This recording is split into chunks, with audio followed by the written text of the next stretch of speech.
or reconnaissance or discovery. It all means the same thing to us.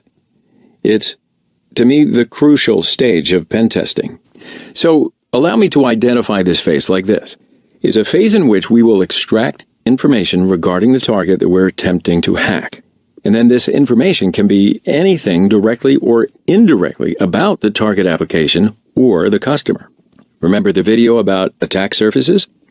When doing a web pen test, we need to explore all the possibilities of breaking into the web application. That's why we need to know about the application, database, server, as well as the users. So the more information we gather about the target, the more options we will have while we're testing. Now, to be more specific, this phase includes identifying the IP addresses, subdomains, and related information, accumulating information about the target website from publicly available resources, such as Google, Bing, Yahoo, Archive.org, and Shodan, identifying people related to the target with the help of social networking sites, such as Facebook or Twitter, spidering the web application, and creating sitemaps to understand the flow of the application. You really should consider any information gathered at this stage important, because even a small bit of information that looks like it could be nothing may help you exploit in the later stages of the test. The success of the penetration test depends on the quality of the information gathered in this stage. Cool? Domain host related info. So the conducted web penetration tests are generally close to black box testing, as we mentioned before. So we don't have, hardly any information about the target, if any. Maybe just a URL, IP address, or a domain name is given to us. So to start testing and gathering information, we'll need to dig around an URL, IP, or domain name. No problem. So in this section, we're going to first extract domain registration information by using the Whois service. Then we're going to use the extracted information to get subdomains of the target, and even the other hosts in the network. And then, if it's possible, we're going to discover the applications that are served on the same server or same service. All right, so let's start with the Whois service. When registering a domain, the domain owner needs to provide his personal information to the domain registrar, such as name, phone number, other contact information. And all this is public information due to the nature of the Whois service. So that means that you can view the name, address, phone number, and email address of the person or entity who registered the domain. If you query the registrar Whois service, you can get this information. But sometimes the registrars can hide this if they have a service to change the owner information with theirs. Whois records and holds the registration details provided by the domain owner to the domain registrar. Yes, I say Whois. Whois is a protocol that works on port TCP 43, and there are multiple Whois servers on the internet around the world. These servers are operated by regional internet registrars, so they are used to extract information about the domains and the associated contacts information. Okay, so open your terminal in Kali, and thanks to our developers, Kali has a Whois client, and it's very easy to use. Okay, so type Whois to see the help file, and we're going to use that. So let's think of google.com as your target domain. And you got to wonder about Google's registration info, right? So type Whois google.com and hit enter. Okay, so this is the output for this domain. It's long. So scroll up. And as you're seeing this with me, the registrar for this domain is Mark Monitor. The dates of validity period are also displayed. The output of a Whois query also points out the DNS servers for google.com. And those will help us to find additional hosts in the domain. So now I will run another Whois query. But first let me get the google.com IP address, hostgoogle.com. And the host command performs a reverse IP check. So when you give the domain, it returns the corresponding IP address. So type whois-h-whois.erin.net. Now I will copy this IP address. With the H parameter, you can point to a specific whois server to query. So hit enter. And again, you get a long output. But it's got a lot of information, such as network range, phone number, and address. So whois queries are very handy to originate a domain name. There are also online whois services, and you've probably had a look at them. You may want to look at them again. Now, once we get the authoritative DNS server address by using whois, we can identify any additional hosts in the domain, such as FTP server, mail server, and so on. If there are any other services in this domain, we can also extract information from them. Now, another way to discover subdomains and the host is to query search engines, and then you can compare the results. Okay, so here you might be confused about host and subdomain, so let me give you a quick explanation. If you think of the address x.example.com, now x is the subdomain of example.com, and x.example.com be a host if it is connected to an IP address and resolves to a computer when one goes to x.example.com. Cool? So anyway, there are multiple ways to extract additional host and subdomain information. So that means there's lots of tools out there for us to use on this purpose. And I'm going to use two tools that are already present in Kali, Fierce and the Harvester. Now, Fierce is a really cool tool. Besides that, it uses brute force methods to get subdomains. Also, after it finds a valid host, then it performs a reverse lookup to uncover additional hosts. And here are the options for Fierce. Okay, so first we're going to run a basic scan. So type fierce-dns, google.com/threads10-file/root/desktop/googleinfo.txt and hit enter. So the DNS parameter specifies the domain that you want to scan. So in our example, it is google.com.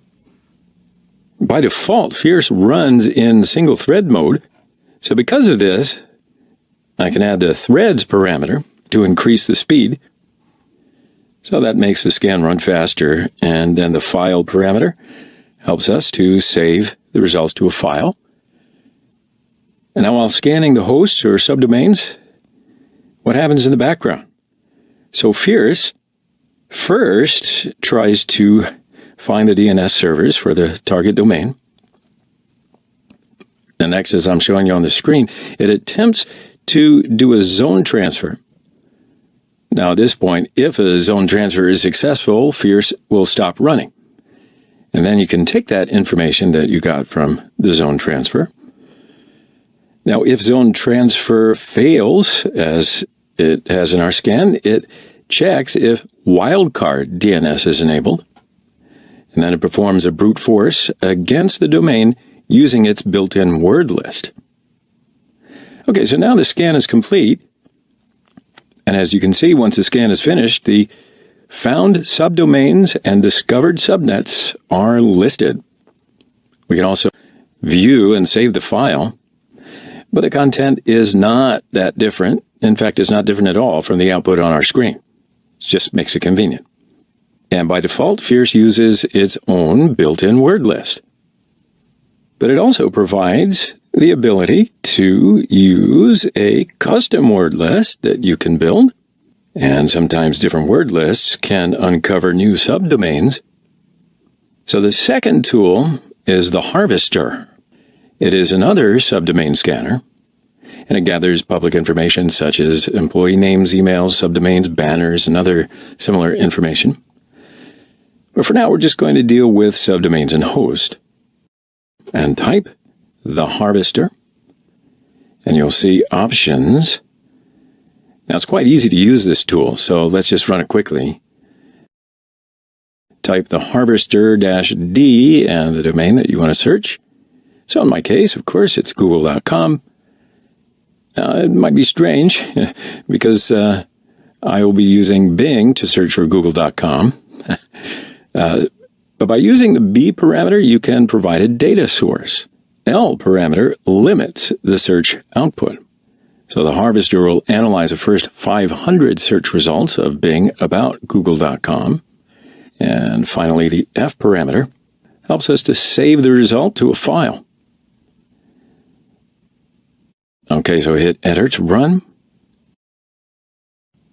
And first, the search is conducted.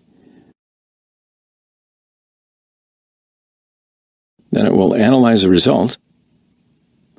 Okay, so here's what we expected to see. So now, go to the saved file directory. I'm going to go to the desktop, and here's a file. So let's have a look. So it's not very different from the output that's on the screen, but at least we can have smaller graphics. Great, so you can run these tools, or some other ones if you wish, for your target. You can go ahead and practice that. Now let's have a look at applications on the same service. So this is not just all about the target domain. Because in general, while we're conducting a penetration test, we say the URL to the address of the web application. And especially in an intranet network, it's quite often to see unusual URL addresses. In the port and service detection part, I'm going to show you a couple of things. But sometimes you will see just an HTTP service on a port with different applications. And URLs may be in the form of http://domain.com/app1, app2, etc. So in a situation like that, you'll need to detect these applications to get extra information about your target. There's really no tool to use in a situation like that, so you will have to manually discover these kinds of applications. Ports and services on the web server.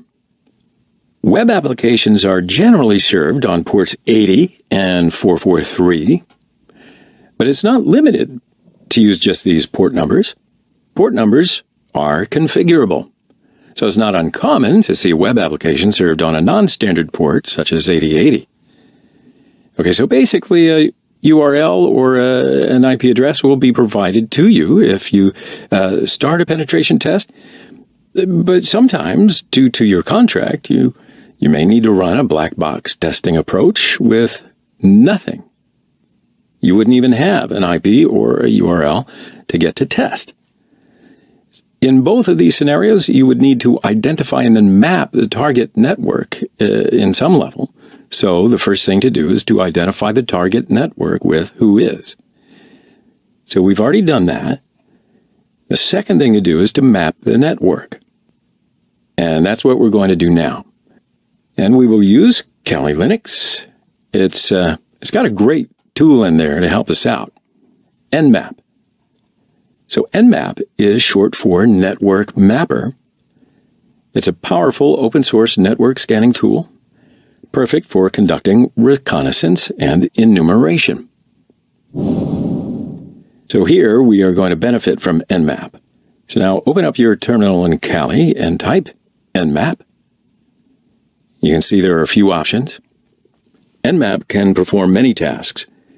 It can identify live hosts, scan TCP and UDP open ports, detect firewalls, get service version running in remote hosts, and even with the use of scripts, find and exploit vulnerabilities. So, why don't we just start with a basic scan? So at this point, let's assume I was given, or I have found the target IP or URL. So I'm going to use bbox IP address in the examples. Simply type nmap 192.168.204.130 and hit enter. And here's a basic scan. So Nmap will scan the target IP with its default options, and the result shows the open ports and corresponding service names running on these ports. So now let's touch on some of these other parameters to perform a detailed scan. Now, Nmap has several approaches for scanning open ports. It sends raw network packets to several TCP or UDP ports of the target and checks to see if there's a response. And if there is, depending on the type of response, it will define the port as to whether it's open or not. And remembering that HTTP uses TCP for transmitting packets, Nmap will play with these packets, and then different scan types come up. So a regular TCP connection between two IPs is called a three-way handshake. So first, a sign flag reaches the destination, and then it sends the sign ACK flags back to the source. Then the source sends back the ACK flag to start the data transmission. So this is the basic and fully qualified TCP connection, right? So type nmap 192.168.204.130-SS, and the SS parameter will do the sign scan on the target. So that means that nmap will not complete the three-way handshake. It's not going to replace the last sign packet with a reset packet. But the result is not going to be different than the first one, because the sign scan is the default option for nmap. Now, type nmap 192.168.204.130 and this is a TCP scan if the ST parameter is used. So that means nmap completes the three-way handshake, and that way nmap can actually connect to the target port. And then the connection is logged by the server. And the result is the same as the previous one, but it provides a more accurate state of the port. Okay, so you can see that nmap's a really clever tool. It first identifies the live host on the target network and then scans the host for open ports. So now let's type nmap 192.168.204.130 SN, and with the flag SN, you can force nmap to check to see if the host is alive or not. And then, of course, the opposite is also possible. Change SN to PN, and then this time nmap will not check to see if the host is live or not. It will only perform a port scan. Okay, so now let's be a little bit more specific about these ports. So you can use the P flag to define a port number, port list, or a port range for nmap to scan. So here I'm going to give it port 80 and 443. And of course, you can provide service names like HTTP or HTTPS. This time it will find ports running these services. So if you want to scan all the ports, just put a dash after the P. It's going to take a lot longer. But if you're not looking for a specific port, you can limit the number of ports by using top ports as a parameter. It will look for nmap's top 100 ports. Now, if you only want the open ports, just add the open parameter. The closed port is gone. Also, you can add a reason parameter to display the reason a port is in its particular state. So until now, we've got open ports and the names of the services, right? So thankfully, nmap can show the software versions running on the open ports. And just add the parameter SV to detect versions. And it might take a little while to run this kind of scan. And here are the results with their version banners. So now you can look for these version numbers to see if they have vulnerabilities or not. And then the last thing that we'll do here is determining the operating system running on the target host. So just add the parameter O to the previous command. And this could also take a little more time. Nmap will analyze the information collected from the open ports and versions and guess the probable OS. You can also use nmap scripts. And also you can compose your own script by using the nmap scripting engine. So here are some script names that you can use to help you when you're doing penetration tests. I won't show you how to use them, but simply because I'm going to be using some other tools and techniques for the same purpose. Using scripts is certainly not complicated, and I do advise you to use them. Review technology and architecture information. Now, as we talked about previously, the technology stack behind an application can vary widely. So what that means is in the real world, it's very common to see complex applications everywhere you turn. Different technologies, different vendors, different versions, and so on and so forth. So naturally, these technologies can have vulnerabilities or configuration, shall we say, shortcomings. So, in order to discover these vulnerabilities, extracting the technology information is A1 priority. It's absolutely critical for your career as a pen tester. So that's why we need to detect the type and the version of the server software and the application framework or application platform. This information will help you to shape the payloads that you're going to use and deploy. And it will also bring you the awareness that you need to have about known vulnerabilities, if the framework has any as well, because that's part of your research. So I think that you detect a jQuery library or an old server version which has some insecure functions or vulnerabilities. Yes?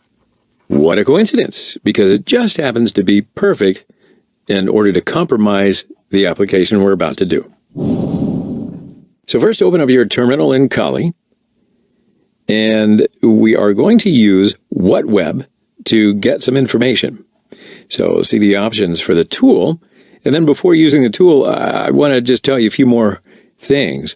So it's not hard to detect the server and the framework information, right? You can get this information from the HTTP headers, or cookies, error messages, whatever. So the first place to look is the HTTP response headers. So type whatweb-a3 http://192.168.204.130/bwap/. So parameter A determines the aggression level of the tool. And then the target URL comes up, and WhatWeb will analyze some HTTP headers for you. It has a very colorful output, and the tool also follows the redirections. So that's a very good feature. And here you can see the server header for the server software information, and the application framework and platform information from the X-Powered by header. Now, there may be some other HTTP headers specific to some particular technology, so you always need to look out for the headers. Okay, so now I'm going to just minimize the terminal. Now you can also view headers manually in Burp. So open up your browser and Burp, and enable Foxy Proxy to send traffic to Burp. Now request the login page of BWAP. Now we're going to forward the request. And here are the headers. Server and X-Powered by headers. So you see, it's very easy. However, these headers are configurable. So that means the administrator can easily change these entries from the configuration of the server and application. Or even some security products can do this. That's why you need to dig into the application and the environment to gain more clues about the server, framework, and the platform. So let's say, for example, different web server software can have different HTTP header orders. And then these servers can behave in a different way if you send some malformed requests. Also, you can look at HTTP headers, cookies, HTML sources, file types, and extensions. And the error messages are a great way to detect things as well. Extracting directory structure, crawling. So mapping the application layout and its structure is another very important task. Although there are some single-page applications, the applications you will test can generally consist of multiple web pages. And by multiple, I mean a lot. And these pages can be independent, or they can be linked to one another. There's actually no magic to get the structure. unless you're the actual developer of the application. And that, it's just hours and hours of work. So, the best way to extract the structure of the application is to visit every page and click every link and fill every form. Then, observe all the URLs.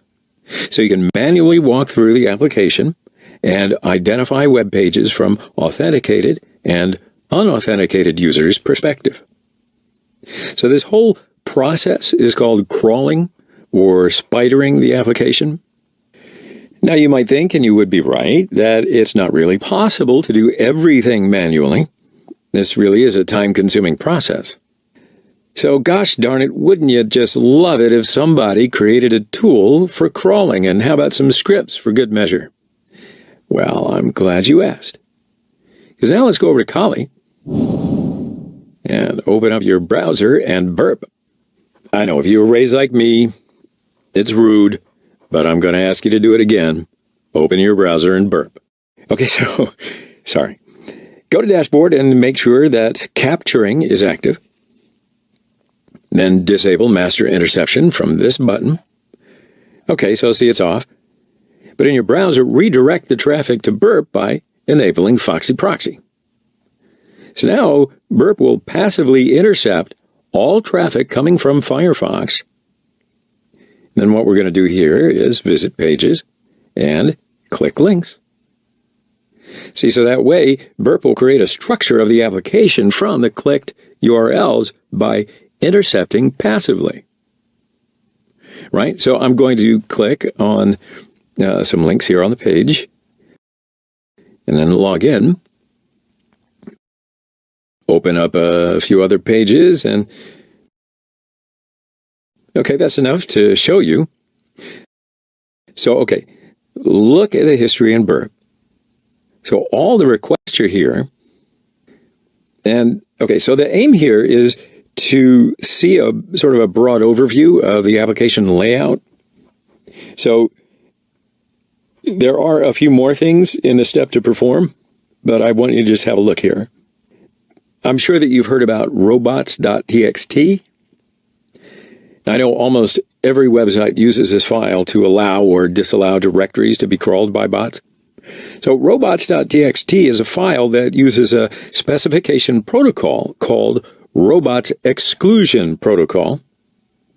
Now, it's not really something that you need to consider, but you might want to have a look at it later. But yeah, displaying this file is very handy if you want to see the sensitive pages and directories easily. So what am I saying? Yeah, go to the robots.txt file of BWAP. And here are some directories that are not allowed. So I'm going to visit each of them. Admin directory, documents, and images. And then, wait, what's this? Passwords directory. Now go to burp. Click Target tab. Click Sitemap. On the left pane, you can see the site structure. And also, there are filter options above. You know, this is great. I hope you get excited as I do. So by clicking Show All, resources like CSS and images, they're all going to show up on the map as well. Now, I think the commercial version of burp will do this task automatically, but I really do want you to, get your hands dirty, as I was saying before. I know it's not the most efficient way, but this is how you learn. So we need something a bit more intrusive now, I should think. So Kali Linux has a number of tools for this job. Dirbuster is one of them. So open up the terminal and simply type Dirbuster, and the GUI will come up. Dirbuster is the directory brute forcer for web applications. So now let's provide the target URL, which is http://192.168.204.130/bwap/. And here's a starting point for Dirbuster. And it will automate the tedious tasks of cataloging the pages within the application. That sounds good, huh? So it works by requesting a web page, parsing through it for links, and then sending requests to these new links until all the web pages are mapped. So then let's increase the number of threads here to 20, and then choose a list, browse. Now there are several lists in Dirbuster directory under word lists. And I'm going to choose the medium directory list. Okay, and click Start. Oh, and another good thing is to identify administrative and test pages. These pages can contain sensitive information and provide entry points to perform attacks, such as a brute force attack. It is also possible to see old and backup files in the directory structure. Don't laugh, I've seen it many times in real-world situations. So, if the old version of the application functions and has any vulnerabilities, bingo, you can own the entire system. Besides that, the folders and files belong to the application, so there may be metafiles and folders of the server software as well as the application framework. And I mean known files and folders such as PHP, MyAdmin, and so forth. So Dirbuster also looks for this kind of stuff. And here, as you can see, it detects Drupal, PHP, MyAdmin, and SQLite. Okay, so at this point, I'm going to stop the scan, and you can take a report. Full text report. Browse where the location is saved, and give it the name. I'm just going to type BWAP and generate report. So now you can go to that folder, and here's the report we saved. So now you can analyze it. Minimum information principle. So let me tell you, there's an interesting belief out there in the development community that they explain everything about the application in detail. Now, it's not necessarily bad, but sometimes this really good behavior goes beyond its good intention. And that means that it provides some important information for a pen tester. So this kind of information sometimes can help us in, well, particularly vital situations. There may be different ways to get this kind of information, but I want to give you a few tips.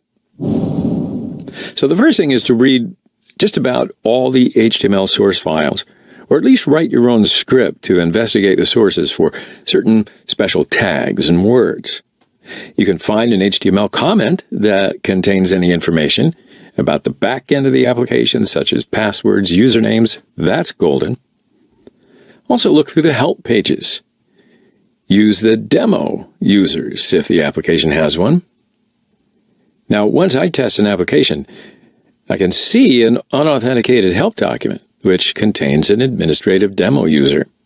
So it's these types of errors that are, well, decreasing constantly because companies are moving faster and faster to better deployment and better development environments. But that doesn't mean they're not out there. Also, there may be some error and warning directives that are helpful to the general users, such as your password is wrong. See, but for a pen tester, this means brute force a password because you've already got some usernames, right? And sometimes errors are caused in the back end, and those can be directly reflected to the user. And again, for a general user, it doesn't have any meaning. But the hacker or pen tester is not the same as a general user. And now one last thing that I want to mention to you. Sometimes we can observe all the information about all the employees on the website of the company. Seriously, all board members, employees, their phone numbers, names, emails, even way more info than that. And I'm not telling you that that's a vulnerability or you've got to hide this information, but I really think that it shouldn't be that easy to find. Anyway, it really does help for the social engineering purposes. So in the previous video, we talked about crawlers, but don't forget, search engines are the best crawlers. They work almost exactly as we want them to. And they have a huge amount of data about the publicly exposed web applications. See, when a search engine bot crawls a web application, it indexes the pages according to some rules that are associated to the page and its content. They can index almost anything within a website, including sensitive information. So they have a complex working style, and they always update the way they crawl. But at the end of the day, they provide us with so much good information from everything, from error messages to vulnerable files and servers. Okay, so now go to Kali and open up your browser. And for the majority of our generation, Google is one of the first search engines that comes to mind.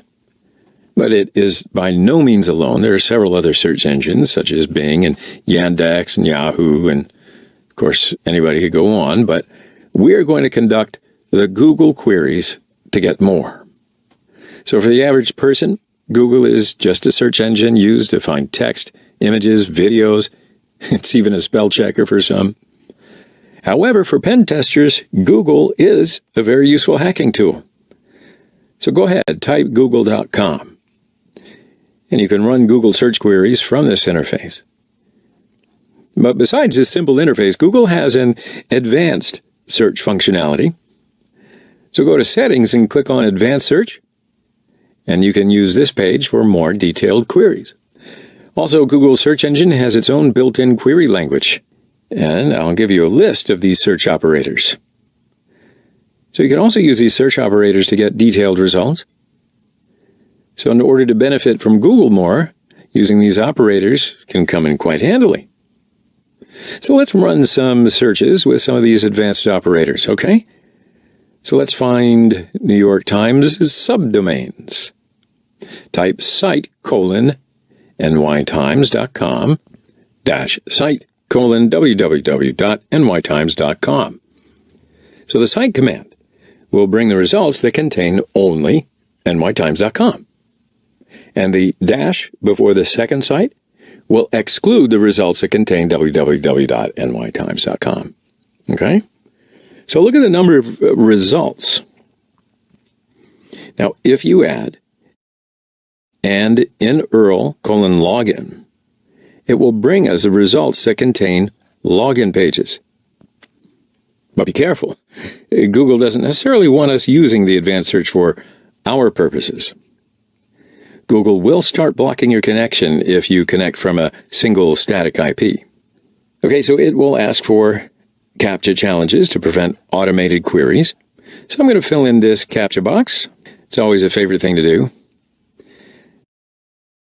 Now look at the number of results. It decreases a lot.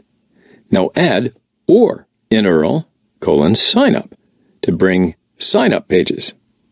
So this time the number of results are increased. So you can also look for a vulnerable version of any of the web technologies. So type in URL:/phpMyAdmin/index.php and in title:/phpMyAdmin 2.11. And look at the results. It's going to bring up all of the pages that are version 2.11 of phpMyAdmin. So also we can perform the same search for SQLite Manager. Just type in title:/SQLite Manager in URL:/SQLite/index:/welcome to. And look at that. Here are the SQLite Manager pages. Now, there are a few pages listed, but Google does not only index the HTTP-based servers, it also indexes OpenFTP servers. So if you type in title:/index of in URL:/FTP, OpenFTP servers will be listed. Now, I know you might say, this is not enough. Well, you can go with the prepared queries that are performed by the hacking community. Why didn't I say that before? Because these queries are stored in the Google Hacking Database. Bet you didn't know it existed. Now you do. So open this page. GHDB is also served by Offensive Security. So here, every query is called Google Dork. So you can apply any dork to your target application and server. Just click on any dork. And from here, just click to see the Google search results. And now you can analyze the results. So imagine that a Drupal vulnerability is announced. You can create a Google query to identify the servers or applications that have this vulnerability, or you can check Google Hacking Database to find it and use it. So now the world is up to your imagination and you. Shodan is a search engine for Internet-connected devices. Shodan gathers information about all devices directly connected to the Internet. If a device is directly hooked up to the Internet, then Shodan queries it for various publicly available information. The types of devices that are indexed can vary tremendously, ranging from small desktops up to nuclear power plants and everything in between. How is it different from Google? The most fundamental difference is that Shodan crawls the Internet, whereas Google crawls the World Wide Web. However, the devices powering the World Wide Web only make up a tiny fraction of what's actually connected to the Internet. Shodan's goal is to provide a complete picture of the Internet. You can use the search parameters displayed in the slide. Country. Use the country code you want to look for. For example, use GB for Great Britain, US for United States, etc. City. Filters the results according to the specified city. Geo searches in a given location. Hostname filters the results according to the host or domain name given. Net searches in given IP or subnet range. OS filters the results according to the operating system. Port searches for specific ports. Before, after filters the results according to the date. Show the results which are before or after the date given. As a plus, you can see the current Shodan scans on ics-radar.shodan.io. Let's try to find out the accessible Cisco device interface in Great Britain. In the search box, search for Cisco and last modified words. Use country. Search the parameters with the GB code. Now you can use the country code in double quotes, otherwise don't let any space occur between the country, parameter, and GB code.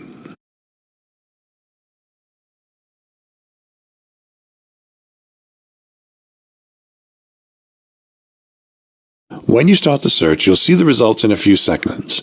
Surf on the results. You will probably face the login pages of Cisco interfaces. You've already found something. You can perform, for example, a brute force attack on the login page.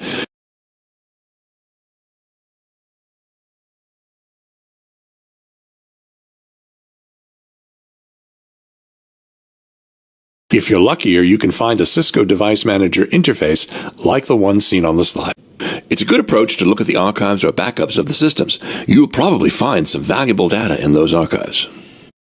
The Internet Archive is a San Francisco-based nonprofit digital library with the stated mission of universal access to all knowledge. It provides free public access to collections of digitized materials, including websites, software applications and games, music, movie, videos, moving images, and nearly 3 million public domain books. Web.archive.org is the archive of the websites served by Internet Archive Library. Simply, write down the URL of the target website.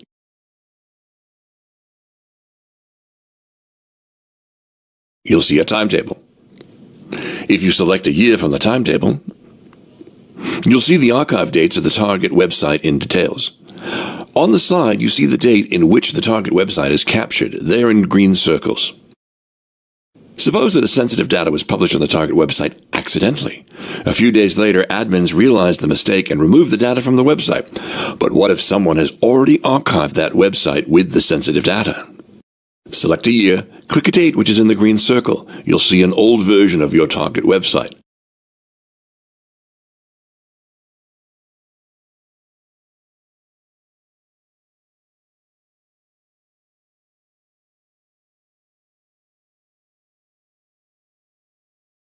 That's what the NHS.UK website looked like on the 1st of May 2010.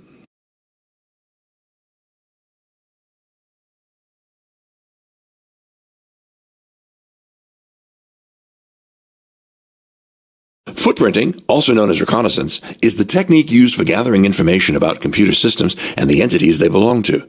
To get this information, a hacker might use various tools and technologies. FOCA Fingerprinting organizations with collected archives is a tool used mainly to find metadata and hidden information in the documents it scans. These documents may be on web pages and can be downloaded and analyzed with FOCA. It's capable of analyzing a wide variety of documents, with the most common being Microsoft Office, OpenOffice, or PDF files. These documents are searched for 3 possible search engines: Google, Bing, and DuckDuckGo. Here's how you can download and install FOCA. You can download FOCA from the 11 Paths website that is seen on this slide. FOCA is open source. You can download all the sources as well as the executable binary from github.com/11paths/FOCA. However, this version requires SQL Server Express installed on the host machine. So I prefer to download and use the previous version of FOCA, which requires .NET Framework version 3.5 only. It's a portable version, so you don't need to install it. Download the zip file, extract it, go to the bin folder and run foca.exec file. That's it. To work with FOCA, start a new project using Project button on the upper left corner. Give the project a name, enter the website, and choose the folder to save the results to. When you finish filling the fields, click the Create button to create a new project. After creating a new FOCA project, we can start a network scan. From the tree at the left side, select Network Node. Now select the search types. The search types listed on the panel are Web Search, you can choose whether Google or Bing, DN Search, Dictionary Search to perform DNS search using a dictionary, IP Bing to serve the domain names hosted on the same IP address, Shodan and RobText queries, and click the Start button to start the scan. Now we can collect some documents published by the target domain to collect their metadata. From the tree at the left side, select Metadata Node. You're supposed to see a panel similar to the one which is seen on the slide. Select the document types you want to collect, and click the Search All button to start the document search.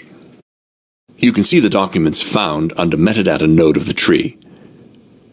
You should download the documents to be able to extract the metadata. Right-click the documents you want to download from the menu. Select Download. Now you can extract the metadata of the downloaded documents. You can understand if a document is downloaded from the Download column of the table. Select the documents that you want to collect the metadata. Right-click and select Extract Metadata from the menu. You'll see the results under the Metadata node of the tree. Let's see FOCA in action. Find the 11 Paths FOCA website. On the website, you see a download button which brings you to the GitHub page of 11 Paths. You can find the latest release version of FOCA under FOCA Releases folder. It requires SQL Server Express installed on the host machine. Go back to the 11 Paths website. You can find a link to the previous version of FOCA. Read and accept the EULA and download the focapro.zip file.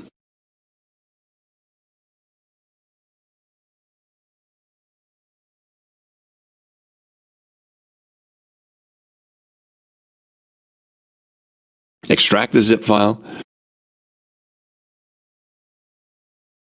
Go to bin folder and run foca.exec file.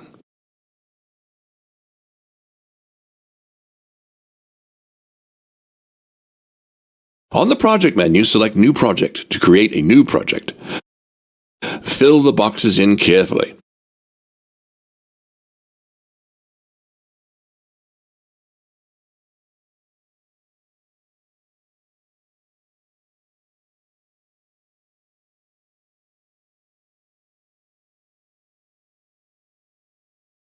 And then click Create. Save the project file for further usages. Now we can start a new scan. Select the network node from the tree. Select the search types.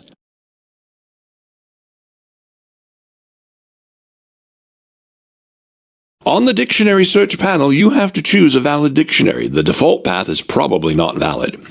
You can find a valid dictionary inside the DNS dictionary folder, which is under the bin folder where you found the foca.exec file.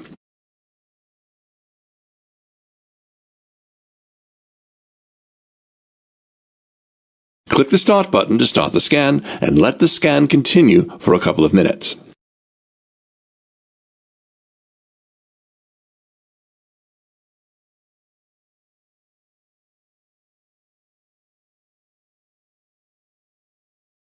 Let's collect the documents from the target website and extract their metadata. Select the metadata node from the tree. Select the document types you're interested in.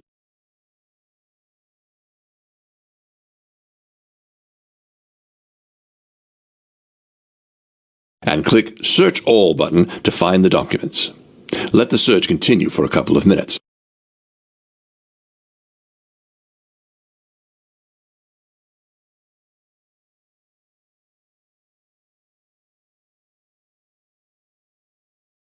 Select the documents that you want to collect the metadata.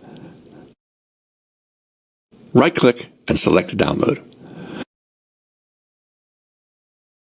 Select the downloaded documents, right-click, and select Extract Metadata at this time. Look at the nodes under the metadata node of the tree, and you will see the metadata extracted from other downloaded documents. You can examine the metadata of each document one by one,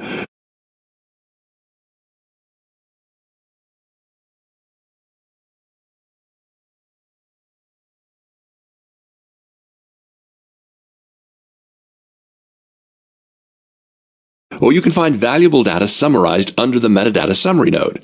Usernames of the owners of the documents, operating system where the document is created, email addresses collected from the metadata of the documents, and more. Maltego is an interactive data mining tool that renders directed graphs for link analysis. The tool is used in online investigations for finding relationships between pieces of information from various sources located on the Internet. The focus of Maltego is analyzing real-world relationships between information that is publicly accessible on the Internet. This includes footprinting Internet infrastructure as well as gathering information about the people and organizations who own it. Maltego can be used to determine the relationships between the following entities: people, names, email addresses, and aliases; groups of people, social networks; companies; organizations; websites; Internet infrastructure such as domains, DN names, net blocks, and IP addresses; affiliations; documents and files.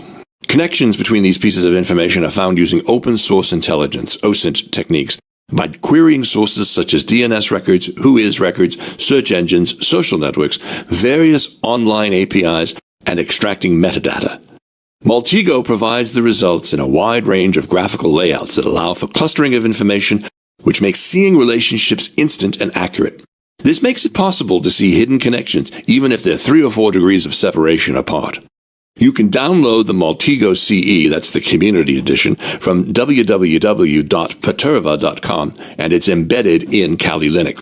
Let's see Maltego in action. Go to Kali Linux and open a terminal screen and type Maltegos, that's Maltegoce, to run Maltego Community Edition embedded.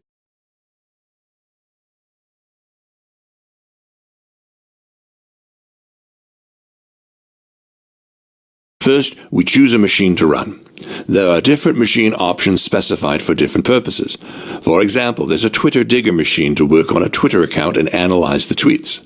Let's choose Footprint L1 machine this time, which is a fast and basic footprint for the target domain. The second step is to specify the target domain. When we click the Finish button, it's going to start to collect data.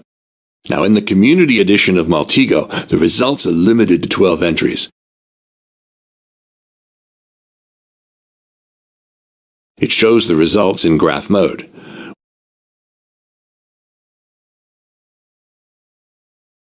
We can zoom out to see the entire picture or zoom in to focus on specific results.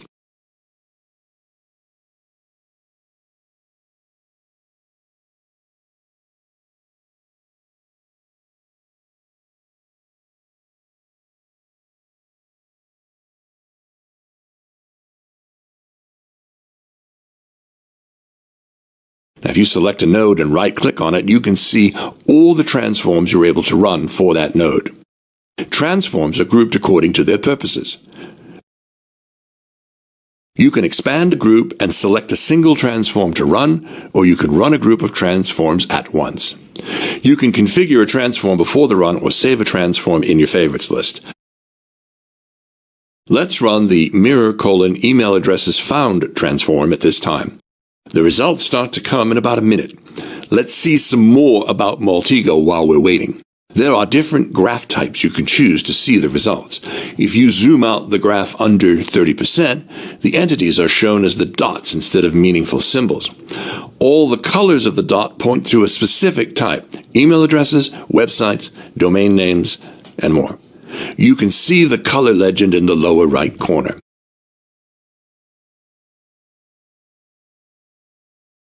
The results of the transform we ran a minute ago are here now.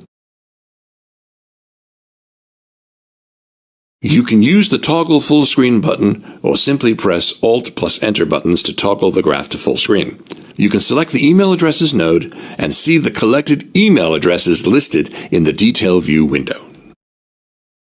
Vulnerability scan is one of the most important parts of a penetration test, or ethical hacking.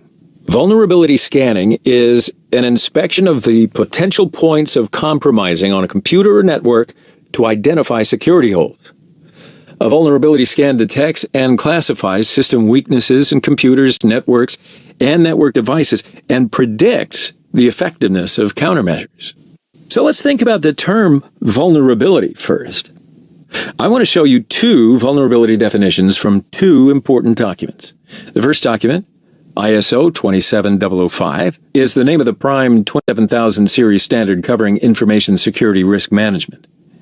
The standard provides guidelines for information security risk management, ISRM, in an organization, specifically supporting the requirements of an information security management system defined by ISO 27001. So according to ISO 27005, vulnerability is a weakness of an asset or group of assets that can be exploited by one or more threats. The second document is published by NIST. That's the National Institute of Standards and Technology. NIST is a measurement standards laboratory and a non-regulatory agency of the United States Department of Commerce. Its mission is to promote innovation and industrial competitiveness. NIST has very good guides about cybersecurity, so if you're cybersecurity personnel, you should definitely keep your eyes on NIST. So according to NIST, vulnerability is a flaw or weakness in a system, security procedures, design, implementation, or internal controls that could be exercised, accidentally triggered, or intentionally exploited, and result in a security breach or a violation of the system's security policy. Let's see the basic vulnerability detection methods. By looking at an application's banner information, or by obtaining version information of the application, it is possible to know about potential weaknesses in that application. The weaknesses found in certain versions of the applications are detected over time, and this information is collected in vulnerability databases.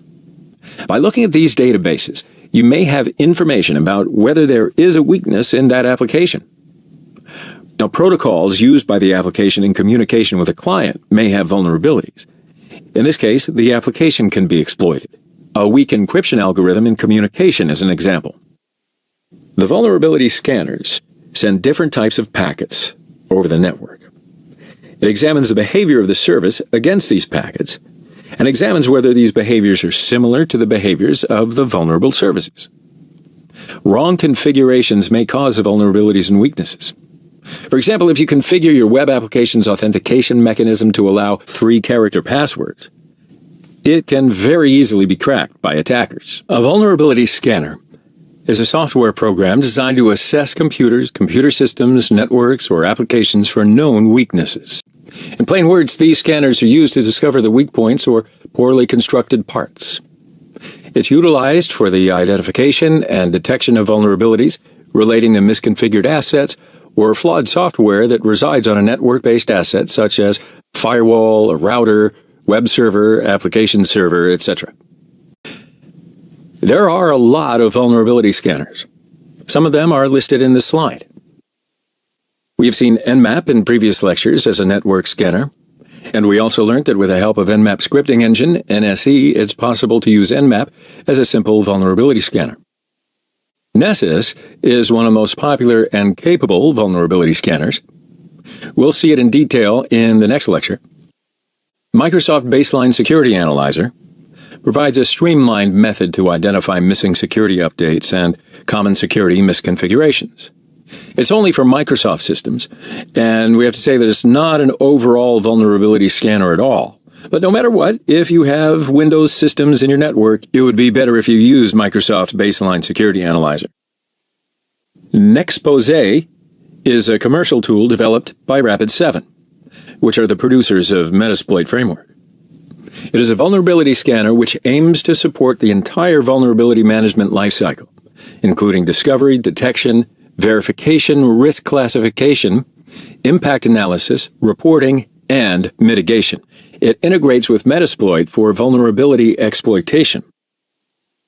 OpenVAS is an open-source vulnerability scanner that was forked from the last free version of Nessus after that tool went proprietary in 2005. Saint is a commercial vulnerability assessment tool. Like Nessus, it used to be free and open source, but is now a commercial product. Unlike Nexpose and QualisGuard, Saint runs on Linux and Mac OS X. In fact, Saint is one of the few scanner vendors that don't support or run on Windows at all. GFI LandGuard is a network security and vulnerability scanner designed to help with patch management, network and software audits, and vulnerability assessments. The price is based on the number of IP addresses you wish to scan. A free trial version up to 5 IP addresses is available. QualisGuard is a popular code-based SAS, software as a service, vulnerability management offering. Its web-based UI offers network discovery and mapping, asset prioritization, vulnerability assessment reporting, and remediation tracking according to business risk. CompTIA PSI, Personal Software Inspector, is a free security tool designed to detect vulnerable and outdated programs and plugins that expose your PC to attacks. Attacks exploiting vulnerable programs and plugins are rarely blocked by traditional antivirus programs. CompTIA PSI checks only the machine it is running on, while its commercial sibling, CompTIA CSI, Corporate Software Inspector, I know what you TV fans are thinking. Anyway, that scans on multiple machines on a network. So, a vulnerability database is a platform aimed at collecting, maintaining, and disseminating information about discovered vulnerabilities targeting real computer systems. The database will customarily describe the identified vulnerability, assess the potential infliction on computer systems, and the workaround required to desist a hacker. Now, here are the most known vulnerability databases. Open-sourced vulnerability database, OSVBD, was an independent and open-source database. The goal of the project was to provide accurate, detailed, current, and unbiased technical information on security vulnerabilities. The project promoted greater and more open collaboration between companies and individuals. The project was started in August 2002 at the Black Hat and DEF CON conferences by several industry notables. On the 5th of April 2016, the database was shut down, although the blog will continue. The National Vulnerability Database is the U.S. government repository of standards-based vulnerability management data represented using the Security Content Automation Protocol, SCAP. This data enables automation of vulnerability management, as well as security measurement and compliance. NVD includes databases of security checklists, security-related software flaws, misconfigurations, product names, and impact metrics. CVEdetails.com is a free CVE security vulnerability database information source. You can view CVE vulnerability details, exploits, references, Metasploit modules, a full list of vulnerable products, and CVSS score reports, and vulnerability trends over time. CVE, Common Vulnerabilities and Exposures, is the system that provides a reference method for publicly known information security vulnerabilities and exposures. So let's have a look at Nessus. Developed by Tenable Network Security, is one of the most popular and capable vulnerability scanners. Nessus Professional is a commercial product. In addition, a free Nessus Home version is also available, though it's limited and only licensed for home network use. Nessus allows scans for the following types of vulnerabilities. Vulnerabilities that allow a remote hacker to control or access sensitive data on a system. Misconfiguration. For example, open mail relay, missing patches, etc. Default passwords, a few common passwords, and blank or absent passwords on some system accounts. Nessus can also call Hydra, an external tool, to launch a dictionary attack. Denials of service against the TCP/IP stack by using malformed packets. In preparation for PCI DSS audits. Now, in a typical operation, Nessus begins by doing a port scan to determine which ports are open on the target, and then tries various exploits on the open ports. The vulnerability tests, available as subscriptions, are written in NASL, Nessus Attack Scripting Language, a scripting language optimized for custom network interaction. Nessus is constantly updated, with more than 70,000 plugins. Key features include remote and local authenticated security checks, a client-server architecture with a web-based interface, and an embedded scripting language for writing your own plugins or understanding the existing ones. Optionally, the results of the scan can be reported in various formats, such as plain text, XML, HTML, and LaTeX. Now, Nessus is not embedded into Kali, so let's download it to install and use in our Kali. Open the browser and search for Nessus Home Download in Google. I think you already know that Nessus Home is the name of the free version of Nessus. So discard the ads. The first link is Tenable's Nessus homepage. We need an activation code to use Nessus Home, and we have to register for an activation code. So you would better register with your exact names and email addresses. Since I have previous registrations, I'd like to register with a public name and mail address. Ethical Hacker is the name and surname. ethichack@yopmail.com. Click register when you're okay. Now the next page is where you can find the download link for Nessus Home. The page says that an email containing my activation code has been sent to my email address. So let's open a new tab and look to see if we've got the activation code.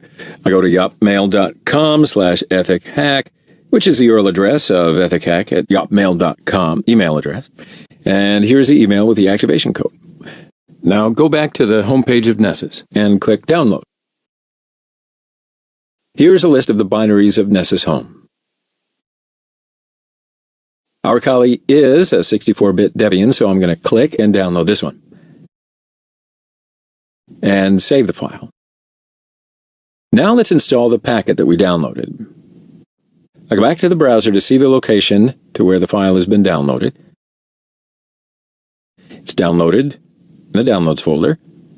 Now open a terminal screen and go to the folder using cd command.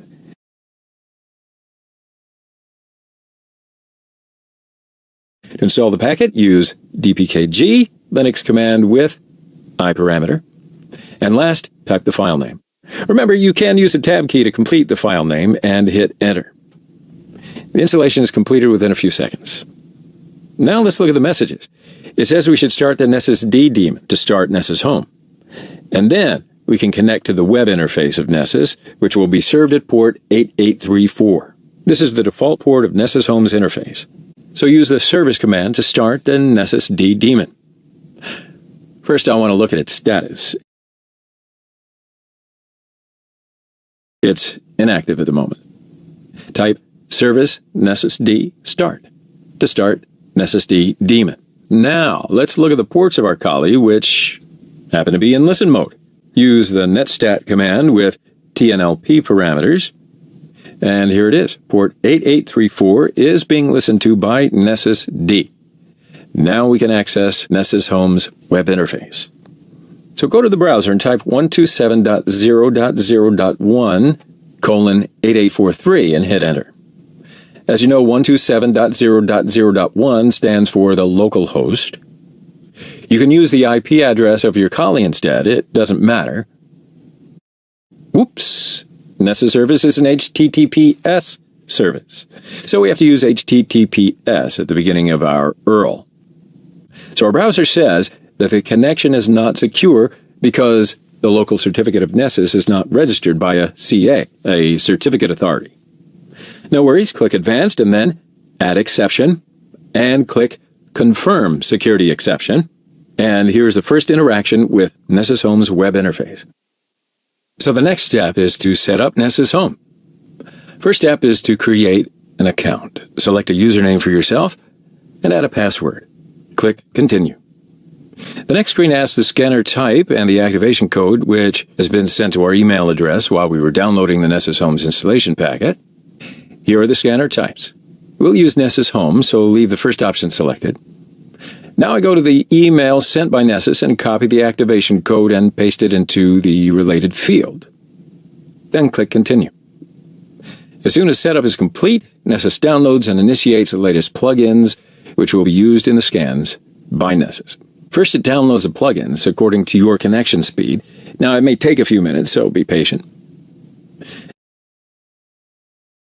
Now it's compiling the plugins. This step may take longer than the download step, so you might want to go and grab yourself a cup of coffee.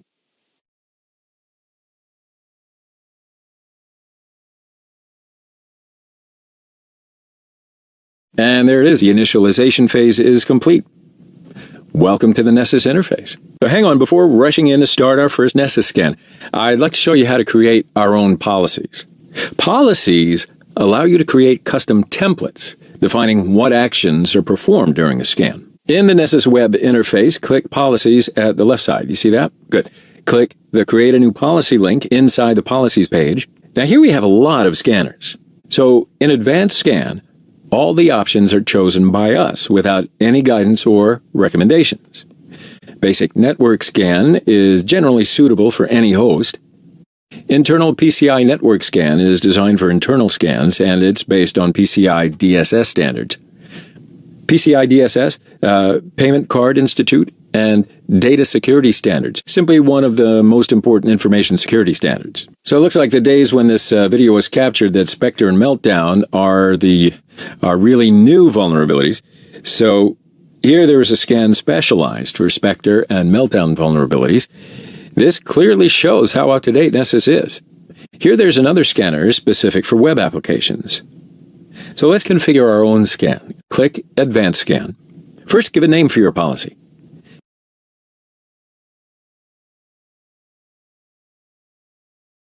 Now go to Discovery section. So we're in the Host Discovery page. Here we have a Ping the Remote Host option and the settings of the ping. If we're going to use the data we collected with Nmap, we can close this ping scan because we already have the lists of the hosts. Click Port Scanning to configure port scanning options. The default value of the port scan range is, well, default. That means Nessus will scan the ports, which is in its Nessus Services file. Now I go to the terminal screen to analyze a Nessus Services file. Let's find the file first. Use the find command to find the file. / means that the search will begin from the root directory. -name shows the name of the search file, and hit enter. And here it is. You can stop the search using Control-C keys. I use the less command to see the content of the file. Here are the ports, protocols, and the default services which use these ports. Now I want to see the number of the lines of Nessus Services file to understand how many ports are scanned by default. Cat command with a file name, pipe, WC to see the word count. The first number is the number of lines, the second one is the number of the words, and the last one is the number of the characters. So we can say that 9,000 ports are scanned by default, which is the total of both TCP and UDP ports. But what if you want to see the number of TCP ports scanned by default? You can use grep before WC. Type cat, file name, pipe, grep, TCP, pipe, WC. You will see the number of TCP ports scanned by default. There are about 4,600 TCP ports. Now, if you want to scan for all ports, you should type 1 through 65535 in port scan range field. So, here are the options to use SSH service for local port enumerators. So, let's have a short break here. If you have some credentials to scan some services in depth, you can define those credentials before the scan. So here, select the Credentials tab, and you see some services. When you click the SSH, for example, you will see the credential options. But let's remove this for now. Now turn back to Settings by clicking its tab. We were in Discovery Port Scanning page. And here are the port scanning options. SynScan is selected by default. If you like, you can select TCP and or UDP scans as well. Now go to the Advanced section. Safe checks are enabled by default. So we can select scan IP addresses in a random order to make the scan a little more stealthy. Let's look at the performance options. We can reduce the number of max simultaneous hosts per scan to avoid delays in network traffic. Max number of concurrent TCP sessions per host is not defined by default. We can define an upper bound to keep the hosts safe. And again, we may define a maximum number of concurrent TCP sessions per scan to keep the network traffic safe. Now look at the tabs on the top of the new policy page and you'll see the plugins tab. Right, so here we have tons of plugins used in Nessus scans. If you click one of the plugin families, you'll see all the plugins of that family. You see the total number of plugins in a plugin family, and here are the plugins. You can click on Enabled next to a plugin to disable it. Or if you want to disable an entire plugin family entirely, for example, denial of service, click on Enable label next to the name of the plugin family. Click Save, and now we have our own scan policy. At last, we are ready to start a Nessus vulnerability scan. This is the main page of the Nessus web interface. We are in My Scan section of Scans tab. At the upper left corner, click New Scan. First, Nessus asks for the scanner.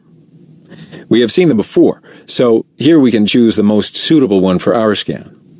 But in the home version of Nessus, unfortunately some scans are disabled. If you click Internal PCI Network Scan, for example, the application redirects you to the Nessus website to buy Nessus Professional. There are also available scanners like Basic Network Scan, or alternatively, go to User Defined tab and select your own policy.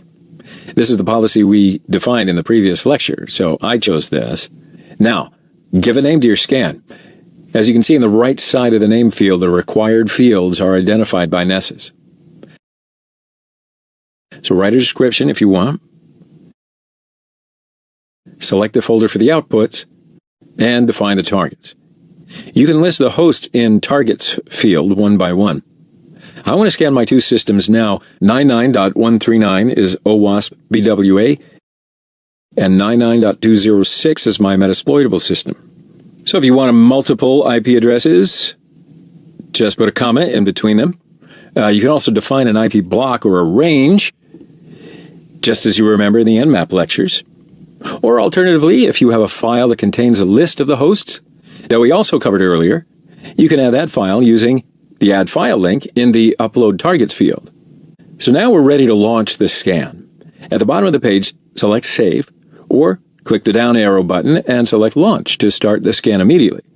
I choose Launch. It first saved the scan and then launched immediately. So while it's scanning, let's see some of the parts of Nessus interface. At the left, you see the folders. Next to My Scans folder, it says that I have one active scan. And in My Scans page, you see the scan that we just started. If you click on it, you see the scan details. There are three tabs here: Hosts, Vulnerabilities, and History. When you click on the Vulnerabilities tab, you see the vulnerabilities found during the scan. Here we already have some results. Now click the Hosts tab to turn back. These are the systems that we defined as targets: OWASP BWA and Metasploitable. At the right, you see the severity levels of the vulnerabilities. Nessus classifies vulnerabilities into 5 levels. Informational level quickly identifies non-vulnerability information, which is, well, nice to know, and separates them from the vulnerability detail, which is need to know, right? Low level identifies the flaws that might help an attacker to better refine his attack, but by itself that flaw won't be sufficient for a compromise. Medium level identifies that some information is leaking from the remote host. An attacker might be able to read a file he should not have access to. High level identifies that the attacker can read arbitrary files on the remote host and or can execute commands on it. And critical level vulnerabilities are the most important vulnerabilities for us. These vulnerabilities can be exploited by a tool, and in most cases, the attacker does not need to make an extra effort to exploit them. So let's fast forward the scan. Now, on the right side of each host row, you can see the status of the scan of that host. 100% means the scan of that host is complete.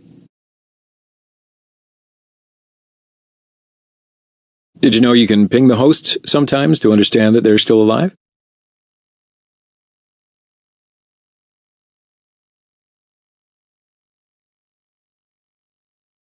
And finally, our scan is completed in 4 minutes, which is a very fast scan for a vulnerability scan. Now let's click the Metasploitable to go to the vulnerabilities of that host. Here are the vulnerabilities of the Metasploitable machine found by this scan. Please note that there might be other vulnerabilities that cannot be found by Nessus with the policy that we used. The vulnerabilities are ordered by severity levels by default, and I think that's a good idea. The vulnerabilities in the critical severity level are the most important ones for us again. So click on a vulnerability to see the details of it. So here we have the name of the vulnerability, a brief description, a solution method, and the links to learn more about it, and last, the host and the port where the vulnerability lives. At the right side of the screen, you see some additional and important information about the vulnerability. So for this particular vulnerability, Nessus says that we can exploit it using Core Impact, which is a commercial and very powerful exploitation tool. And here are the scores of this vulnerability. 10.0 is perfect for us. So click Back to Vulnerabilities to go back to the list of the vulnerabilities. Here there is another vulnerability which says the VNC server is running on the host and its password is password. If that's true, and if there's no additional measure to protect the host, we can access that host very easily. I'll show you. Let's test it. Go to the terminal screen and run the VNC viewer by typing xVNC viewer and hit enter. If you don't have VNC viewer installed on your Kali, type apt-get install xVNC viewer and hit enter. Type the IP address of Metasploitable as the VNC server and hit enter. And now type password as the password and hit enter again. And voila, we are in the system. I use the WOMI Linux command to learn the user that I've caught, and uname-a to learn the operating system and the kernel details, ifconfig to see the information about the network interfaces, etc. Now type rm-rf/. No, just kidding, don't do that, don't. Let's perform another vulnerability scan. I want to perform an aggressive scan to find as many vulnerabilities as possible. Go to Kali and start the Nessus daemon if it's not already started. Use service Nessus D status to learn if it's running. Okay, so it's inactive. So I use service Nessus D start to start Nessus service. Now, go to your browser and connect to the Nessus interface. It is a HTTPS service. It's running on the same machine, so I'll use 127.0.0.1 loopback IP address referred to as localhost, and the port of the Nessus service is 8834. Sign in using your credential. Click the New Scan button. Now let's choose Advanced Scan for this scan. Will be more aggressive than a basic network scan. So enter the basic info, give the scan a name, and enter a description if you want. And the targets. Here I have a Windows XP with an IP address of 207 and Metasploitable 2 Linux system with an IP address of 206. Here I have a third system, an up-to-date Windows 8, and its IP address is 223. Right, so back to Kali and enter the IP addresses of the target systems. 206 for Metasploitable, 207 for Windows XP, and 223 for Windows 8. Now click Discovery in the list at the left. So we're simply going to accept the defaults on this page. So let's click on Assessment over to the left. And on this page, we want to check Perform Thorough Tests, so check the box. Then move to the Report section in the options on the left. You can override the normal verbosity to make it report as much info as possible. So next, click the Advanced option in the list to the left. The only thing we're going to do here is uncheck Enable Safe Checks. Now, on a normal production network, you would leave this box checked. You don't want to take down production systems when scanning. But for our purposes here, we want to gather as much information as possible, so we're going to uncheck it. Now click on the Credentials tab. Select the SSH option, in the list on the left. Now, since we know the username and password for the Metasploitable 2 machine, we're going to put those credentials in here. Remember, the username and password are both MSF admin. Change the authentication method to password and put in the username and password below. Now, in the Plugins tab, we only need to activate the plugins that have to do with what might be running on a Linux system, so we can disable a few things here.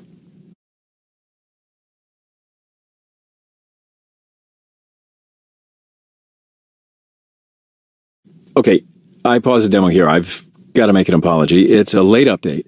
While capturing the demo, I forgot that I have Windows targets and disabled the Windows plugins. It's a mistake, and I just wanted to show you that what we do here is, if there's a problem, there's always a solution. So if you have Windows targets, please do not disable the Windows plugins. All right, let's move on. We can finally click Save at the bottom. So here's a scan, and we're ready to run it. Simply click the great triangle at the far right of our scan, which stands for launching the scan. And yes, the scan is started. Now you can pause or stop the scan anytime you want. So click the scan and we see the results in real time. Okay, boy, that's going to take a while to run, so it's probably a good time to check your email, grab a cup of coffee maybe, but just make sure you come back to review the results. So the scan is completed in 17 minutes. Now another pause here. Because I disabled the Windows plugins, it seems as if the Windows systems don't have critical vulnerabilities. It's not right, especially my Windows XP has several critical vulnerabilities. If you didn't disable Windows plugins, you're supposed to see some more vulnerabilities for Windows systems. Now, to see the results of the Metasploitable scan in detail, let's click the Metasploitable Results 206. The Nessus Home found 10 critical vulnerabilities with our scan configuration. But please note that the configuration affects the results, so the target systems may have more vulnerabilities than reported. If there is a vulnerability and it's not found in a scan, we call it a false negative. Now, I'm sure you know that the critical vulnerabilities are the most dangerous ones, but that's where it gets good. They are the most exploitable ones in general. So let's click on one of these critical vulnerabilities, for example, bind shell backdoor detection. Well, look at the description. It says a shell is listening on the port without any authentication being required. This is obviously a backdoor. Here's a port number, 1524. Now, let's check if the finding is a true positive. Go to terminal screen. I use Netcat tool to connect. Simply type NC and the target IP and the target port 1524. And we're in. We have the shell for Metasploitable. Type who am I to learn the credential we have. We are the root user. Now, it was too simple. It's just not fun. And, I don't like it. I like a good challenge, right? I mean, we are the root user and we can access anything we want. For example, shadow file, which contains the hashes of the user's passwords.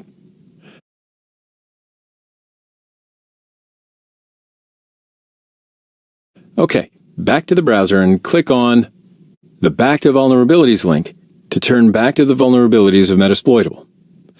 Now I'd like to show you some more. Scroll on down the vulnerabilities. It shows 50 vulnerabilities per page by default, but let's make it 200 to see all the findings in a single page. Now the findings are ordered by severity levels, so information is at the bottom. Findings with a severity level of information identify non-vulnerability information, which is, nice to know, and it keeps it separate from the vulnerability detail. So here there's an info RMI registry detection. Let's click it. It says that the remote host is running an RMI registry, retrieving remote objects in the Java runtime method invocation system. So let's look for the exploits of the Metasploit framework, if there is any exploit for Java RMI.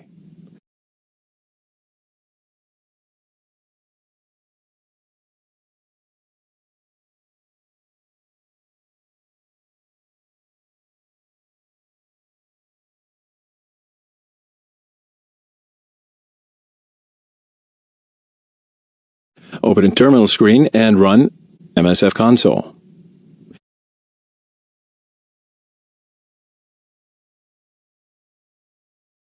So here we have MSF console. Let's search the exploits of RMI.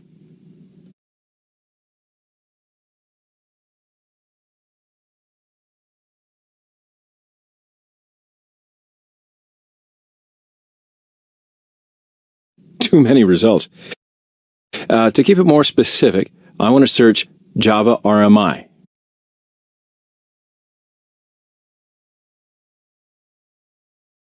So we have 2 auxiliaries and 2 exploits at this time.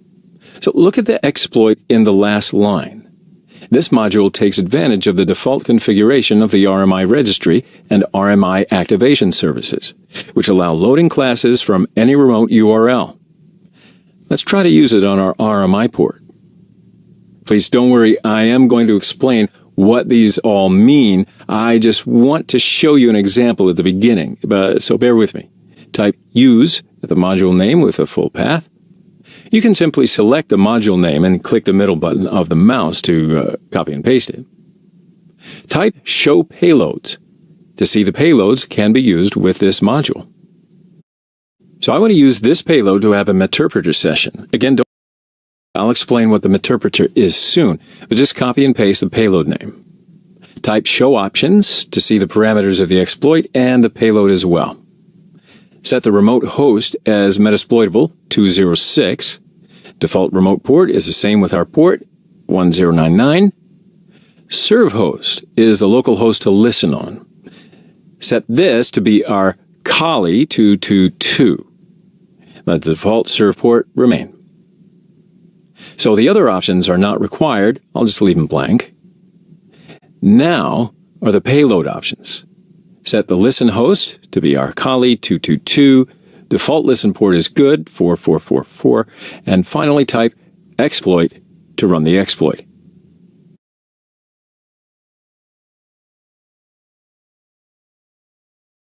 So there, it looks like we have a meterpreter session. Type sessions-L to list the active sessions. Be patient, we'll see them in detail. Type session-I, session ID, to interact with the session. And here we are, we're in. Now I'm going to show you what we can do with the meterpreter session in the following chapter, but here's a couple of meterpreter commands. sysinfo to see the system information. Hashdump to gather password hashes. Now, no such command for this system. Thankfully, we have an alternative for this. Type runpost/linux/gather/hashdump and hit enter. And collect the fruits of your labor. So, as you see here, we found another way to exploit the system, even though the finding was just information. So, I hope you understand not to underestimate any finding. Okay, everybody, I admitted I made a mistake in a previous scan, and I disabled the Windows plugins, although 2 of my 3 targets are Windows. It's just a really big mistake that affects the results, so that clearly shows that we should be very careful while configuring the tools such as the vulnerability scanner. Now, I scanned the target machines once again, and I didn't disable the Windows plugins this time. So these are the results. 207 is Windows XP, and 223 is Windows 8. I click on the Windows XP to see the vulnerabilities. And as you see, there are a lot of critical vulnerabilities. I'll click on one of them just to see its details. So here is the name and the description about the vulnerability. And scrolling down, yes, it says the vulnerability is exploitable with Metasploit. So let's go back to vulnerabilities. I want to show you another vulnerability for our XP system. This is the vulnerability MS08-067, which has a very stable exploit. Rolling down a bit, Nessus says we can exploit this vulnerability using Metasploit. So let's do it. I think it's an invitation. Open a terminal screen and start MSF console. Search for the vulnerability MS08-067. Here is the exploit. Let's use it. Look for the available payloads using Show Payloads.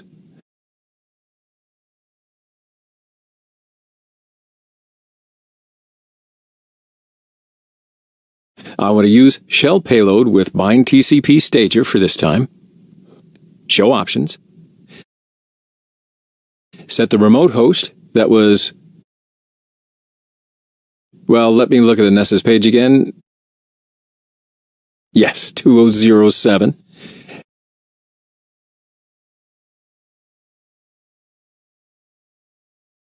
And the port is 445. The default value is correct. Show the options again, and we're ready to run the exploit. Here is the shell of the target system. Exploitation is successful once again. And finally, let's see the reporting abilities of Nessus. Open a browser and go to Nessus service. HTTPS, localhost, and port 8834. Log in with your credential. And here are the scans we performed before. I've only one for now, but click on it and see the details. In the upper right-hand corner, there's an export combo box.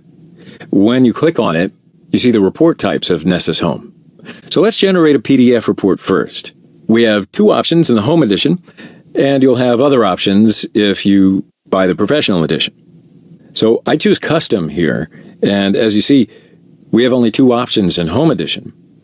You can group the vulnerabilities by host or plugin. I choose the host. And click Export to generate the report in PDF format.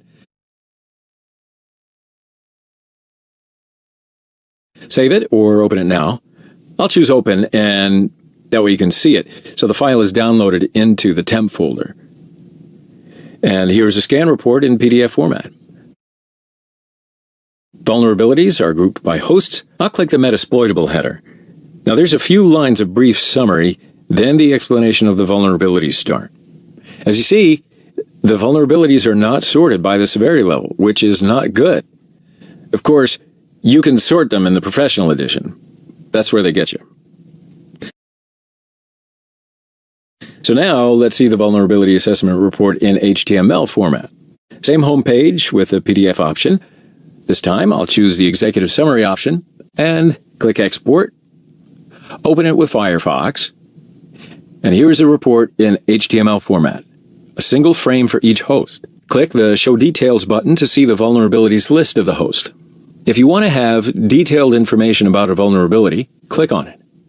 The HTML file redirects you to the online web pages of Tenable Security. You can scan the network to find out the computer systems in a network and discover the network topology. First, let's see the scan types. There are two types of scanning. First type is passive scan. In this type of scanning, you don't want to be recognized by the target. In this regard, you don't directly contact target systems.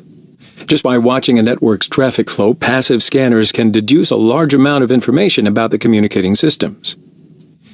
You can use tools such as TCP dump or Wireshark to monitor network traffic. Looking at the ARP table in a computer which is connected to the network is another example of passive scanning. So the second type is active scan. In this type of scanning, you scan on the target systems.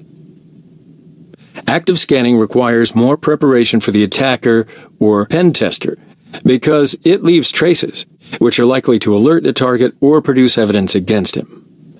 Active scanning on your network can also return great headaches, however. It can have a high political cost and far-reaching effects on system uptime and reliability. If not done carefully, it can be an ineffective, inefficient way to gather information. We'll see Nmap in details. hping is an excellent command line-oriented TCP/IP packet analyzer.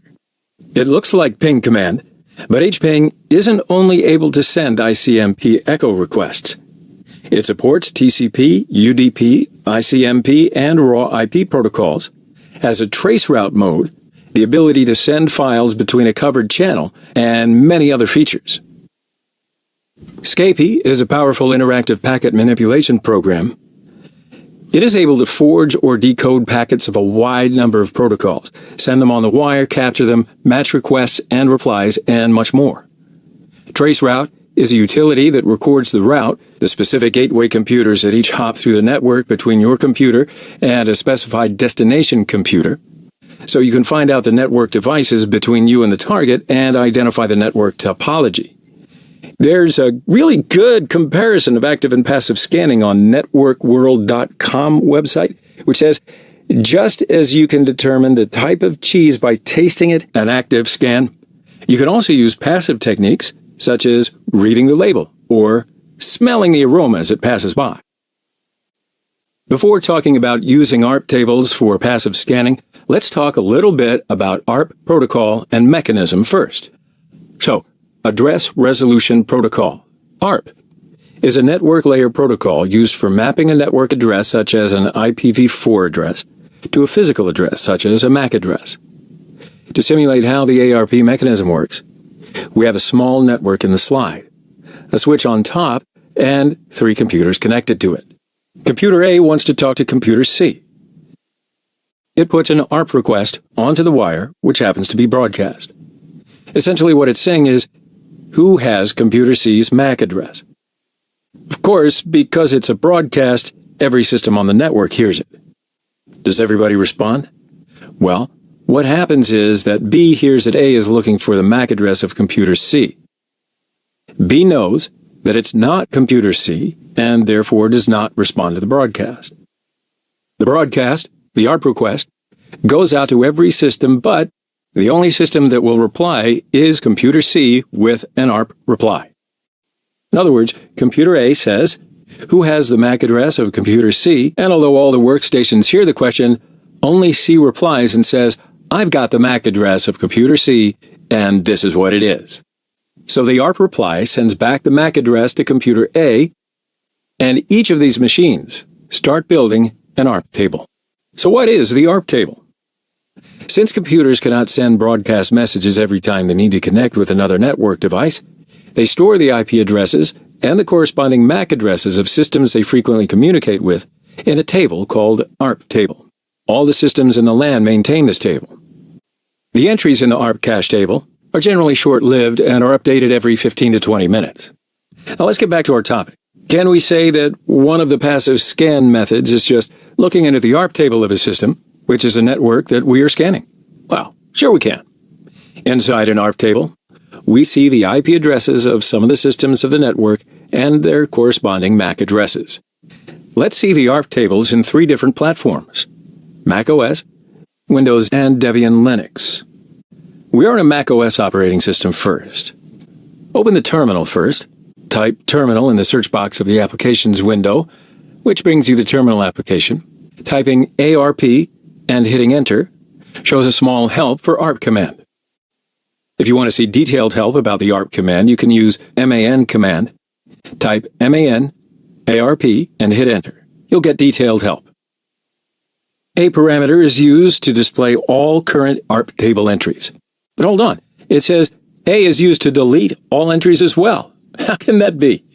Well, to delete an ARP table entry, you use D parameter.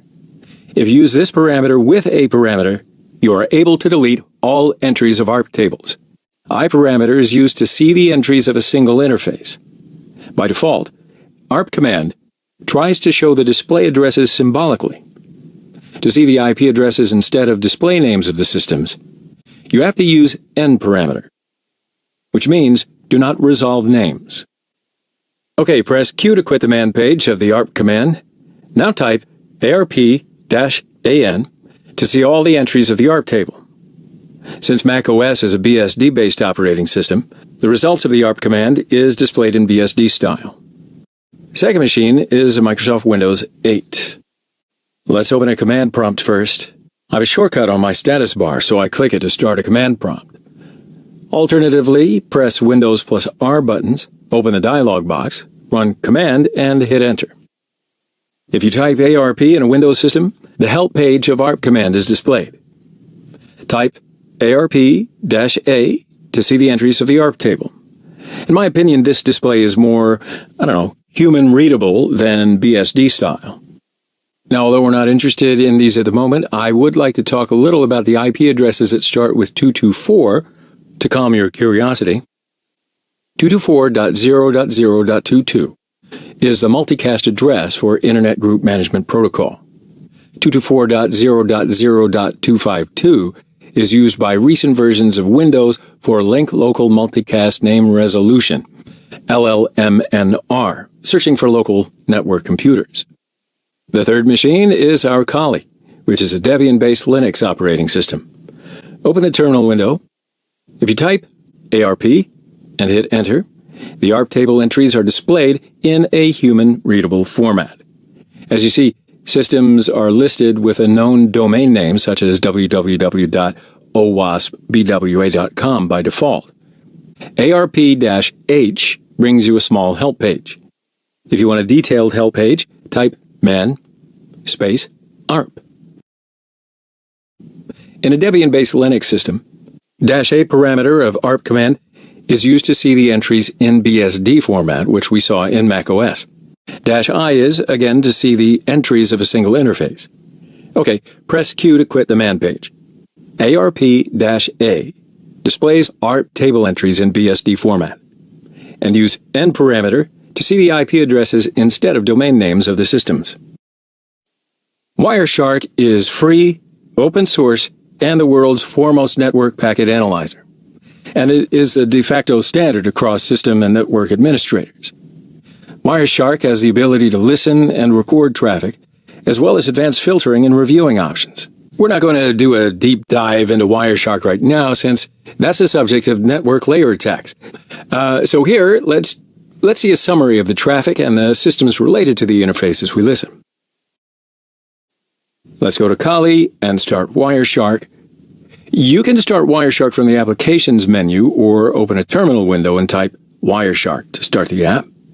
Don't worry about the ampersand and the and of the command. Putting an ampersand at the end of a command causes the shell to run the process in the background. It's sort of multitasking. You can have many processes running, but only one in the foreground at any given point. The process in the foreground is the process that appears to have locked up the terminal. Whatever. The first message is because we are a super user on Kali. No worries. Okay, the welcome page of Wireshark asks which interface we would like to listen to first. So let's have a look at the interfaces of our system. To look at the interfaces and to remember the IP address of Kali, open a terminal and type ifconfig.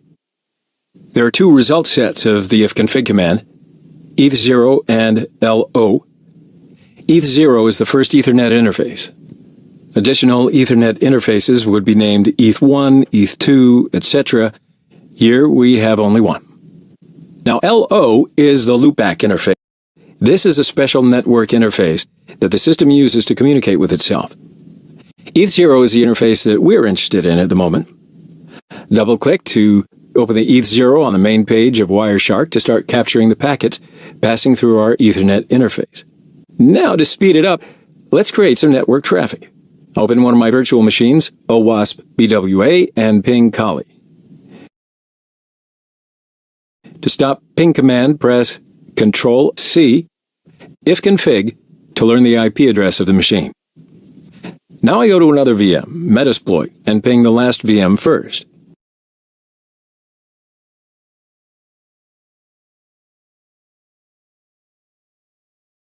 And then ping Kali.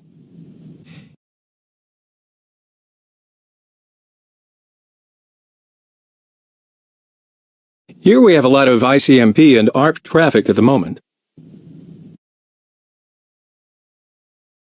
So let's generate some traffic.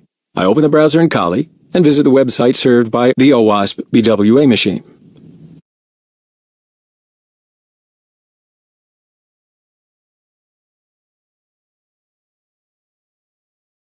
And even more traffic. I visit nhs.uk, my favorite website. Okay, that's enough. Let's turn back to Wireshark. As you see, we have a lot of packets captured, and new packets arrive every second. ARP packets, TCP packets, TLS packets for HTTPS traffic, etc. Here we don't investigate the packets in detail. We want to learn about the systems which are interacting with us. So go to Statistics menu and select Conversations. There are 5 tabs in a conversation window by default. And we're on the IPv4 tab at the moment. Here there are IP packets grouped by address A and address B.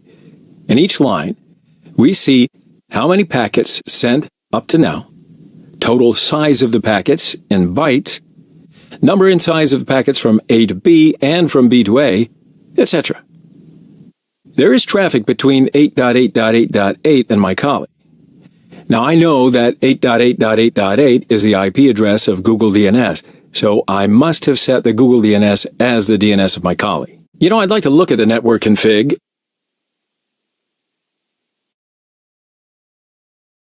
And yes, my DNS address is 8.8.8.8. In the Ethernet tab, we can see the MAC addresses of the systems. The addresses full of Fs mean that the packet is broadcasted. ARP requests are the examples for these kind of packets. In the TCP tab, we can see TCP packets grouped by the addresses and this time by ports as well, because a system may have different interactions with any other system. For example, Kali may have HTTP traffic through port 80, and at the same time, it may have an SSH connection through 22 as well. Same as TCP. Packets are grouped by IPs and ports in the UDP tab. Here we have learned a lot of live systems, IP addresses, and MAC addresses just listening to the traffic go through our network interface. If you'd like to investigate the traffic between the two machines, select a line, right-click. If you choose Apply as Filter from the menu, only these kinds of packets will be seen in Wireshark. I'll choose Find at this time. As you see, automatic query string is prepared. I can navigate between the packets by clicking the Find button. Go back to the conversation window. At the bottom right, there is a Conversation Types button. When you click on it, a lot of different protocols are listed. These selected 5 are the default selected protocols. You can add any protocol from the list. When you select one of them, a new tab is added to the conversation window. So have a look at what you see here. There are a lot of packets that Wireshark captures in seconds. There are some requests and responses for them, broadcasts and their replies, and etc., etc. There is an easier way to follow a stream, although this is very entertaining. The stream is a collection of packets that form a network conversation from the beginning to the end, just like your favorite story. So I'm in Kali now, and I captured the traffic just for a little bit, and while I was capturing, I visited a website to create some HTTP traffic.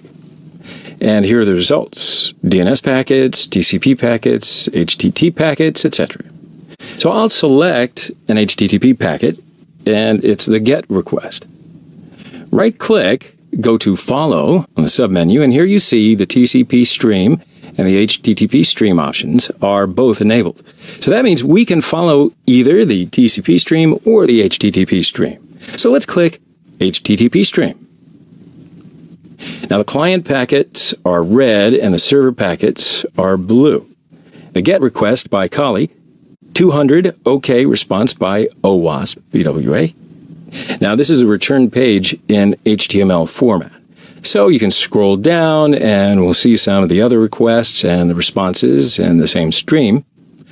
And perhaps you're beginning to see that when you click on a link in a website or visit a website by typing its URL, there might be several consecutive requests and responses that you don't even realize. But in actuality, you don't need to know them as the end user, but we're not your typical end users now, are we? So let's keep going. From the combo box at the left-hand side of the bottom of the stream window, you can filter the conversation from one side to another or vice versa. So at the right-hand side, right, there is another combo box where you can select the output format.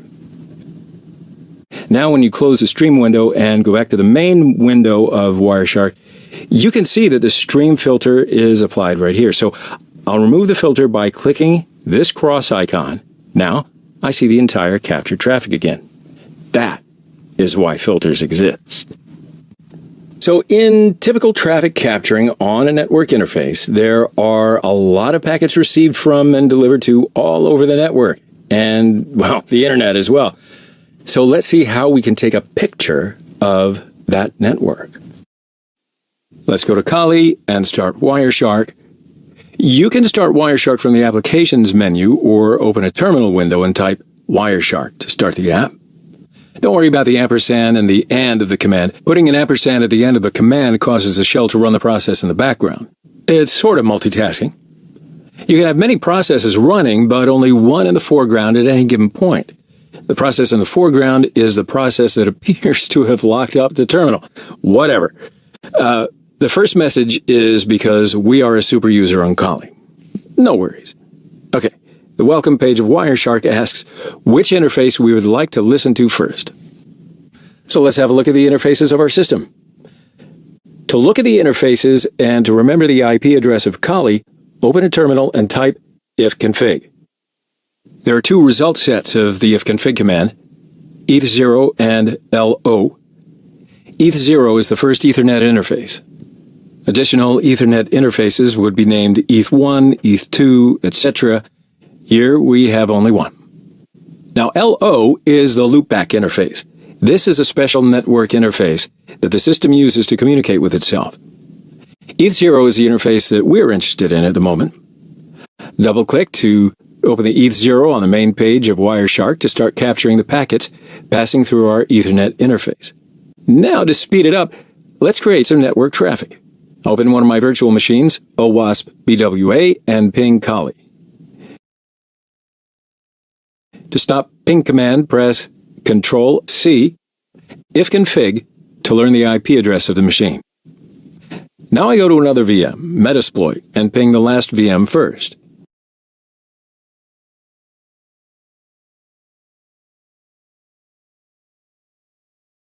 And then ping Kali.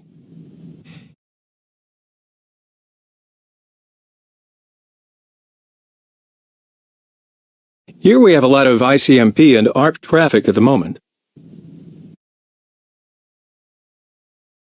So let's generate some traffic. I open the browser in Kali and visit the website served by the OWASP BWA machine.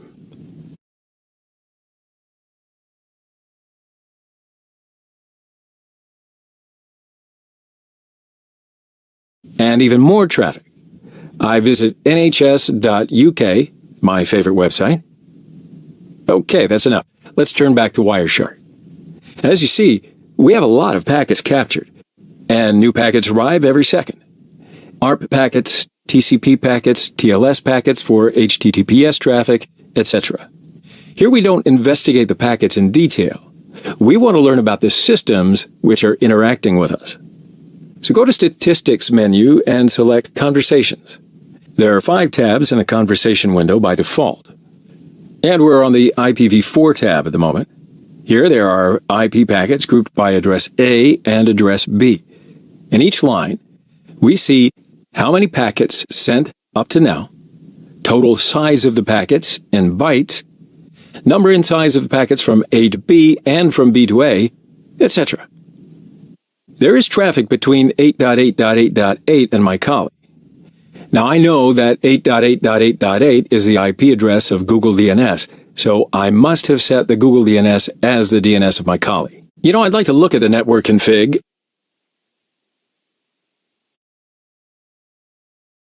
And yes, my DNS address is 8.8.8.8. In the Ethernet tab, we can see the MAC addresses of the systems. The addresses full of Fs mean that the packet is broadcasted. ARP requests are the examples for these kind of packets. In the TCP tab, we can see TCP packets grouped by the addresses and this time by ports as well, because a system may have different interactions with any other system. For example, Kali may have HTTP traffic through port 80 and at the same time, it may have an SSH connection through 22 as well. Same as TCP. Packets are grouped by IPs and ports in the UDP tab. Here we have learned a lot of live systems, IP addresses, and MAC addresses just listening to the traffic go through our network interface. If you'd like to investigate the traffic between the two machines, select the line, right-click. If you choose Apply as Filter from the menu, only these kinds of packets will be seen in Wireshark. I'll choose Find at this time. As you see, automatic query string is prepared. I can navigate between the packets by clicking the Find button. Go back to the conversation window. At the bottom right, there is a Conversation Types button. When you click on it, a lot of different protocols are listed. These selected 5 are the default selected protocols. You can add any protocol from the list. When you select one of them, a new tab is added to the conversation window. Active scanning is done through sending multiple probe requests and recording the probe responses. Because passive scanners are limited to looking at existing traffic, they suffer in terms of overall completeness and accuracy. For example, a passive scanner can't detect an application that no one ever uses, and it can be fooled easily by a system intentionally spewing out misinformation and disinformation. The tools seen on the slide are a few examples of active scanning tools. In this course, we will examine the Nmap and Nessus tools in detail. HPing is an excellent command line-oriented TCP/IP packet assembler analyzer. The interface is inspired by the ping 8 Unix command, but HPing isn't only able to send ICMP echo requests. It supports TCP, UDP, ICMP, and raw IP protocols, has a traceroute mode, the ability to send files between a covered channel, and many other features. So a subset of the stuff you can do using HPing: firewall testing, advanced port scanning, network testing using different protocols, TOS fragmentation, manual path MTU discovery, advanced traceroute under all the supported protocols, remote OS fingerprinting, remote uptime guessing, and don't forget TCP/IP stacks auditing. HPing can also be useful to students that are learning TCP/IP. Although it's a packet analyzer tool, it's widely used for DOS, denial of service, tests and attacks to create IP-spoofed packets and send them to the target system. Let's see how we can use the HPing command to scan the network simply. Go to Kali and open a terminal screen. HPing 3 is embedded into Kali and defined in the path, so you can use it anywhere, just typing the name of the command, HPing 3. Type hping3-h or hping3-help to see the detailed usage of the hping 3 command. Let's look at a few parameters important for scanning mode. Under the mode title, we have a scan mode, and the help shows a sample usage of the mode as well. We'll use scan or 8 parameter to use HPing in scan mode. Under TCP UDP title, we have the parameters to set the flags of TCP or UDP packets. Well, you'll see the flags and meaning in this course in following lectures, so just see the HPing in action now. For example, uppercase S, or SYN parameter, is used to set the SYN flag of TCP or UDP packets. Let's prepare the HPing command to make a network scan. The first parameter is scan, to use HPing in scan mode. Here we should say in which ports we will scan. In this example, 0 to 500 means that the ports between 0 and 500 will be scanned. You can give a port range like this with a dash between the lower bound and the upper bound, or you can give the ports one by one, separating them by a comma, or you can use a combination of these two. Now I want to set the SYN flag of the packet, because all TCP connections start with a SYN packet. Well, again, we'll show you how a TCP handshake is made later on in the following lectures. Here comes the IP address to scan. Hit Enter to start the scan. Here we have the responding ports, and the flags column says what the reply is. We sent SYN packets and get SYN ACK packets. That means ports are accessible and open to us. Now let's make another scan. This time, I'll use uppercase X to make a Christmas scan. In this scan, push, urgent, and fin flags are set in the packet, which is not seen in regular traffic. Since the packets they received are not valid packets, they've dropped them and returned no response. Although it's not the subject of our course, because it's very common usage, I'd like to show you how to perform an IP-spoofed DOS, or denial of service attack, using the HPing tool. I'm going to attack my own server. First, I'll test if I can connect to the application. So open a terminal screen and ping the application www.owaspbwa.com. Okay, I have a connection through the application. Open a browser and visit the website.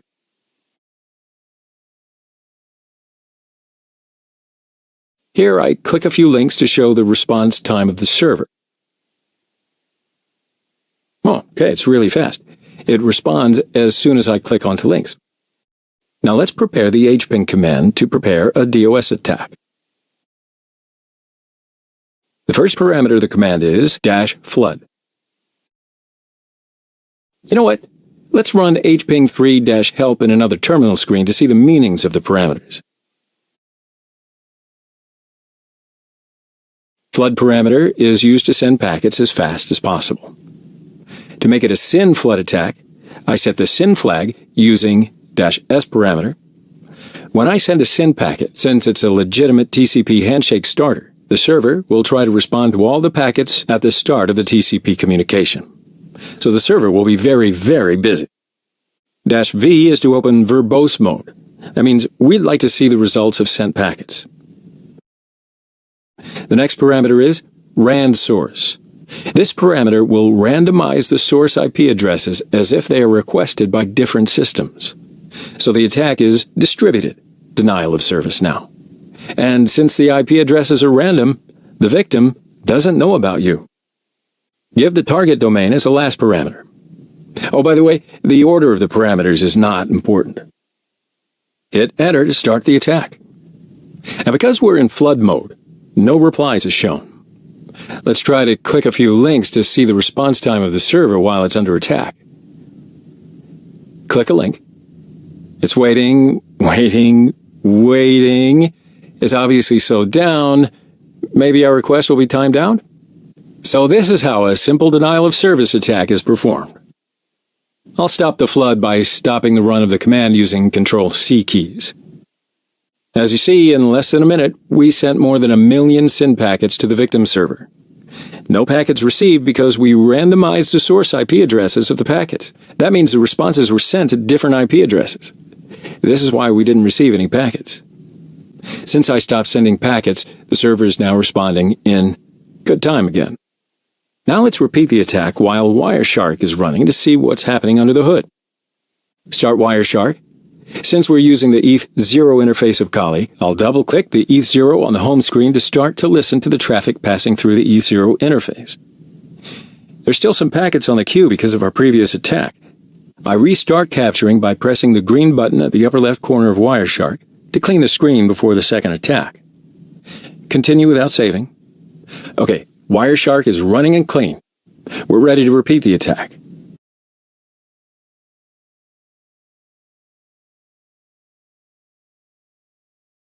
You can see the number of packets at the bottom of Wireshark. As you see, we sent hundreds of thousands of packets in seconds. So let's talk a little bit about the network and data link layer security. Why is it important, and how can we classify the network layer attacks, etc.? When the OSI model was introduced, there was no thinking of any type of security. Security just wasn't part of the design of either the OSI or TCP/IP models. Further, while there may be OSI layers, there are not necessarily protocols that correspond to them. You see, OSI was built to allow different layers to work without knowledge of each other. So any compromise in lower levels directly affects the higher levels. As a result, a system is as secure as its weakest link. In other words, security is as strong as the weakest link, right? So when it comes to networking, layer 2 is one of the weakest links. The protocols developed in the early years of the internet did not require a quality of service, QoS. For example, short delays in the protocols could be ignored. So the key principles of information security, CIA triad, confidentiality, integrity, and availability, were not integrated into the protocols, or they are really weak.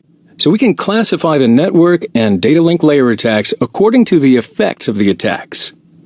Right? So these classes are denying the traffic between two hosts, sniffing or listening to the traffic, compromising the transferred data, and spoofing. So let's have a look at the network sniffing methods first. We're going to learn how to listen to the network traffic and how to use some tools such as TCP dump and Wireshark.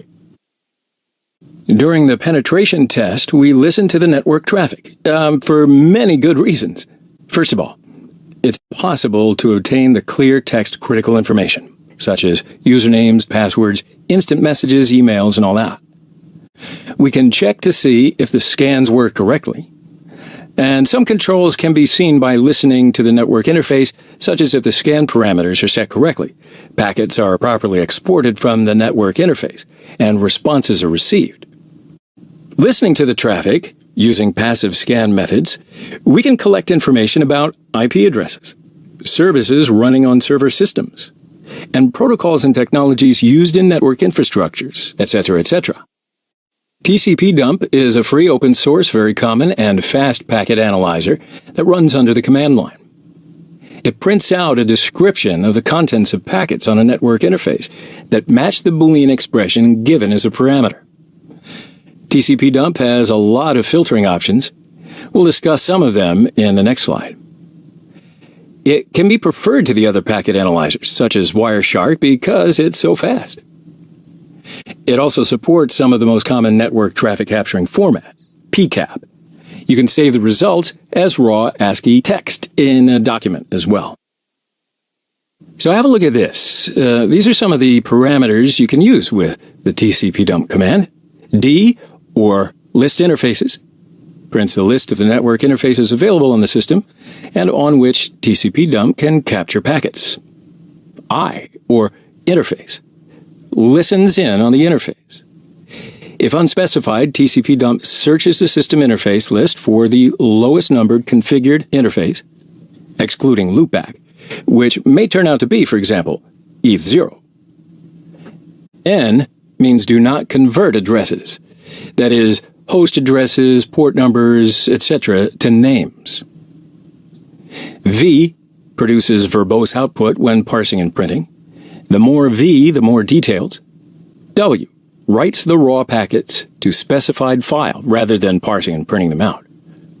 R reads packets from the file which was created with the W option or by other tools that write PCAP or PCAPing files. A prints each packet in ASCII. Handy for capturing web pages.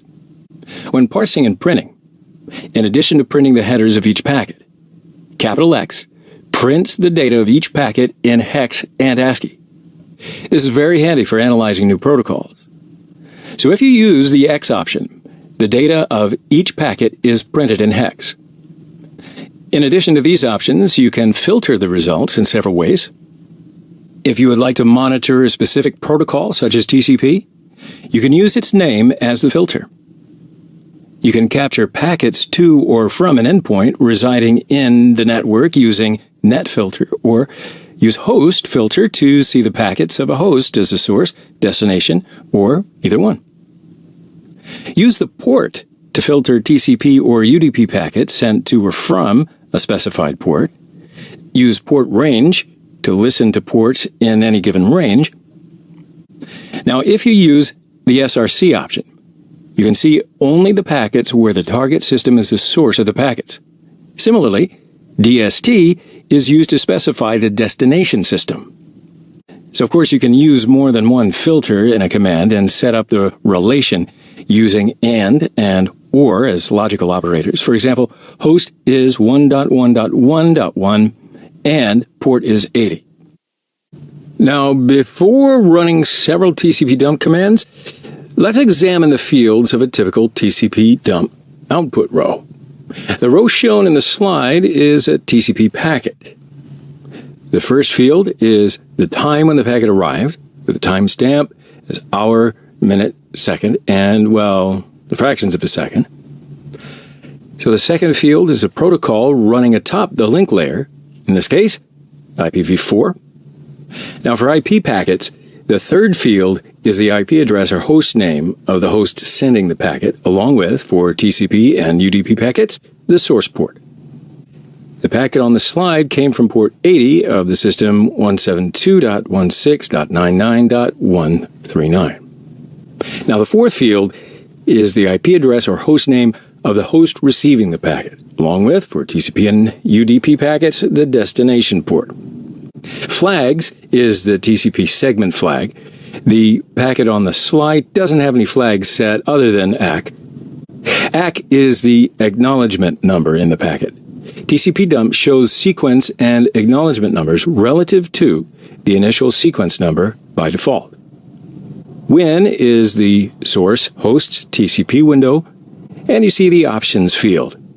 Length is the length of the data in the TCP segment. Length here is 0, so that means that no data is exchanged yet. So that's enough for now. Let's see TCP dump in action. Time for hands-on. Okay, so before we talk about how to expand the sniffing space, let me explain the active network devices and the routers, hubs, and switches. Hub is commonly used to connect segments of a LAN, which is a local area network, and a hub contains multiple ports. When a packet arrives at one port, it is copied to the other ports so that all the segments of the LAN can see all of the packets. Hub acts as a common connection point for devices in a network. Now, switch operates at the data link layer, layer 2, and sometimes the network layer, which is layer 3 of the OSI reference model, and therefore support any packet protocol. Now, LANs that use switches to join segments are called switch LANs, or in the case of Ethernet networks, switched Ethernet LANs. In basically all networks, switch is a device that filters and forwards packets between LAN segments. A router is connected to at least two networks, commonly two LANs or WANs, which are the wide area network, or a LAN and its ISP, which is the Internet Service Provider's network. Router is generally located at gateways, the places where two or more networks connect. Using headers and forwarding tables, router determines the best path for forwarding the packets. And in addition, the router also uses protocols such as ICMP, Internet Control Message Protocol, to communicate with each other and configures the best route between any two hosts. So, in a word, router forwards data packets along networks. Now let's compare the hub and the switch, since both of these two devices have similar roles on the network. Each serves as a central connection for all of your network equipment and handles a data type known as frames. Frames carry your data. When a frame is received, it is amplified and then transmitted onto the port of the destination PC, which is typically a personal computer. The big difference between a hub and a switch is in the method in which frames are being delivered. You got that? In a hub, a frame is passed along or broadcast to every one of its ports. It doesn't matter that the frame is only destined for one port. The hub has no way of distinguishing which port a frame should be sent to, right? So passing it along to every port ensures that it will reach its intended destination. Now, this places a lot of traffic on the network and can lead to poor network response times. You can only imagine, right? Besides, the frame is received by the unintended nodes, which could be hackers. And in a cybersecurity point of view, what about the confidentiality? And additionally, on a 10100 megabit per system hub, it must share its bandwidth with each and every one of its ports. So when only one PC is broadcasting, it will have access to the maximum available bandwidth. However, if there are multiple PCs broadcasting, then that bandwidth will need to be divided among all of those systems, which will degrade performance for everybody. So in comparison, a switch keeps a record of the MAC, which is the media access control address of all the devices connected to it. With this information, a switch can identify which system is sitting on which port. So, when a frame is received, it knows exactly which port to be sent to, without significantly increasing network response times. And in addition, unlike a hub, a 10100 megabit per second switch will allocate a full 10100 megabits per second to each of its ports. So regardless of the number of PCs transmitting, users will always have access to the maximum amount of bandwidth. That's important. So it's for these reasons that a switch is considered to be, well, let's say a much better choice than a hub, right? Good. So switches make it difficult to sniff the network traffic. In the past, the traffic was being sent to all ports with the hub technology. With switches, the traffic is directed only to the specified port. So a network device only receives its own packets, not the others. So we need to use some techniques to sniff the traffic of the other devices then, huh?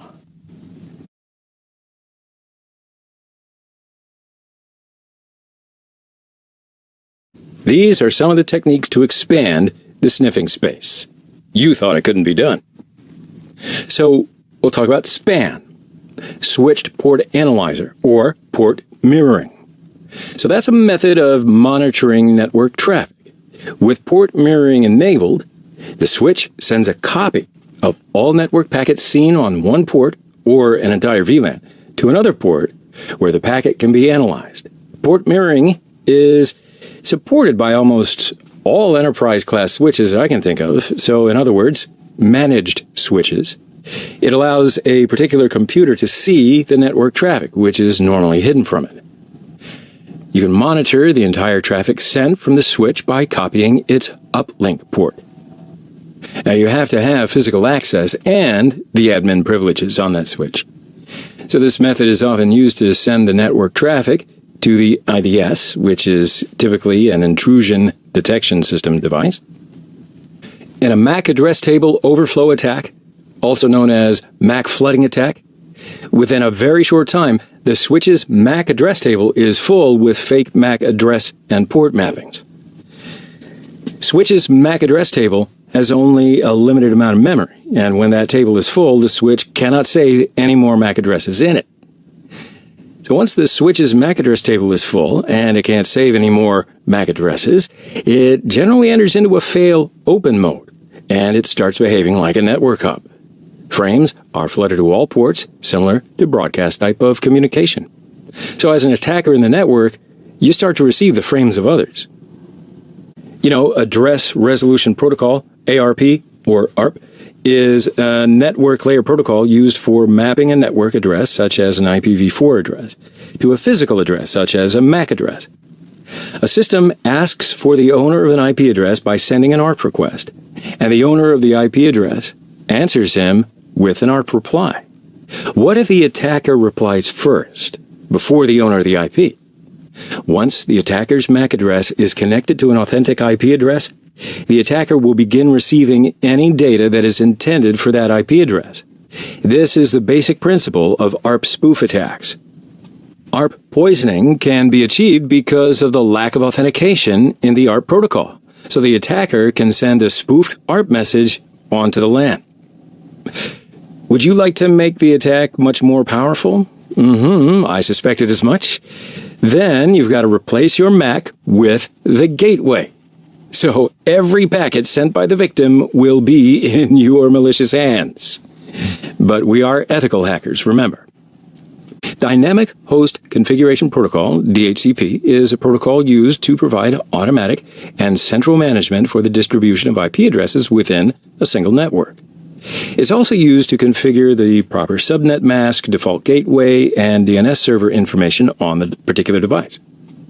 Now, similar to the other types of spoofing attacks, DHCP spoofing involves an attacker pretending to be someone else, in this case, acting as the legitimate DHCP server.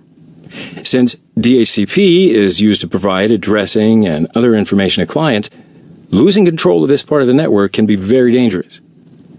In DHCP spoofing attacks, the attacker places a rogue DHCP server on the network, and as clients are turned on and request an address, the server with the fastest response is used. If the device receives a response from the rogue server first, the rogue server can assign any address as well as control which device it uses as a gateway. So a well-designed attack can collect traffic from local hosts to a rogue server that logs all traffic and then forwards out the traffic to the correct gateway or to the device. So this action would be almost transparent. Thus, the attacker can steal information almost invisibly. The foundation of a MAC flood is to make a switch behave like a hub. As I mentioned before, a hub sends the packet it receives to all of its ports. However, a switch sends the packet only to the target system. So if we can make the switch behave like a hub, then it would send the packet to all of its ports. and I could listen to the traffic even though I'm not the target. In a MAC flooding attack, within a very short time, the switch's MAC address table is full with fake MAC address and port mappings. Once the switch's MAC address table is full, and it cannot save any more MAC addresses, it generally enters into a fail open mode, and it starts behaving like a network hub. Ethernet switches uses MAC address tables to determine where to forward traffic on a LAN. So let's go step by step to understand how the MAC address table is built and used by an Ethernet switch to help traffic move along the path to its destination. Now suppose that all of the devices connected to the switch are powered on but have not sent any traffic yet. In this case, the MAC address table of the switch would be empty. Now suppose computer A wants to send traffic to the server. It prepares an Ethernet frame and it sends it off toward the switch. The first thing the switch would do when receiving the traffic is to create a new entry in its MAC address table for computer A's MAC address. Makes sense? The switch then performs a lookup on its MAC address table to determine whether it knows which port to send the traffic to. And since no matching entries exist in the switch's table, it floods the frame out all of its interfaces except the receiving port. Because the frame was sent out to all the switch's other ports, it is received by the target server as well. Then the server sends a new frame back toward the switch. The other systems which receive the frame do nothing.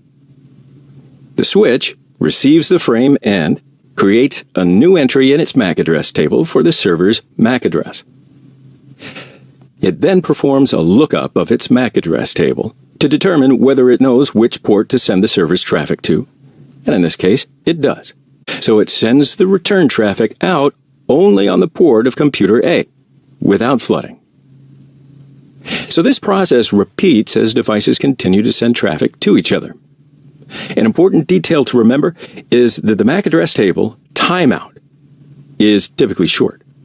So for example, default timeout duration of Cisco switches is 5 minutes. So an entry is left in the table itself only for that specified amount of time before the timeout expires and the entry is removed from the table.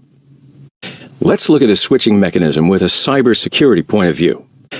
The mechanism has two weaknesses in it. First, when the target MAC address is not in the MAC address table, the frames are flooded out of all the ports, so unintended systems on the network are capable of sniffing these frames. The second weakness is that when the MAC address table is full, no new record is accepted.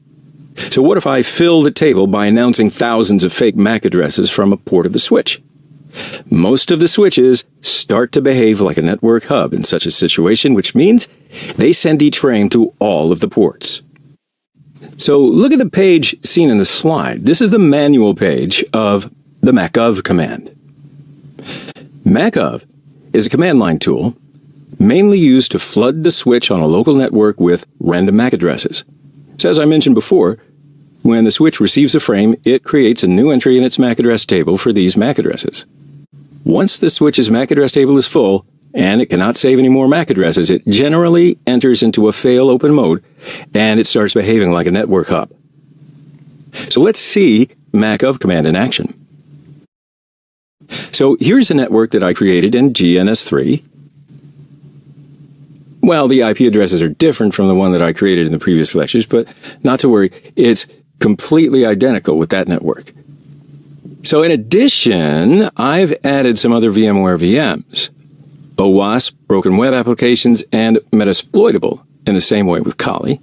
Now just a little word of caution, while you're adding a VMware VM to a GNS3 network, do not forget to create a new custom network mode such as VMnet2, because all VMs need a separate custom network mode. Remember that. Okay, so now I'll go to Kali. Since Kali is a part of the GNS3 network, its network settings is custom, so it's not in NAT mode right now. Have a look at the IP address using ifconfig. Okay, so it's in 192.168.10.024 IP block. So now check the entire network. I go over to the other VMs and look at the interface configurations. These are the IP addresses of all the VMs. Now go to Kali and ping them. The results are pretty good. We got the reply packets for ping requests. So now I open another terminal screen and scan these two VMs and see the open ports and running services. So I'll simply use the nmap command with the IP address only. So it'll be a SYN scan, and the top 1,000 ports will be scanned. Here are the results. 10.11 has 9 open ports, and 10.12 has 23. And as you see here, telnet port of the 192.168.10.12 is open. So let's go to the VMs. 10.12 is Metasploitable, and 10.11 is OWASP-BWA. Now, we know the telnet service is running on Metasploitable. So to create some traffic and let the switch fill the MAC address table, I'll start up a telnet connection from OWASP-BWA to Metasploitable. Type telnet and the IP address of Metasploitable. Enter the username and password, which are already given as a welcome message here. And we got the session. Okay, so we can exit now. Now I'll go to the console of the switch and type show MAC address table dynamic to see the dynamic records of the MAC address table. Now here there are 6 port and MAC mappings for now. Run the command again, and now we have 2 rows. So it seems, by the look of this, that the MAC address table aging is 10 or 15 seconds. Okay, you ready for this? This is the time of MAC flooding. So now I'm in a terminal screen on Kali. Have a look at the manual of macov command first. So type man macov and hit enter. Macov is a tool that's used to flood the local network with random MAC addresses. And here are the options. I, to identify the network interface to attack. N, to specify the number of packets to send. D, to specify the destination system's IP address, etc. So let's create the command. Of course, the first command I'll send is macov. I, the interface that's used to attack, will type that in as eth0.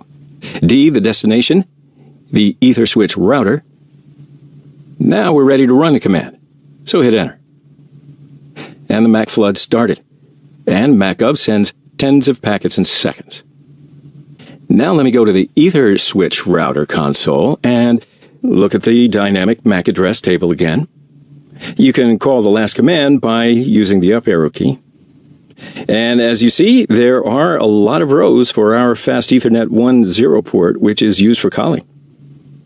So while macov is running, let's run Wireshark and try to listen in to the traffic on the telnet of Kali's own network interface.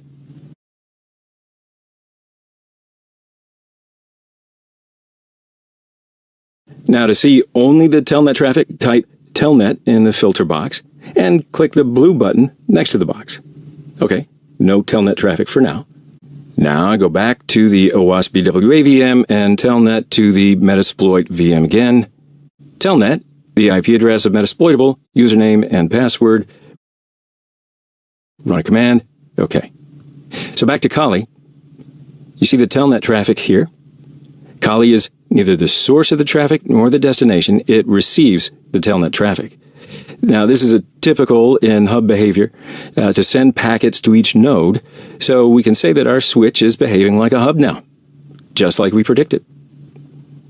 So let's go ahead and stop Wireshark and the macov command using Control-C keys. You can do that. These are the telnet packets. Since telnet is a clear text protocol by default, we can see the payload as well as the metadata. We can see every character in a different packet. So select one of them. Right-click, follow, and select TCP stream. So the red characters here are client packets. The blue characters are the server packets. Here's a credential, username, and password.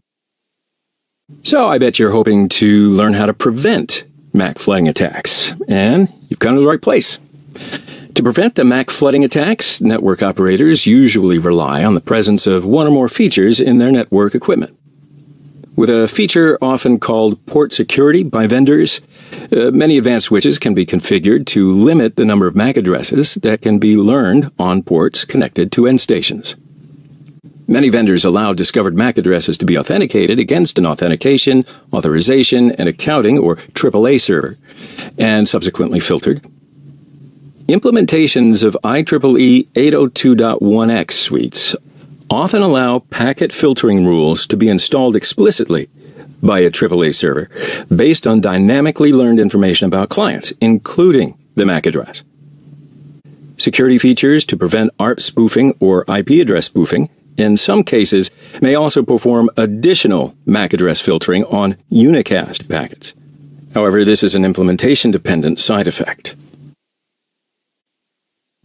An ARP spoof is performed replying to an ARP request before the real owner of the IP address. Because of the lack of authentication mechanisms in ARP protocol, you're able to set yourself as the owner of the IP in the source machine's ARP table. Okay, to understand the ARP spoof or ARP cache poisoning attack, let's remember the ARP protocol and its principles once again. Address Resolution Protocol, ARP, is a network layer protocol used for mapping a network address such as an IPv4 address to a physical address such as a MAC address. To simulate how the ARP mechanism works, we have a small network in the slide, a switch on top, and 3 computers connected to it. Computer A wants to talk to computer C. It puts an ARP request onto the wire, which happens to be broadcast.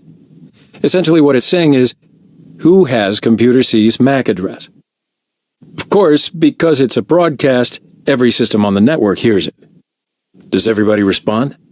Well, what happens is that B hears that A is looking for the MAC address of computer C. B knows that it's not computer C and therefore does not respond to the broadcast.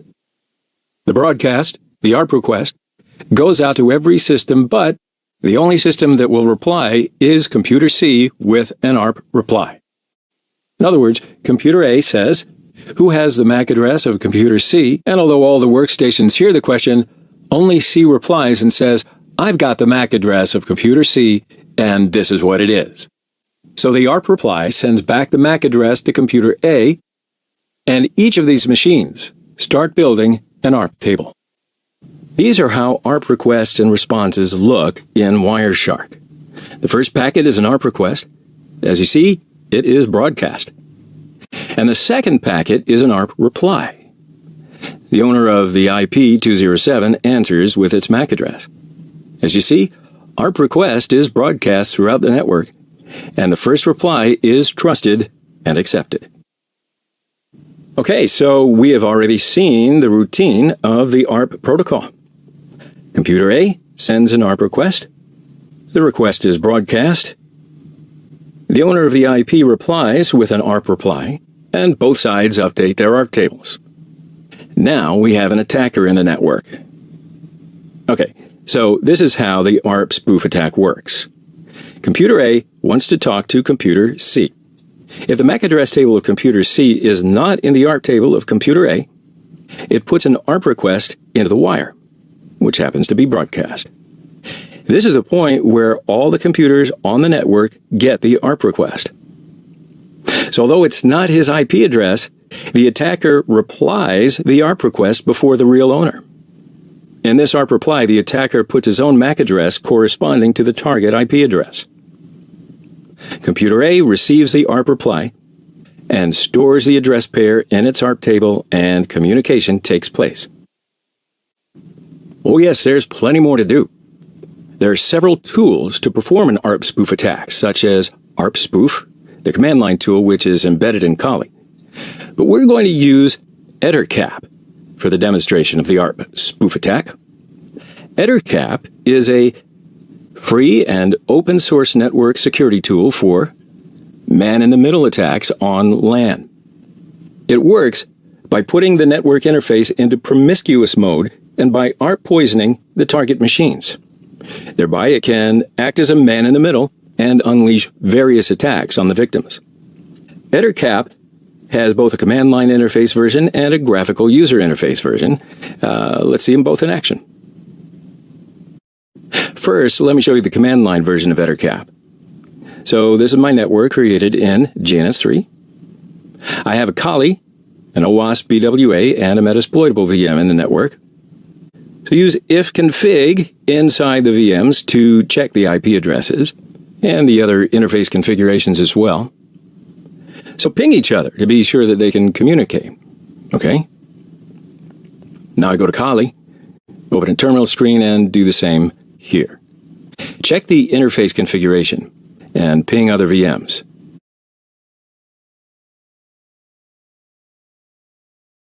Yep, everything's okay. So let's look at the ARP table of Metasploitable. Type ARP-N and press enter. So currently there are 2 records in the ARP table of Metasploitable, one for Kali and one for OWASP BWA. Now let me show you something. If you want to perform an ARP spoof attack, you should enable IP forwarding in your attacker system so that the packets will not end on your attacker system and be forwarded to the destination system. Otherwise, you'll block the traffic between the victim and the spoofed system. Check that out. So the IP address is managed by a variable IP forward, like in Kali. And to look at the file content, type cat/proc/sys/net/IPv4/IP forward and press enter. Its value is 0. So to enable it, it has to be 1. So I'll change it. You can open the file with a text editor and change the value, but here I'll just simply use the echo command for this purpose. Echo 1 greater than sign the entire file name. So check the file again. And yes, its value is now 1. Now, please note that EtherCap enables IP forwarding automatically, even though you don't enable it manually. All right, I want you to know what's happening behind the scenes, so to speak. All right, so now's the time of the attack. Before creating the command, let's see the manual of EtherCap. So type man EtherCap and press enter. So here's the short definition and the long description. Targets, options, M for man in the middle, MIT-M attack. So these are the MIT-M attack types. ARP is at the first line, and the others, ICMP, DHCP, etc. And here are the user interface options. T for the text-only interface. Anyway, let's just create the command. So first, the command itself, EtherCap. I, the interface, E the 0, T for the text-only interface type, M to make it a MIT-M attack, and select the MIT-M attack type, ARP, column, remote. So the first IP specifies the IP address which will be spoofed, and the second IP address is the victim system. So that means there will be a row in the Metasploitable's ARP table with a Kali's MAC address and OWASP BWA's IP address. And that means when Metasploitable wants to send a packet to OWASP BWA, it will be sent to Kali instead, right? And with the help of IP forwarding, the packet will arrive at OWASP BWA finally. Now, please don't forget to use these slashes at the beginning and end of each IP address. The command is ready to run. So, let's see what it does. Hit enter. And here's a summary of the attack, the victims, interface type, etc. Now I'll go to Metasploitable, ARP-N, to see the ARP table again. And as you can see here, the first record is for Kali. So please look at the MAC address. And the second record is for OWASP BWA, but with the attacker's MAC address. Any packet sent from Metasploitable to OWASP BWA will visit Kali now. So let's create a telnet connection to port 80 of OWASP BWA. Type telnet OWASP BWA IP and the port 80. Now hit enter.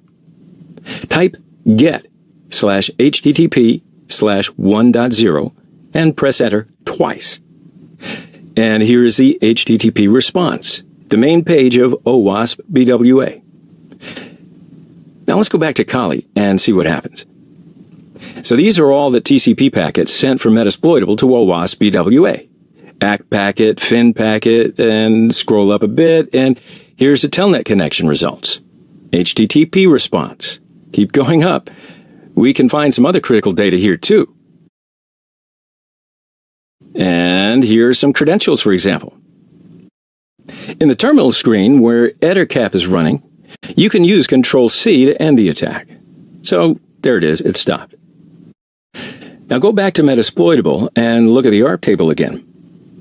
Now the IP address of OWASP BWA is matched with the correct MAC address.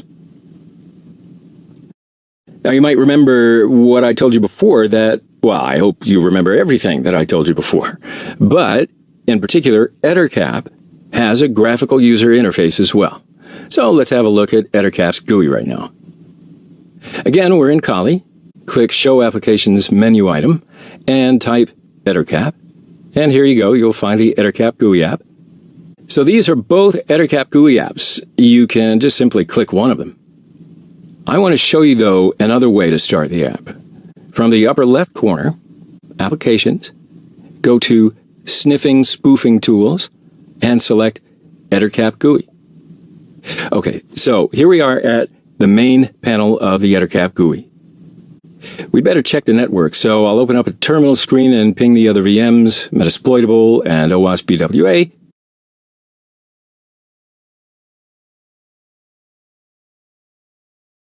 Yeah, everything looks okay. So go to the Sniff menu in EtherCap and select Unified Sniffing. Asking for input interface, ETH0 is good. Click OK. If you look at the EtherCap menu, it's totally different now. So go to Hosts and select Scan for Hosts. It's a kind of a ping scan to find out the devices of the network. It found 5 devices and added them to the hosts list. So go back to Hosts again, and now select Hosts Lists. And here's a list. Very nice. Works well. 192.168.10.11 is OWASP BWA. So this is the system that will spoof. So select it and click Add to Target 2. So 192.168.10.12 is Metasploitable. That's our victim. So we'll change its ARP table, select it, and click Add to Target 1. I think now we're ready to attack. What do you think? All right, so let's go to MIT-M and click ARP Poisoning. Okay, check the Sniff Remote Connections option and click OK. And the final step, go to Start and select Start Sniffing. So the attack has begun. Let's go to Metasploitable and see the attack result. To see the ARP table, type ARP-N and press Enter. The first row is for OWASP BWA, but the MAC address is Kali's MAC. To show it, now I'll ping Kali to create the ARP record. Run the ARP command again, and now I have another row for Kali. And both Kali and OWASP BWA have the same MAC address. Okay, you know the rest.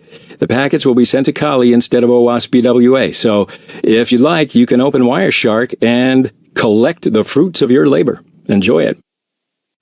Now, similar to the other types of spoofing attacks, Dynamic Host Configuration Protocol, DHCP spoofing, involves an attacker pretending to be someone else. In this case, acting as a legitimate DHCP server. Since DHCP is used on most networks to provide addressing and other common information to clients, losing control of this part of the network can be dangerous. Dynamic Host Configuration Protocol, DHCP. Now, it's a protocol used to provide automatic and central management for the distribution of IP addresses within a network. It's also used to configure the proper subnet mask, default gateway, and DNS server information on the device. In most homes and small businesses, the router acts as a DHCP server. In large networks, a single computer might act as a DHCP server. In short, the process goes like this. A device, the client, requests an IP address from a router, the host, after which the host assigns an available IP address to allow the client to communicate on the network. So let's look at some of the advantages of using DHCP. A computer or any other device that connects to a network, local or internet, must be properly configured to communicate on that network. Makes sense? Since DHCP allows that configuration to happen automatically, it's used in almost every device that connects to a network, including computers, switches, smartphones, gaming consoles, you name it. Now, because of this dynamic IP address assignment, there's less of a chance that two devices will have the same IP address, which is very easy to run into when using manually assigned static IP addresses. Using DHCP also makes a network much easier to manage. From an administrative point of view, every device on the network can get an IP address with nothing more than their default network settings, which is set up to obtain an address automatically. So that's easy, gives them nothing to call the help desk about. The only other alternative is to manually assign addresses to each and every device on the network. You're not getting paid enough to do that. So because these devices can get an IP address automatically, they can move freely from one network to another, given that they're all set up with DHCP, and receive an IP address automatically, which is super helpful with mobile devices. Now, as a cybersecurity expert, you should know one more thing about the DHCP mechanism. The first device which replies to a DHCP discover request decides the configuration of the client. There is not any mechanism to authenticate the DHCP server. Similarly, a DHCP server tries to reply to all the DHCP requests, and again, there is no authentication mechanism for the clients who request an IP. You get it? I think you do. What if a hacker replies before the real DHCP? Or what if a client sends a lot of DHCP discovery requests by changing the MAC address each time?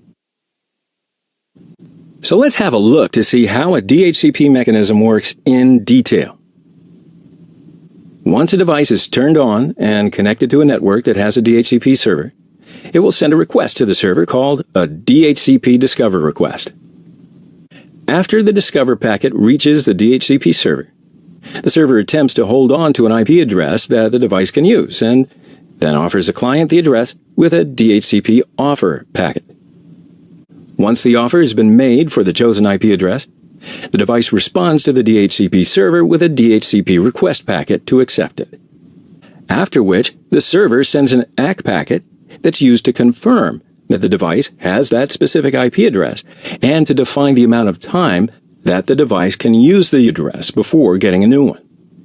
If the server decides that the device cannot have the IP address, it will send a NAC. Let's see the DHCP server mechanism in Wireshark. So Wireshark is already embedded into Kali and it's ready to use. In addition, I'd also like to show you how to download and install it in a Windows system. So right now I'm in a Windows 8 system. Open the internet browser and search for Wireshark for Windows, using those as the keywords. First link is the download page of wireshark.org. So let's click it. My Windows is 64-bit, so I'll download the 64-bit, which is the latest stable version. Click it and save the installer. Now it takes less than a minute, unless your connection is a mess. You might want to look into that. Just kidding. Click to run it. The setup wizard opens. Okay, so simply it's a next finish installation. No need to change anything. Wait until the installation finishes.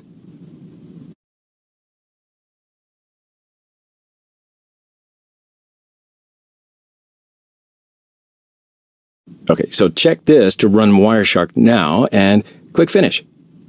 And welcome to the Wireshark and Windows interface. So now I will show you the DHCP mechanism in Wireshark.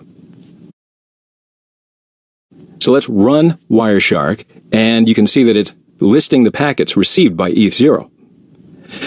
So to demonstrate the DHCP mechanism, we need to ask for an IP address over at the DHCP server. From the bottom right corner, right-click to the network icon and select Open Network and Sharing Center. Click Ethernet 0 and then Properties. You'll have to scroll down a little bit and double-click IP version 4. And as you see here, the IP address is manually set for my Windows 8. So to start a DHCP request, I'll choose Obtain an IP address and DNS server address automatically. Those are my options. Now, before I click OK, I'll go to Wireshark and restart capturing by clicking the green button on the toolbar. So now Wireshark Windows will be cleaned. Continue without saving. So now go to the network status window and click OK. And we can close all the networking windows. So Wireshark captured the packets. Well, it's still capturing, but let's go to the top of the list to find the DHCP packets. So here the DHCP Discover packet is right here at the top of the list. When we look at the ports in the UDP header, we see that the port 68 is used to send DHCP Discover packets. So let's go back to the filter box and type UDP port equals 68, and now we have the DHCP packets only. So the first packet is DHCP Discover. And as I mentioned before, it's broadcast. Source IP is all zeros because we don't have an IP address at the moment. Destination IP is all ones, 255.255.255.255 because it's a broadcast packet. And right here is Bootstrap Protocol, which is an application layer protocol used by DHCP mechanisms. The second packet is a DHCP offer packet sent by the DHCP server, 172.16.99.254 to the Windows system. The destination IP is 172.16.99.233, which is offered to the DHCP server. So in here, the destination MAC address is important. That's what's going to be targeted according to the MAC address. So as you see, the destination MAC address of the DHCP offer packet is the same as the source MAC address of the DHCP Discover packet. Now the third packet is the DHCP request sent by the Windows system. It's still a broadcast packet and the source IP is still all zeros. The message is request and the requested IP address is an option 50. So if you expand it, you see the requested IP address. And it's the same as the offered IP address 172.16.99.223. The last packet is DHCP ACK, sent by the DHCP server to the Windows system. This packet completes the DHCP mechanism successfully. So from now on, the IP address of our Windows system is 172.16.99.223. In DHCP spoofing attacks, the attacker places a rogue DHCP server on the network. There are two main features of the DHCP mechanism that emerges the DHCP spoofing attack. First, there's no authentication process and priority in the DHCP mechanism. Second, as clients are turned on and request an address, the server with the fastest response is used. So if the device receives a response from the rogue server first, the rogue server can assign any address as well as control which device it uses as a gateway. So a well-designed attack can funnel traffic from local hosts to a rogue server that logs all the traffic and then forwards that traffic out to the correct gateway to the device. And this action would be almost transparent, right? Thus, the attacker can steal information pretty much invisibly. How are you going to find that? That's why you're here. Let me clue you in on another important point. While setting up a rogue DHCP server, we cannot be so sure whether the client received the settings of the rogue server or the legitimate server. That's why it's way better to use the DHCP spoofing attack with the DHCP starvation attack. All right?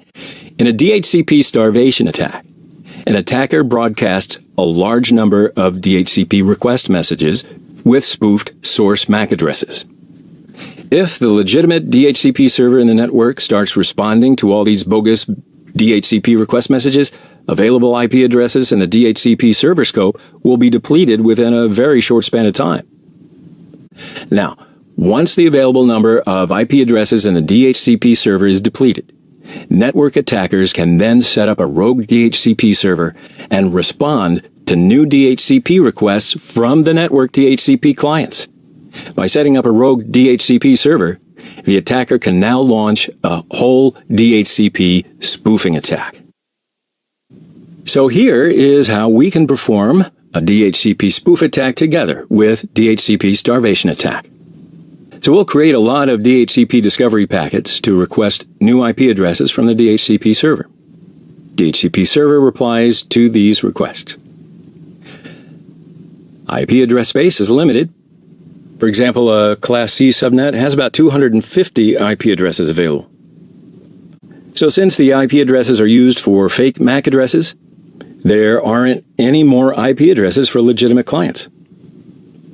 DHCP cannot respond to the new requests, and the clients which cannot have IP addresses become out of service. So now we'll set up a rogue DHCP server, which is the only server to respond to the client's IP address requests right now. The rogue DHCP server starts distributing IP addresses and other TCP/IP configuration settings to the network DHCP clients. TCP/IP configuration settings include default gateway and DNS server IP addresses. So now we can replace the original legitimate default gateway IP address and DNS server IP address with our own IP address. Once the default gateway IP address of the network devices are changed, the network client starts sending the traffic destined to outside networks to the attacker's computer. The attacker can now capture sensitive user data and launch a man-in-the-middle attack. So let's see how we can perform a DHCP starvation attack and consume the DHCP pool using Yersinia. Yersinia is a network tool designed to take advantage of some weaknesses in different network protocols. The protocols currently implemented in Yersinia are shown in the slide. Now we're going to use our VMs in NAT mode during this demo. So I'm on my host machine and open the virtual machine library. This is the Kali that I'll use. So click this icon to see the VM settings. Click the network adapter icon. It says Internet is shared with my Mac, so if you look at the explanation in the right-hand side of the frame, it means the VM is in NAT mode. So this is what we want, so just leave it as it is.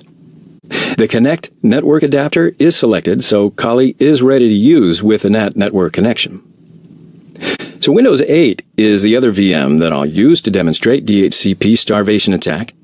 Let's have a look at the network settings of Windows as well. Yeah, it's in NAT mode, and the network adapter is connected. So I'll disconnect the network adapter by clicking here, because I just want to show you that the DHCP of VMware is working properly. So I want to add a second network interface for my Windows system. Click Show All, and go to the Settings menu, and click on Add Device at the upper left-hand corner. Select Network Adapter, and click Add. The details of the new adapter are listed here. The NAT mode is selected by default already. So uncheck the Connect Network Adapter box for now. Okay, so as you see, we have two network adapters for the Windows system. Both of them are in NAT mode and are disconnected. So now I'll start the Windows 8 system. Log in, and sure enough, it's ready. Right-click on the network icon at the lower right corner and select Open Network and Sharing Center. And right there, we don't have an active network at the moment. That's to be expected. So now I connect the first adapter and activate the network. In VMware Fusion, you can see and change the setting in several ways. If you use the VM in full screen mode like I do, just go to the upper side for VMware Fusion menu. There it is. And if the menu does not appear, just press Command and Control buttons together. Right, so this is the default setting of VMware Fusion to turn back to the host system when you're inside a VM. And these are the network adapters. When you click on them, you'll see the short menu for network adapter, and here you can connect or disconnect the network adapter, change the network mode, NAT bridge, or host only, and you can use this pop-up for the network adapter settings. Now, the second way to see and change the network settings is to click the settings icon, then select the adapter to see the settings. So the third way is to go to the virtual machine menu. Go to the network adapter, and you'll see the short menu of the adapter. Now go to the first network adapter icon and click on the Connect Network Adapter menu item. And now you see in the Network and Sharing Center window we now have an active network connection. So click the network name and the details button. Here are the connection details, and right there it is. DHCP is 172.16.99.254, and it assigned an IP address for the VM 172.16.99.221, as well as a gateway and the DNS address. Now I'll go back to Kali and open a terminal screen. Using the ifconfig command to see the network interface configuration, and sure enough, it has the IP address. So ping the Windows 8 system to validate the network, 221. Okay, we receive the ICMP reply, so everything looks okay. Now is the time for Yersinia. So type man Yersinia and hit enter to see the manual. And right here in the manual, Yersinia is a framework for performing layer 2 attacks. And here's a list of protocols implemented in Yersinia. Scroll down. You'll see the options. We can use uppercase G to start a graphical interface. So let's go ahead and use it in graphical mode. You can press Q to quit from the manual and turn back to the terminal. Now type Yersinia, uppercase G, and press enter. So this is the graphical user interface of Yersinia. Before running the attack, let's open Wireshark and monitor the network packets to see what happens when we start the attack. You can type Wireshark in terminal to start it, or just click the Wireshark icon. To select the interface to listen, double-click ETH0. And to discard the different packets and focus only on the DHCP packets, we can filter the packets. In the filter box, type boot P and hit enter. So boot P is the short form of Bootstrap Protocol, which I mentioned earlier. It's basically a computer networking protocol to automatically assign an IP address to network devices from a configuration server. And obviously, it's used by the DHCP server. Now we can turn back to Yersinia and prepare and run the attack. So click Launch Attack. That's the link at the upper left-hand corner. The tabs in the window are the implemented protocols. Choose DHCP and select Sending Discover Packet. Now click OK. As soon as we click the button, Yersinia starts sending dozens of DHCP requests in a second. It'll keep sending the packets till we stop the attack. Now look at the Wireshark window. These are the DHCP Discover packets sent by Yersinia. So now, while Yersinia is sending the DHCP Discover packets, let's activate the second interface of the Windows VM.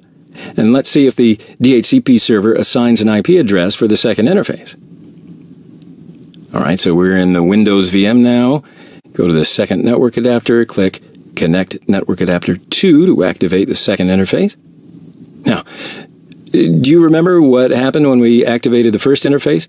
We saw the new network activated, but now there is still no network because the DHCP server is busy replying to the request created by Yersinia. It's not going to answer the Windows 8 second interface. So let's turn back to Kali and stop the attack. In Yersinia's interface, just click List Attacks and then click Stop or Stop All. In the Wireshark window, look at the bottom of the packets list. We now have a complete DHCP sequence. Discover, Offer, Request, and ACK packets. In the Windows 8 VM, we now have the second network. The first one was Ethernet 02. This one is Ethernet 0. Click on it. In the status window, click on Details. The second interface has an IP address now, assigned by the DHCP server. Now, to be honest, there are a number of different types of VLAN attacks in modern switch networks. The VLAN architecture simplifies network maintenance and improves performance, but it also opens the door to abuse. So it's important to understand the general methodology behind these attacks and the primary approaches to mitigate them. VLAN hopping enables traffic from one VLAN to be seen by another VLAN. Sounds kind of fun, huh? So as we've already seen before, a virtual local area network, virtual LAN or VLAN, is a group of hosts with a common set of requirements, which communicate as if they were attached to the same broadcast domain. regardless of their physical location. VLANs work by applying tags to network packets and handling these tags in networking systems, creating the appearance and functionality of network traffic that is physically on a single network, but acts as if it is split between separate networks. Capiche? So let's take a moment and remember the reasons of why we're using VLANs. Security. Groups that have sensitive data are separated from the rest of the network. Cost reduction. Cost savings result from less of a need for expensive network upgrades. Higher performance. The number of router hops reduces and the apparent bandwidth for network users increases. Broadcast storm mitigation. Every VLAN only receives its own broadcast packets. Improved IT staff efficiency. As we were talking about before, VLANs make it easier to manage the network. It also simplifies the company's management. So here are the basic principles of the switch ports. The ports of a switch is in dynamic desirable mode by default. If the device connected to the port is a computer, the mode of the port becomes access, and the port is dedicated to that computer. If the device is another switch, the mode of the port becomes trunk. So by default, trunk ports have access to all VLANs and pass traffic for multiple VLANs across the same physical link, generally between switches. So switch spoofing is a type of VLAN hopping attack that works by taking advantage of an incorrectly configured trunk port. In a switch spoofing attack, the network attacker configures a system to spoof itself as a switch. So this spoofing requires that the network attacker be capable of emulating 802.1q and DTP messages. By tricking a switch into thinking that another switch is attempting to form a trunk, an attacker can gain access to all the VLANs allowed on the trunk port. So the best way to prevent a basic switch spoofing attack is to turn off trunking on all ports, except the ones that specifically require trunking. On the required trunking ports, disable DTP, Dynamic Trunking Protocol, and manually enable trunking. Another type of VLAN hopping attack is known as double tagging attack. This type of attack takes advantage of the way that hardware on most switches operates. Most switches perform only one level of 802.1q de-encapsulation, which allows an attacker to embed a hidden 802.1q tag inside the frame. This tag allows the frame to be forwarded to a VLAN that the original 802.1q tag did not specify. An important characteristic of the double tagging VLAN hopping attack is that it works even if trunk ports are disabled, because a host typically sends a frame on a segment that is not a trunk link. So let's see how the double tagging VLAN hopping attack is performed step by step. The attacker sends a double tagged 802.1q frame to the switch. The outer header has the VLAN tag of the attacker, which is the same as a native VLAN of the trunk port. Normally, a switch port configured as a trunk port sends and receives VLAN-tagged Ethernet frames. Native VLAN is the only VLAN which is not tagged in a trunk. In other words, native VLAN frames are transmitted untagged. The assumption here is that the switch processes the frame received from the attacker as if it were on a trunk port. In this example, the native VLAN is VLAN 1. The inner tag is the victim VLAN. In this case, it's VLAN 20. The frame arrives on the switch, which looks at the first 4-byte 802.1q tag. The switch sees that the frame is destined for VLAN 1, which is a native VLAN. The switch forwards the packet out on all VLAN 1 ports after stripping the VLAN 1 tag. On the trunk port, the VLAN 1 tag is stripped, and the packet is not retagged because it's part of the native VLAN. At this point, the VLAN 20 tag is still intact, and it has not been inspected by the first switch. The second switch looks only at the inner 802.1q tag that the attacker sent, and sees that the frame is destined for VLAN 20, the target VLAN. The second switch sends the frame onto the victim port or floods it, depending on whether there is an existing MAC address table entry for the victim's host. So the best approach to mitigating double tagging attacks is to ensure that the native VLAN of the trunk ports is different from the VLAN of any user ports, right? In other words, do not let the users use the native VLAN. In fact, it's considered a security best practice to use a fixed VLAN that is distinct from all user VLANs in the switch network as the native VLAN for all 802.1q trunks. Throughout the course, we're going to learn how to use Nmap in detail to scan the networks. Nmap, Network Mapper, is a free and open source utility for network discovery and security auditing. Many systems and network administrators also find it useful for tasks such as network inventory, managing service upgrade schedules, and monitoring host or service uptime.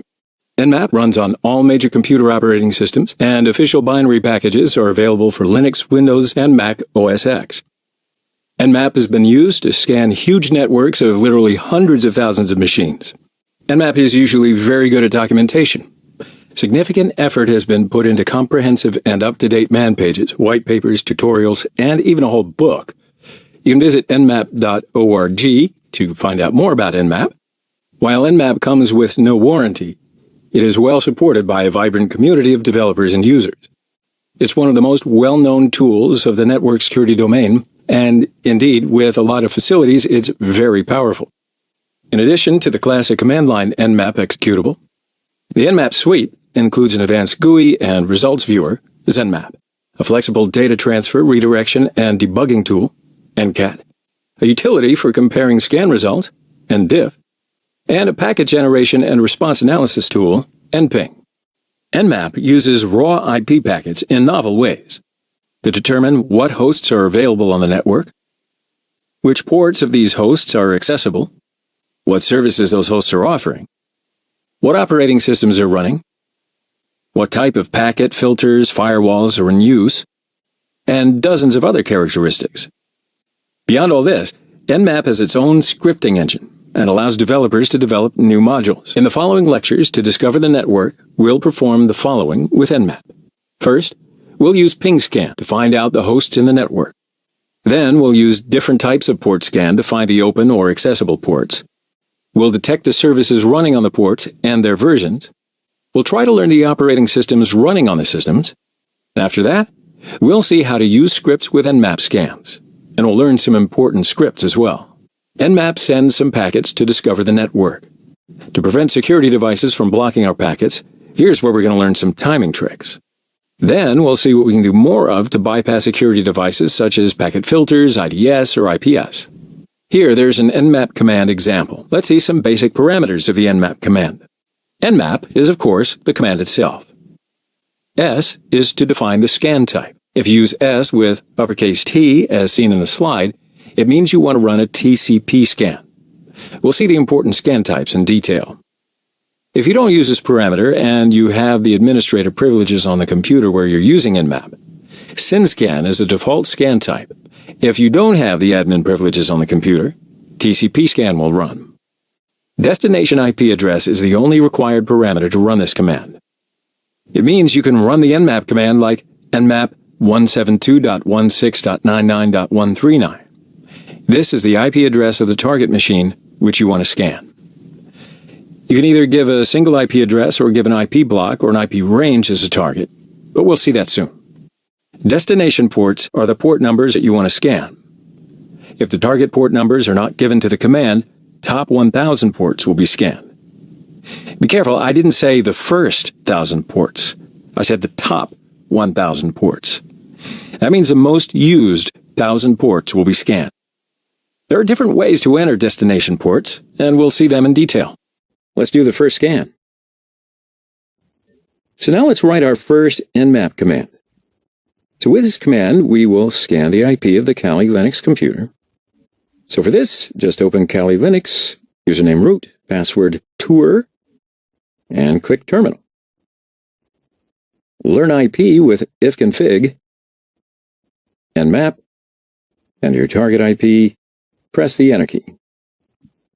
All right, so here we've entered our own IP information as the target IP. So how can we find other threads and other targets? So this is where we should probably talk a little bit about IP and network concepts. We briefly mentioned the concept of a rope before, but let's go into a little more detail.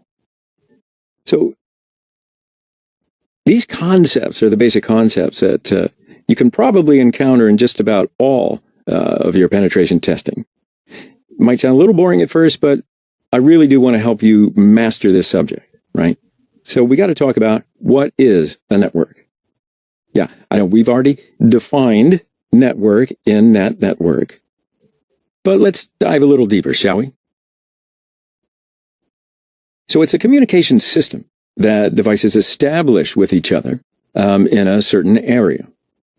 Information and system resources are shared among different users. And data can also be transferred from one location to another. And a network is formed just by connecting at least two devices. Now, on the OSI reference model, it's located on layer 3. So what is the OSI reference model? So if you haven't ever encountered it before, the OSI, or Open Systems Interconnection, is a model that was developed in 1984 by ISO, which is the International Organization for Standardization. Now, before you purchased a computer system prior to an OSI standard, everything from cable to a network card, drives to network operating systems were custom made for that company. Therefore, different devices could not communicate effectively with each other. So that's why this model quickly became widely accepted and also became a guide for network standards. So that way, devices manufactured by different companies with the OSI standard will basically be able to communicate using the same protocols. Now, the OSI model consists of 7 different layers. And here they are.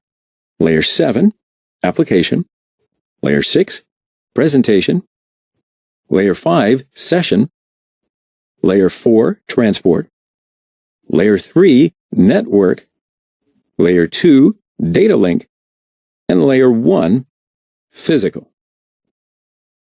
So for now, we'll leave these layers here, though throughout the course we will discuss OSI additions when we get to them in related topics.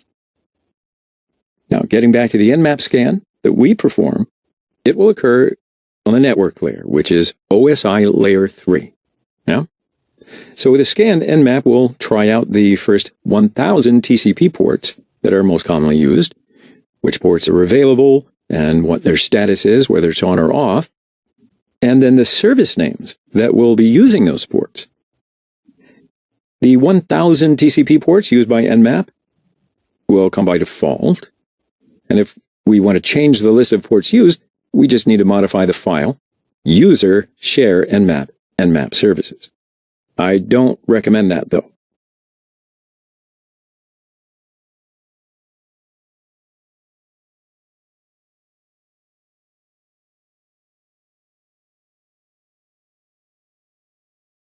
Interpretation of Nmap results. So when we run the Nmap command, we can have all the information about all of the results and the scan. Incoming results include port information, port status, open or closed, service name, cause information, etc. And the results of the Nmap scan are interpreted and then processed in the next step. For example, according to port information, you can plan your attack types and how they relate to your specific target. So for this example, a ping scan was performed on the IP address 10.0.2.4, and the results are listed here. And additional lines will be listed according to the type of scan performed. Let's say if the operating system parameter was entered, we would see the results in the rows that specify operating system of the target IP.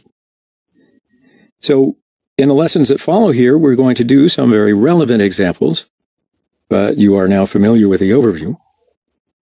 We'll be looking at results in detail, specifically the target IP, which will display the IP address that is being scanned, number of coded ports, Nmap scans 1,000 TCP ports by default, unless otherwise specified.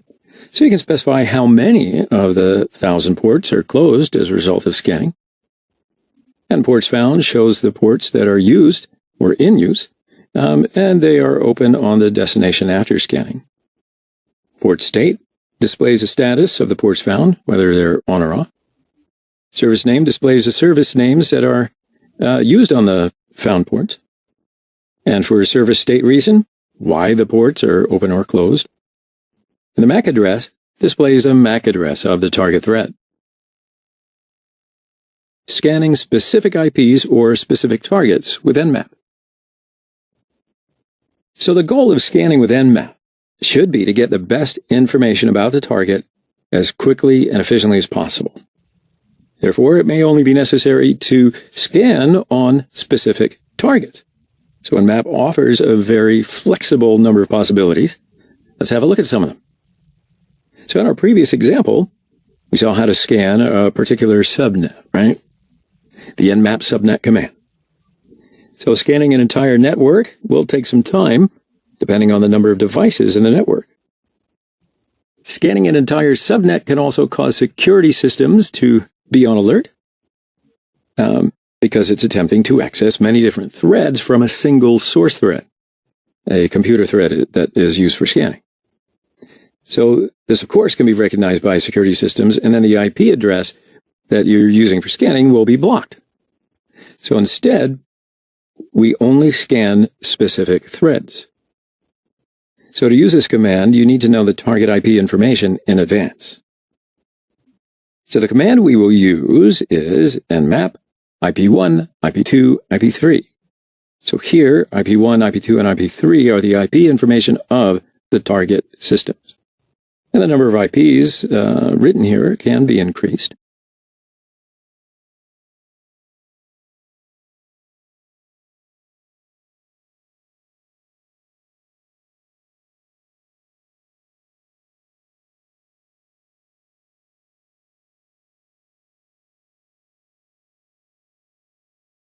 Nmap, command, and list creation. So we've already seen that certain IPs can be scanned with the command nmap IP1, IP2, IP3, right? So similarly, instead of typing these IPs in a single screen, we can write them to a file and scan from line to line with Nmap. So this gives us an enormous amount of flexibility when scanning. So the file can be IP, subnet, or web address. They can be all found together or individually. So let's open up these virtual machines that we created. And we'll remember the IP addresses of the virtual machines. So Metasploitable IP is 10.0.2.4. Ubuntu IP is 10.0.2.7. Windows 10.0.2.6. Kali Linux is 10.0.2.15. Good, so now the file can be created as follows. So log into Kali Linux, username root, password tour, click terminal, and type leafpad/root/desktop/test.txt and enter. So we want to scan for IP, subnet, or enter a web address. However, you've got to pay attention to this. Each value will be written on a single line. So here we'll save the file, and we'll write the command nmap-il/root/desktop/test.txt and enter. As you can see, nmap reads from the file and then executes a scan.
Nmap random scan and exclude IPs. So with Nmap, you can scan any number of random targets on a network, right? To do this, simply type nmap-ir and a host number. So this penetration test can be used to set random targets and make discoveries related to these targets. So log into Kali Linux, open terminal. So for example, let's scan just 50 targets randomly.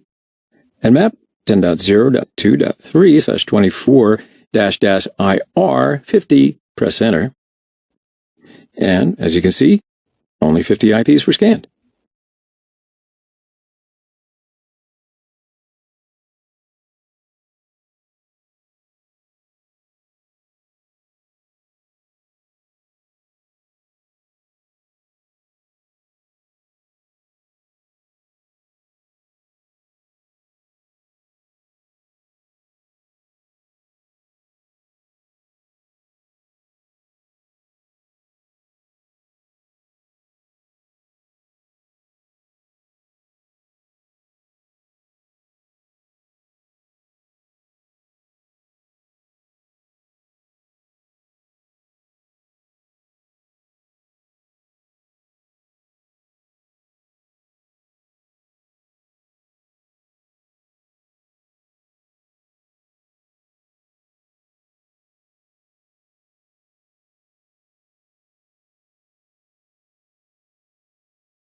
So with Nmap, you can scan specific targets or exclude specific targets from scanning.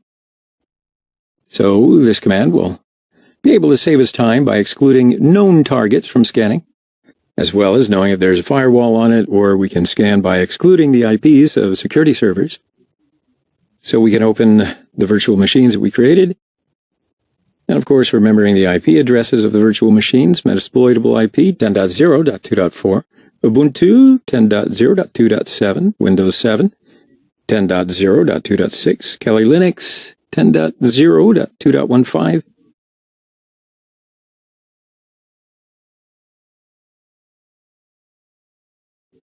So we'll log into Kali Linux, open up terminal, and nmap 10.0.2.0/24-exclude 10.0.2.6, 10.0.2.7, press enter. And as you can see, the excluded IPs were not scanned.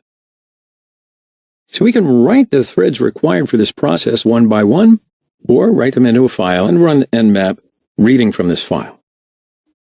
So the nmap exclude file command should be read from the file in order to specify the unwanted target. So let's open the virtual machines that we created. Now we can log into Kali Linux, open terminal, and type nmap 10.0.2.0/24 exclude file /root/desktop /exclude list.txt and press enter. And there's the example file, 10.0.2.6 and 10.0.2.7.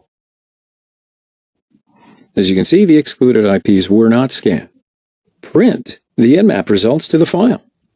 So a few lectures ago, we saw how we identify which ports are scanned. Now in input management, we'll see how we identify which systems are scanned. Okay, go to Kali and open a terminal window. First, I'll prepare an nmap query, and because I'll play with the destination IPs, it will be the last parameter of my query. Nmap is the command itself. N to close the name resolution, uppercase PN to close ping, uppercase S for SYNSCAN. Now to keep it simple, let's scan just the top 3 ports. Now is the time to identify the destination systems. Up to now, we learned to scan a single IP. And we learned how to scan an entire C block, 0 through 24. Okay, so what are the other ways of identifying target systems? You can select a range of any part of the IP address.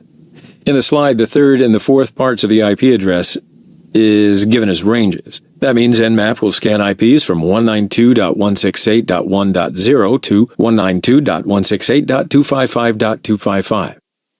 I'd like to keep the range small. I'll only define a range for the fourth part of the destination address from 100 to 150. There's only one machine between 172.16.99.100 and 172.16.99.150. You can scan more than one IP block in a single query. The example in the slide scans two ranges. The first range is between 192.168.1.0 and 192.168.1.255, and the second range is between 10.0.0.0 and 10.0.255.255. Since I don't have a second network on my Kali, I continue with the third example. The third example is the combination of defining a range and a single number. For example, you can scan the IPs between 100 and 140, IP 206, and the IPs between 220 and 230. So here are the results. Nmap found a machine from the range of 100 through 140, the machine with IP 206, and another machine from the range of 220 through 230. Another way to define the target systems is to give Nmap the IP addresses in a file. In a typical penetration test or ethical hacking, you will scan the network a lot of times. First, you find the hosts. It doesn't make sense to scan the entire network again and again. You'll see huge networks, so if you scan the entire network each time, the pen test will take a lot longer than you think. Let's open a second terminal screen and find the hosts of our IP block using ping scan. As we learned before, now clarify the output to have only the IP addresses of live hosts. grep command to get only the rows containing IP addresses, and cut command to get only the IP addresses from a row. Now we can redirect the output into a text file to reuse the list in following queries. But first, let me close the name resolution. Now, put a greater than character and give a file name to write the result, iplist.txt. We're not interested in the first two IP addresses, so let's edit the file and delete them. I use Nano Text Editor to edit the file. In Nano, use Ctrl-K to delete a line. Use Ctrl-X to exit Nano, press Y to save changes, and hit Enter to save on the same file. Type cat iplist.txt to look at the file again. Now we have 4 IP addresses in the file. Let's create a new Nmap query, and this time, let's give the destination systems in a file, iplist.txt. And here are the results of the 4 systems which are listed in the iplist.txt file. So let's talk about the output management in Nmap now. Up to now, we've run a lot of Nmap queries and got the results on the terminal screen. This is the default output behavior called interactive output, and it is sent to standard output, std out. In a penetration test, we should save the results of the queries to be able to analyze them later on. Hopefully, Nmap has its own output management skills. So let's have a look. There are 3 major output saving formats in Nmap. Normal output, which is similar to interactive output. That's what you see on the screen up to now, except that it displays less runtime information and warning, since it is expected to be analyzed after the scan completes rather than interactively. Greppable output, which includes most information for a target host on a single line, so you can use it to collect the information you want using the excellent grep command. We've already seen a few examples of grep command in this course. XML output is one of the most important output types, as it can be converted to HTML easily parsed by programs such as Nmap graphical user interfaces or imported into databases. There's one more magic parameter, which is O_A, to let you generate the outputs in all formats. Now let's see the Nmap output management in action. Go to Kali and open a terminal screen. Prepare an Nmap query. For this example, I want to prepare a SYNSCAN. Now we're ready for output management options. First, I want to generate the XML output using O_X parameter. O_X parameter needs the output file name. You can give the file name with the full path. If you don't specify a path, just as in this example, the file is created in the current folder. Be careful. OX, OG, and ON parameters require the full file name. So if you want the file to have an extension such as .xml, you should specify it here. Hit Enter to run the command. To see the generated file, here it is. And use the less command to see the content of the file. So it's typical XML file with tags. Here's a host tag, starts and ends. All the results about a host is listed between the start tag and the end tag. IP address, scanned ports, and of course, the scan results. Here's another host tag and the scan results of the second host as well. Press Q to quit, less command. Now let's call back our Nmap query with the up-down arrow keys of the keyboard. Now I want to generate all types of outputs. Type O uppercase A and the base name of the files. Be careful, O uppercase A parameter requires the base file name of the files, not the full names of the files, and it'll put the file extensions itself. Let's look at the content of .nmap file using the less Linux command. This is almost the same as you'll see on the screen. Now let's look at the greppable output. Here there are two lines for each host, one to show the status of the host and another one to show the port scan results. So what is a port and how does it work? Well, in computer networks, hardware connections are terminated physically, wired or wireless. In software, a port within an operating system is a logical structure that identifies software-specific process or service. The ports are identified by 16-bit long numbers of each protocol and address combination. The most common protocols that use port numbers are the Transmission Control Protocol, TCP, and the User Datagram Protocol, UDP. Now, the port number is always associated with the host IP address and its communication protocol type. Completes the destination or source network address of a message. And then certain port numbers are used for specific services. For example, port 80 is used by HTTP. Port 443 is used by HTTPS protocol. So then this way the package can be easily transmitted to the running application. The most commonly used ports are ports 1 through 1024, and other ports can be specified to a particular application. The most used default ports. So below are the most commonly used default ports and the names of the services that use them. Now it's important to remember these ports, know them well, is because we can understand what the systems are in the target network when we're scanning. So according to the port scan results, we can plan the next step. Or if there are services that we know are used within the target network, we can scan directly for these services and then finish the scanning process without getting caught in the security systems. So if port 21 is open, FTP service is available. And if port 53 is open, DNS service is available. If port 110 is open, there is an SMTP service, which means that mail service is up and running.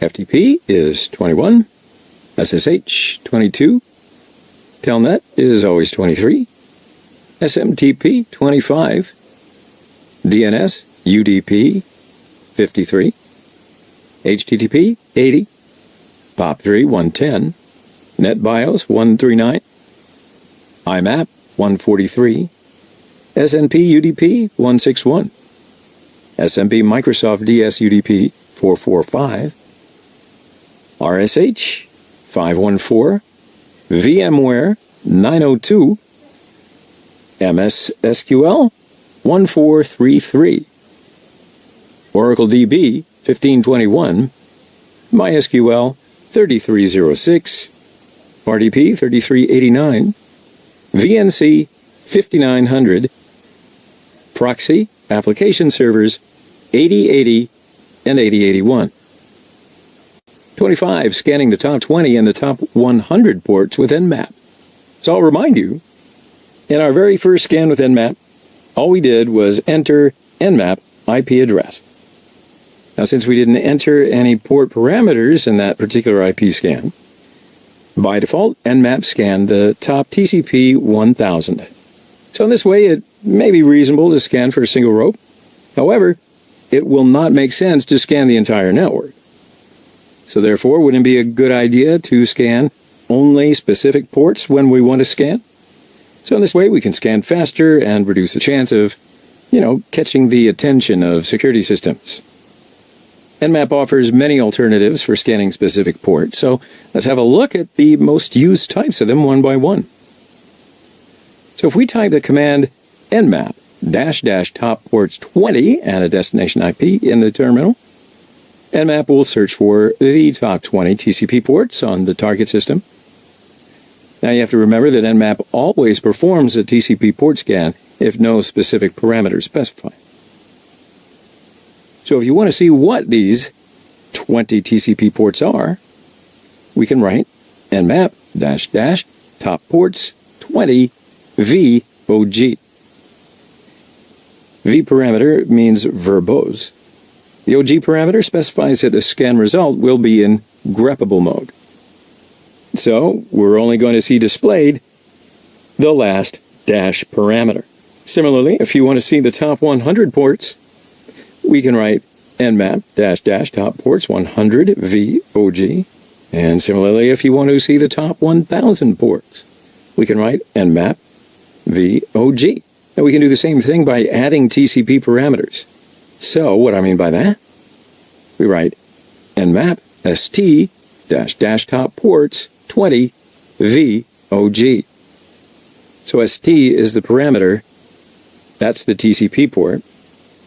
Then similarly, if you want to see the top 100 ports, we write nmap st top ports 100 VOG. And then if we want to see the top 1000 ports, we can write nmap st VOG. So let's do an example here. Open up VirtualBox, open Kali Linux, and open Metasploitable. Log into Kali Linux VMs, and open up Terminal, and write this command. nmap 10.0.2.4 st top ports 20 VOG, and press enter.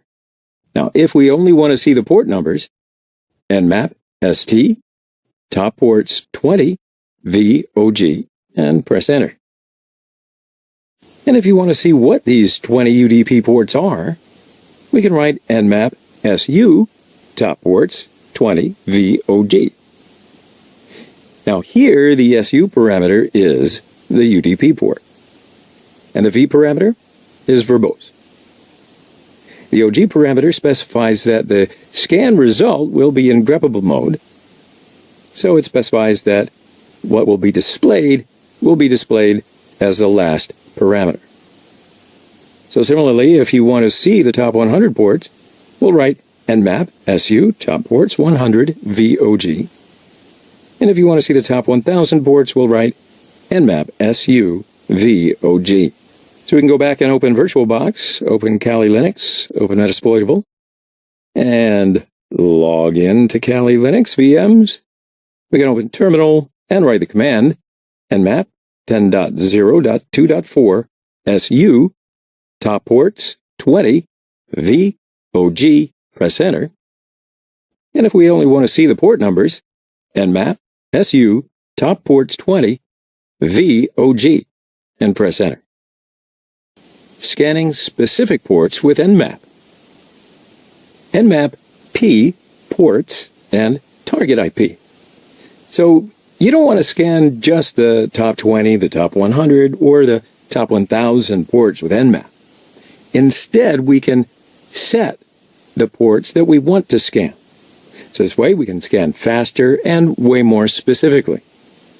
Now, unless otherwise stated, our scans will be valid for these TCP ports.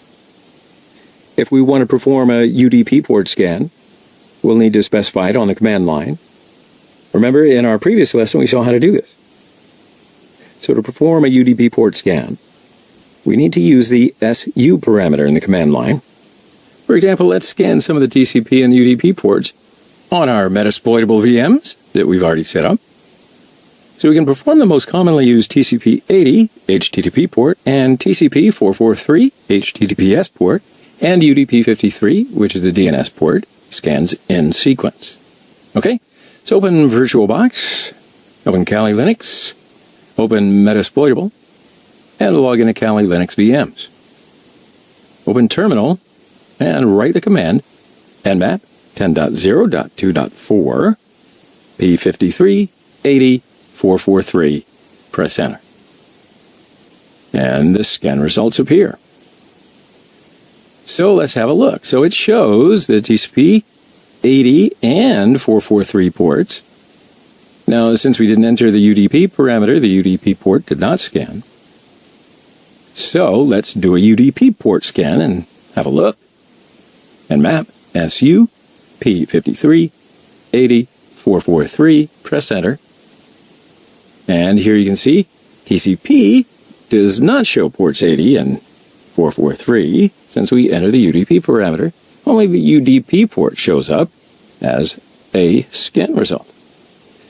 Now, both TCP and UDP port scanning can be performed at the same time. So when you want to do that, you write this into the command line, nmap STSU P5380.443, and press enter. And there you have it. Both TCP and UDP ports show up in the port scan results. Scanning a specific port range with nmap. Now, what was the port before? So we learned what it's used for, but there are 65,535 port numbers in most computer systems. So with nmap, we can scan a wide range of ports, right? So this method can be used if the scan results, based on the default port numbers, are negative. So this means that well-known services are always targeted. Hackers often give priority to scanning these ports, like AVI. So in this case, by changing the number of these ports, maybe an attack can be prevented. So because many hackers use ready-made attack systems, they're always going to scan the default ports. So for this reason, the security level can be increased just by changing the port number of a service used within the application. For example, port number 443 HTTPS can be changed to 14443. So in this case, attacks to the HTTP service will be prevented. Nmap also allows you to scan specific port ranges for these such situations. So for this, nmap port P, port number, and press enter. Now, please make a note that unless you specify otherwise, our scans will be valid for the TCP ports. And if we want to perform a UDP port scan, we just need to specify it on the command line. In our previous lesson, I believe we saw how to do this. To perform a UDP port scan, we just need to use the SU parameter in the command line. So let's do an example. We'll scan for specific TCP and UDP ports on the Metasploitable VMs that we've already set up. So open up VirtualBox, open Kali Linux, open Metasploitable, and log into the Kali Linux VMs. Open Terminal, and write this command, nmap 10.0.2.4 p1000-2000, press enter, and the scan results come up. So here you can see it scanned the TCP 1000 to TCP 2000 port range, and it shows the results. Now both TCP and UDP scanning, of course, can be performed at the same time. When you want to do that, you just put this on the command line, nmap STSU P1000 to 2000, and press enter. And there you have the scan results of the TCP and UDP ports between 1000 and 2000. SYN scanning. Nmap SS, target IP command, is the most commonly used form of scanning in Nmap. Of course, if we do not give a parameter while scanning, Nmap will always scan TCP. So the scan uses the aforementioned three-way handshake system. A SYN scan is faster and less detectable than a TCP scan because in this scan the connection is terminated before it's fully established. However, you should also remember that they may be detected by next-generation firewalls and security software. I'll show you how the scan works. So step 1, Nmap will send a SYN packet to the scanned port of the target computer. Step 2, the computer receiving this response will send a SYN ACK. Step 3, after receiving this answer, Nmap does not send the ACK packet from the computer that we're scanning to complete the connection. Instead, it sends a reset packet. So that way the possibility of logging is reduced and our speed increases as there is not a full connection. Now this type of scan is especially useful for systems that use firewalls. That way the status of the corresponding port of the target is determined. In SYN scanning, comments are made according to the answers received. So when a SYN scan is performed, the following answers can be received from the target system. The port open status. So Nmap sends a SYN packet to the destination, and the destination system sends the SYN ACK packet. Nmap terminates the connection by sending a reset packet instead of sending an ACK packet. And that indicates that the port is open and accessible, and that the port accepts a TCP or UDP connection. Port closed status. Nmap sends the SYN packet to the destination, and the destination system sends a reset message instead of the SYN ACK packet, and then terminates the connection. And in this case, the port is accessible but cannot be processed. Now how about the port filtered status?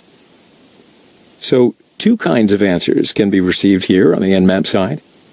First, the Nmap sends a SYN packet to the target system, and no response is received from the target system. When that happens, it is not commented whether the port on the target system is open or closed. Then secondly, Nmap sends a SYN packet to the target system, and the destination system sends the ICMP unreachable error packet. So then in this case, the port is accessible, but it's not known whether it's open or closed. TCP scan. So in our previous lessons, we discussed the TCP scan, and by default, Nmap always performs TCP scans unless otherwise specified. So let's take a closer look at a TCP scan with Nmap. Nmap sends a SYN packet to the target system, and the target system receives the packet and sends the SYN ACK packet to the Nmap computer, which receives an Nmap packet and sends the ACK packet to complete the connection. The destination system port sends the port information that is open. Nmap terminates the connection by sending a reset packet immediately.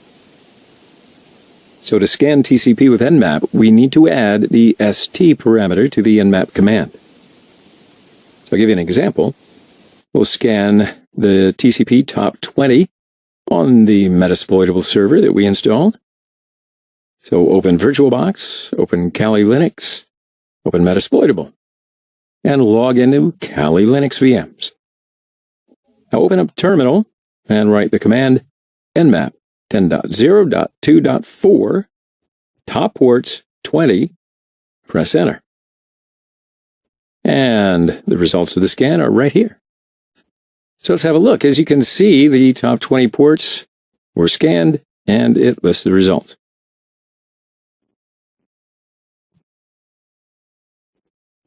TCP and SYN scan difference. So what are the differences between the SYN scan and the TCP scan? They're right here. A SYN scan, three-way handshake, does not complete. The TCP scan, the three-way handshake, is complete. The SYN scan, if the SYN ACK packet arrives, the connection is terminated with reset. And on a TCP scan, if the SYN ACK packet arrives, the connection is completed with the ACK packet. In a SYN scan, SYN scans are usually not logged on the server. TCP scan are logged on the server. SYN scans require root authority because there was interference in the packages. A TCP scan does not require any root privileges because it uses the TCP connect method. UDP scan. So in our previous lessons, we discussed the UDP scan. Most of the services that are popular in server systems run over TCP protocol, however. UDP services are also widely used. So DNS port 53, SNMP ports 161 and 162, and DHCP port 67 and 68 are the most commonly used services. UDP scanning is generally slower, and it's more difficult than TCP scanning. So for this reason, some security controllers kind of ignore these ports. Extensible UDP services are common. Therefore, this is an error because attackers do not ignore the entire protocol. So in order to scan UDP with Nmap, we will need to add the SU parameter to the Nmap command. And it can be combined with a TCP scan type, just as the SYN scan, SS, to control both protocols using the same scan. Sound good? A UDP scan works by sending a UDP packet to each targeted port. And for most ports, this packet will be empty. That means no load. But a protocol-specific data payload will be sent for several of the more common ports. Now, 4 different situations can occur when we scan UDP with Nmap. And these will be open status. That's when Nmap sends a UDP packet to the target system. If the UDP response is sent from the destination system, that means that the destination port is open. And a closed status. So Nmap sends a UDP packet to the target system, and if the ICMP port from the destination system sends an unreachable error response, that just means that the destination port is closed. An operation cannot be performed. Filtered status. Nmap sends a UDP packet to the target system, and if the ICMP sends unreachable errors from the target system, the destination port is filtered. So the port is open, but it cannot be operated. It's likely that security software is being audited by it. Open filtered condition. Nmap sends a UDP packet to the target system, and if there's no response from the target system for a certain period, Nmap accepts this port as open filtered. So that just means it cannot decide whether the port is open or closed, but still an operation cannot be performed. So now let's do a simple UDP scan. So here's the example. We'll do a UDP top 10 port scan on the Metasploitable server we installed.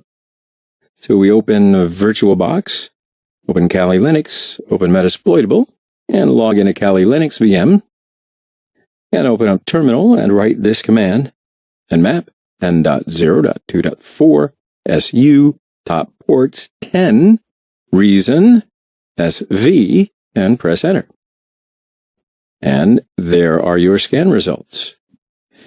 So as you can see, the time is too long for the TCP scan. Nmap UDP scanned the top 10 ports and listed the results.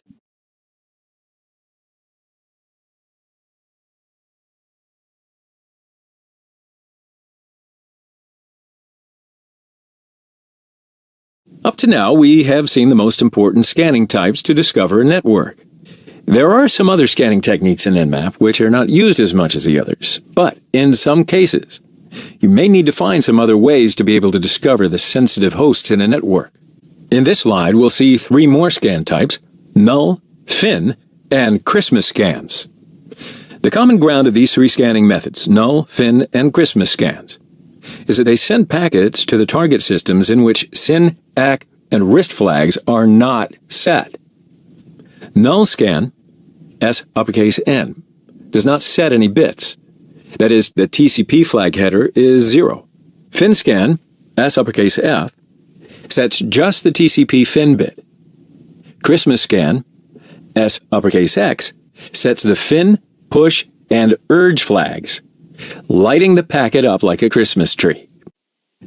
There are two rules defined in RFC standards about such packets. The first rule is, if the destination port state is closed, an incoming segment not containing a RIST causes a RIST to be sent in response. The second rule is, packets sent to open ports without the SYN, RIST, or ACK bits set are dropped. These three scan types are exactly the same in behavior except for the TCP flag set in probe packets. If a RIST packet is received, the port is considered closed, while no response means it is open or filtered. If an ICMP unreachable error, type 3 code 0, 1, 2, 3, 9, 10, or 13 is received, the port is marked as filtered. So as a result, with these types of scans, you can find out if a port is closed or not. It's not possible to understand if it's open or filtered if there's no response. This scan is different than the others discussed so far in that it never determines open or even open filtered ports. It's used to map out firewall rule sets, determining whether they are stateful or not and which ports are filtered. The ACK scan probe packet has only the ACK flag set. When scanning unfiltered systems, open and closed ports will both return a RIST packet. Nmap then labels them as unfiltered, meaning that they are reachable by the ACK packet, but whether or not they're open or closed is undetermined. Ports that don't respond or send certain ICMP error messages back, type 3, code 0, 1, 2, 3, 9, 10, or 13, are labeled filtered. So in this lesson, we will see how we can discover the online hosts in the network using the ARP ping scanning method. So one of the most common Nmap usage scenarios is to scan an Ethernet LAN, right? There are multiple ways to discover hosts in your network, and one of these methods is the ARP ping scanning method. Well, okay, so what is ARP anyway? Address Resolution Protocol. It's a low-level protocol that works at the link layer level of the OSI model, which was explained in the Nmap OSI model lesson. So the link layer is a protocol that's used in IP version 4 local networks to discover online hosts in the local network. It can't be used on the internet, right? So when using Nmap on a network, ARP protocol is applied by default because, well, it's just faster and way more reliable.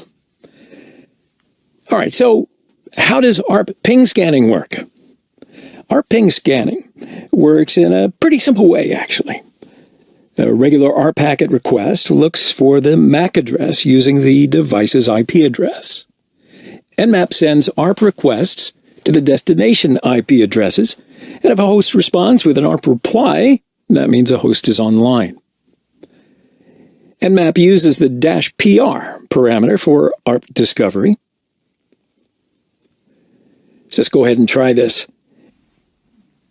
So open Kali Linux in VirtualBox. Enter username, password, and open terminal. So first, we've got to learn our IP address because we're going to need them to learn which IP range that we're going to look for the live hosts in. So write sudo su dash for root permissions. Enter the root password. And write ifconfig into the terminal. Okay, so here's our IP address. Now we know which IP range we will look at, right? So let's write nmap, and the -sp option tells nmap to only perform a ping scan, then print out the available hosts that respond to the scan. This is also known as a ping scan. And write -PR for the ARP discovery. Then after writing those commands, we'll need to specify the IP ranges.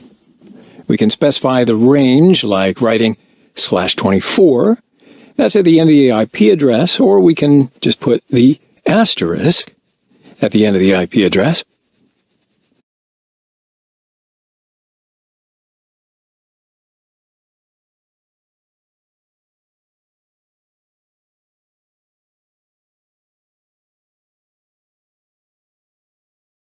Cool, so here are the live hosts in the local network. Like I said earlier, the ARP scan is set to be the default network ping scan in Nmap. If you just scan the network with the -SP parameter, you can see which protocol Nmap uses as the default protocol. So to see this, write -- packet trace with -SP. So see that's a double dash packet with a dash, just a single dash in between? All right. Anyway, as you can see, the ARP protocol is used by default.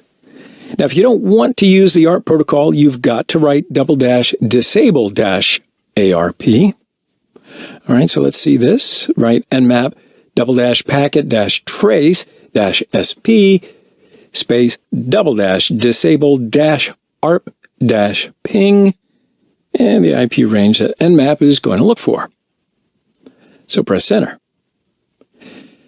Okay, so as you can see, Nmap is making ICMP echo requests for searching live hosts. What do you think? So we've learned what the ARP is and how we can use it. All right, so in this lesson, we are going to see how we can discover the online hosts using the ICMP ping scanning method. So, of course, there are multiple ways to discover hosts that are up and running, and one of these methods is the ICMP ping scanning method. ICMP, or Internet Control Message Protocol, creates a feedback mechanism by working in the data part of the IP packet at the Internet layer, and then reporting on the problems to the communicating units. So it's part of the IP protocol suite. Therefore, it is in layer, say it with me, layer 3.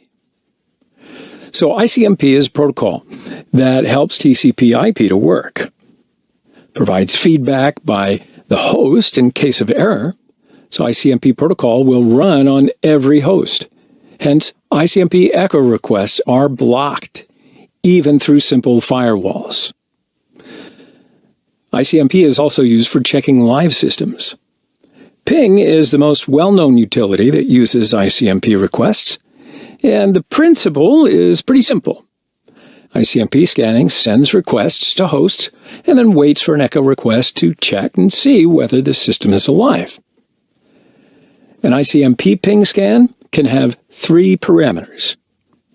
One of them is -PE. So this parameter makes ICMP echo requests. The other 2 parameters are timestamp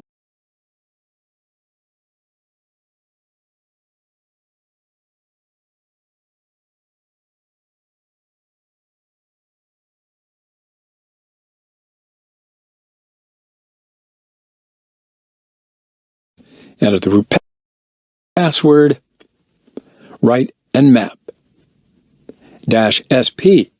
So this option tells Nmap to only perform a ping scan, then print out the available hosts that respond to the scan. And this is indeed also known as a ping scan. -PE for making ICMP echo requests and the target IP address, as seen in the terminal host, right? So for you to see, again, just write the same things and we'll add -- packet -trace. Now press enter. What do you see? Nmap is sending ICMP echo request packets and returns taking ICMP echo replies. All right, so that's how we can discover the hosts with ICMP pings. Nmap fast scanning. Nmap F target. So in this lesson, we will see the quick scan parameter with Nmap. Of course, in our previous lessons, we've indicated that if Nmap port range is not specified, TCP will scan the first 1,000 ports. Now, when you scan with the Nmap F parameter, the top 100 ports will be scanned. So let's open up VirtualBox and Kali Linux. Open up Metasploit 10.0.2.4. Log into Kali Linux VMs. Username root, password tour. Open terminal and write this command. Nmap 10.0.2.4 F V top ports 10 map open port scanning. Nmap target IP command open. So in scanning ports with Nmap, Nmap will scan and list all of the ports that you specify, whatever you desire. Now it will also be able to specify whether the port is open or closed when it lists your results. So if we want to see only the open ports, we can use the Nmap command, open res parameter. So in this case, it only lists the ports that are open after the scan. It does not list the status of the other ports. So for example, scan the top ports on the Metasploitable server and list just the open ports. So for this, let's open VirtualBox, open Kali Linux, open Metasploitable, log into Kali Linux VM, username root, password tour, and open up the terminal. So write this command, nmap 10.0.2.4, top ports 10, open, press enter, and there are the scan results. And the ports that are open are listed here. Nmap no port scan. So of course, Nmap is a program that's used to perform active scans, and the discovery of the results will help you set your goals for what your pen test will be. It's going to be unnecessary to scan all the ports for each IP, especially when scanning large networks. So instead, wouldn't it be quick and logical to detect open computers as a first step, and then only scan for ports on those computers? Yeah, so let's do this then. Nmap can perform a ping scan just to detect the computers that are turned on. So scanning with SN consists of an ICMP echo request, TCP SYN to port 443, TCP ACK to port 80, and an ICMP timestamp request by default. Now, only SYN packets are sent to ports 80 and 443 on the destination by a non-privileged user. So let me show you an example. So let's make an active discovery on the network where the virtual computers are that we have established. So for this, let's open all of the virtual computers that we have installed. Open VirtualBox, open Kali Linux 10.0.2.15, open Metasploitable 10.0.2.4, open Ubuntu 10.0.2.7, open Windows 7 10.0.2.6. Now log into Kali Linux VMs, username, root, password, tour, open up terminal, and write this command, nmap sn 10.0.2.0/24, and press enter. Okay, so here are the scan results, and we can see the computers that are open here. 35, Nmap ping scan. Nmap SP target.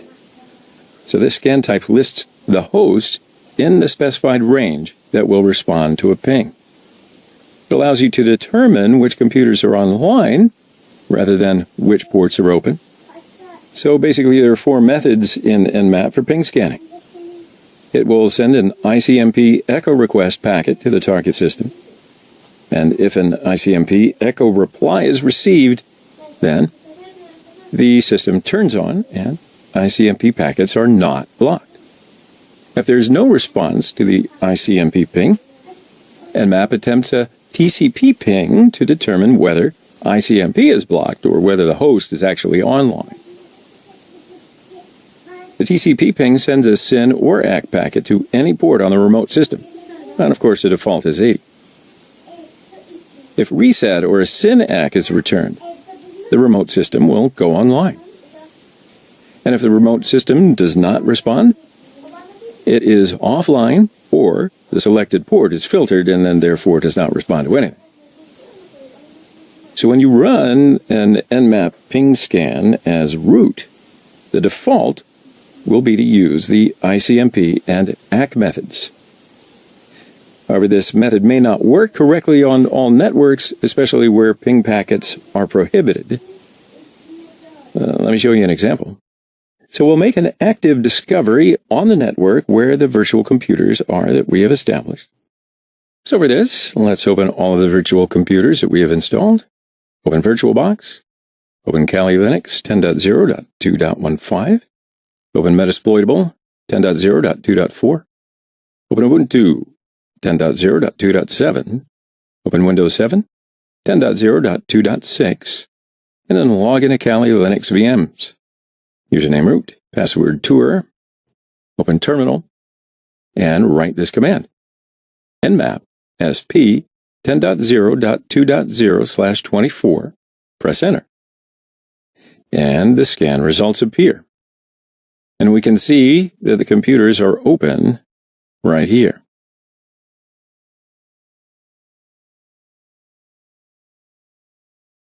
Nmap no ping scanning. So if you scan with the nmap pn parameter, it accepts that the target threads are open. Scans all the ports for each IP without pinging. So it could take a long time to detect master servers, especially in large networks. Use nmap pn target.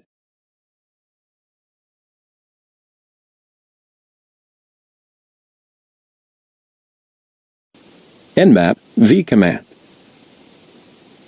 So if the v parameter is used for nmap scanning, the detailed results are listed.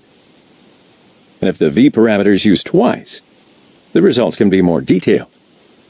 nmap target v v. So I'll show you an example. Let's scan the top 10 ports on the Metasploitable virtual machine. And let's see the difference in the meter. And as you can see, it only lists port names and numbers, the port state, whether they're open or closed, and the service names.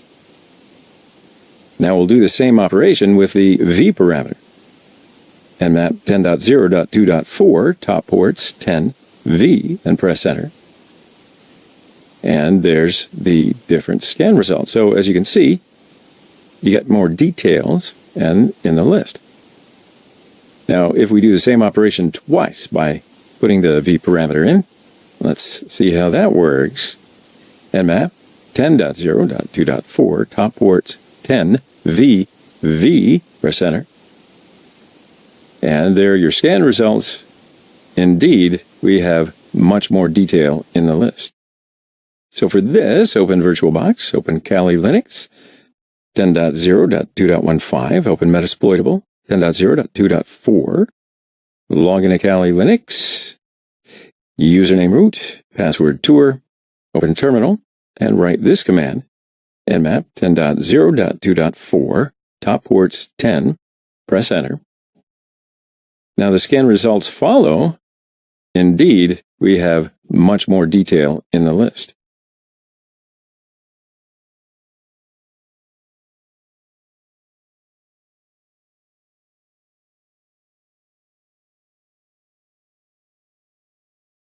In those nmap lectures, we have seen no port scan, also known as ping scan, different ways of scanning ports, syn scan, also known as half-open scanning, TCP scan, also known as TCP connect scan, and UDP scan. Now let's see some more details to be able to use nmap more effectively. We have found the hosts and open ports of them. Now is the time to find out the services which are listening to those ports, and the version of those services. In addition, let's detect the operating systems running on those systems.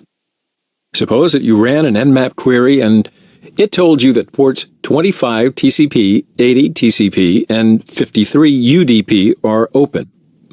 Using its nmap services database of about, 2,200 well-known services, nmap would report that those ports probably correspond to a mail server, SMTP, web server, HTTP, and name server, DNS, respectively.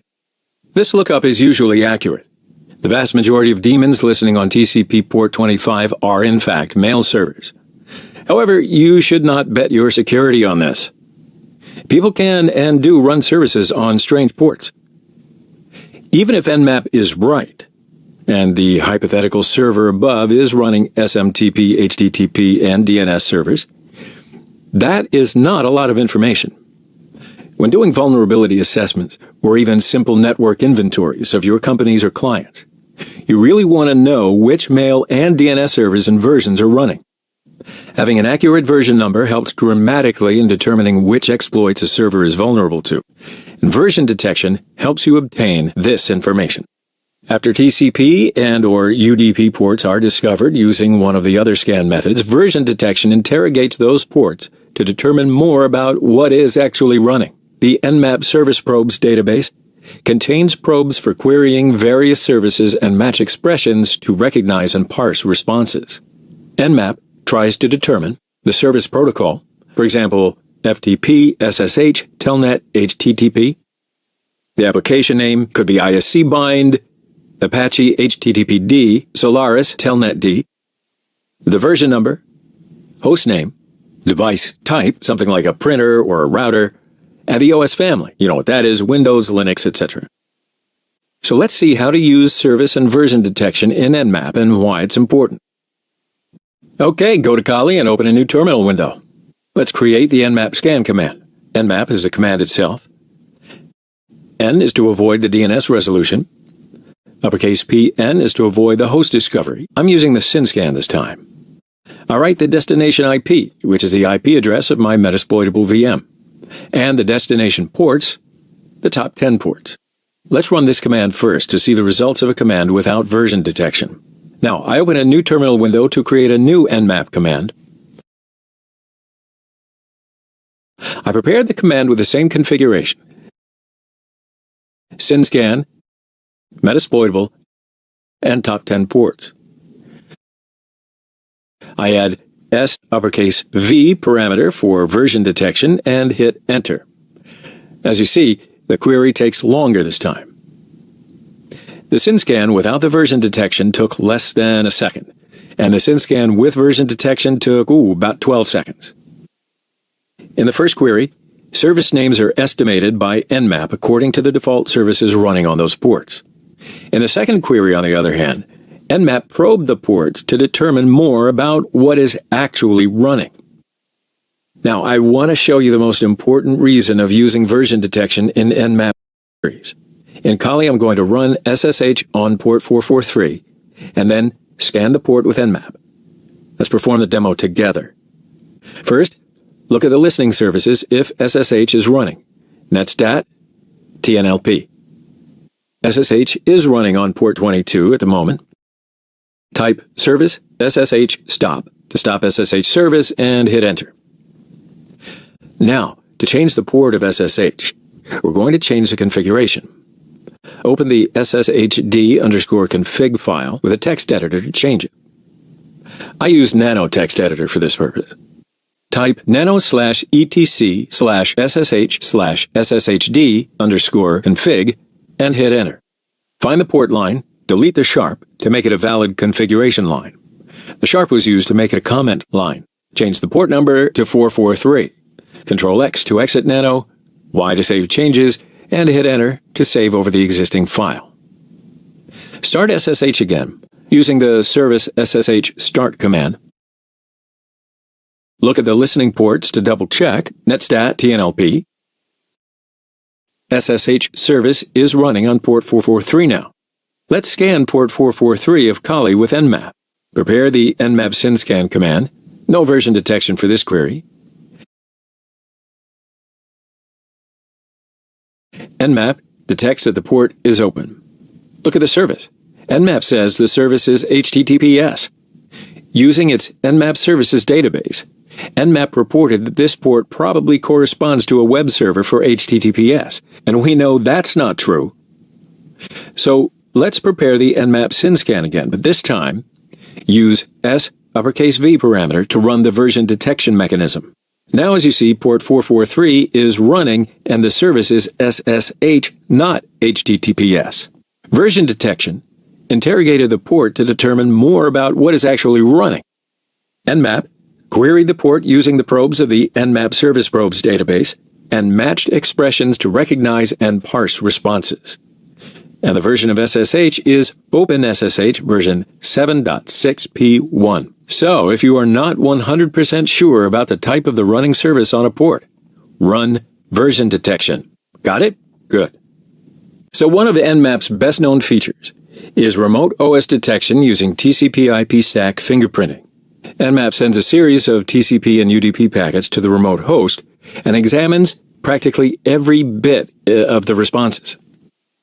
After performing dozens of tests, such as TCP-ISN sampling, TCP option support and ordering, IP-ID sampling, and the initial window size check, Nmap compares the results to its Nmap OSDB database of more than 2,600 known OS fingerprints and prints out the OS details if there's a match. Each fingerprint includes a free-form textual description of the OS and a classification which provides the vendor name, for example, Sun, underlying OS, that would be Solaris, OS generation, let's say 10, and device type, general purpose, router, switch, game console, whatever. OS detection is far more effective if at least one open and one closed TCP port are found. So let's see the OS detection in action. We have to use OS detection with one of the port detection techniques. So I use SynScan for this demo. The target system is Metasploitable. Let's choose top 100 ports to make the query faster, or just don't give any port. Let the Nmap scan top 1,000 ports. That won't take long. Put uppercase O for OS detection and hit Enter. Here is the result of OS detection. It's a general-purpose device and running Linux with a version between 2.6.9 and 2.6.33. If you would like Nmap to be more aggressive to have a more accurate result, you can use OS scan guess parameter with OS detection parameter. Now, let's scan a Windows system and try to find out the version of the OS. So here I have a Windows 8 virtual machine. I want to learn its IP address first. Open a command prompt, type ipconfig, and hit Enter. Now let's go to Kali and test if we can reach the Windows system. First, I'll ping the system. No, the system is not responding to the ping requests, or we cannot reach the system. So second, I perform an Nmap ping scan. We know how to do it, right?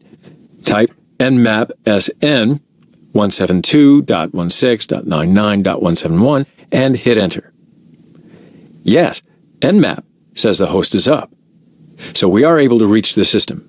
Now I want to scan the top 10 TCP ports of the system.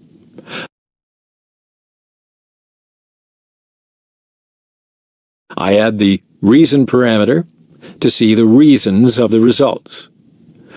All the ports we scanned are filtered because there are no responses from them. It's not good for us. So I add the OS detection to the latest Nmap query and rerun it. No, Nmap cannot find the OS details because it does not have a result set to probe or interrogate. I would like to open a port on the Windows system and reply the Nmap scans. In Windows 8 VM, I run the IIS, Internet Information Services Manager, and start to host the default website of IIS. Open a web browser and try to reach the website typing the IP address of the system into the address bar. Okay, web service is up.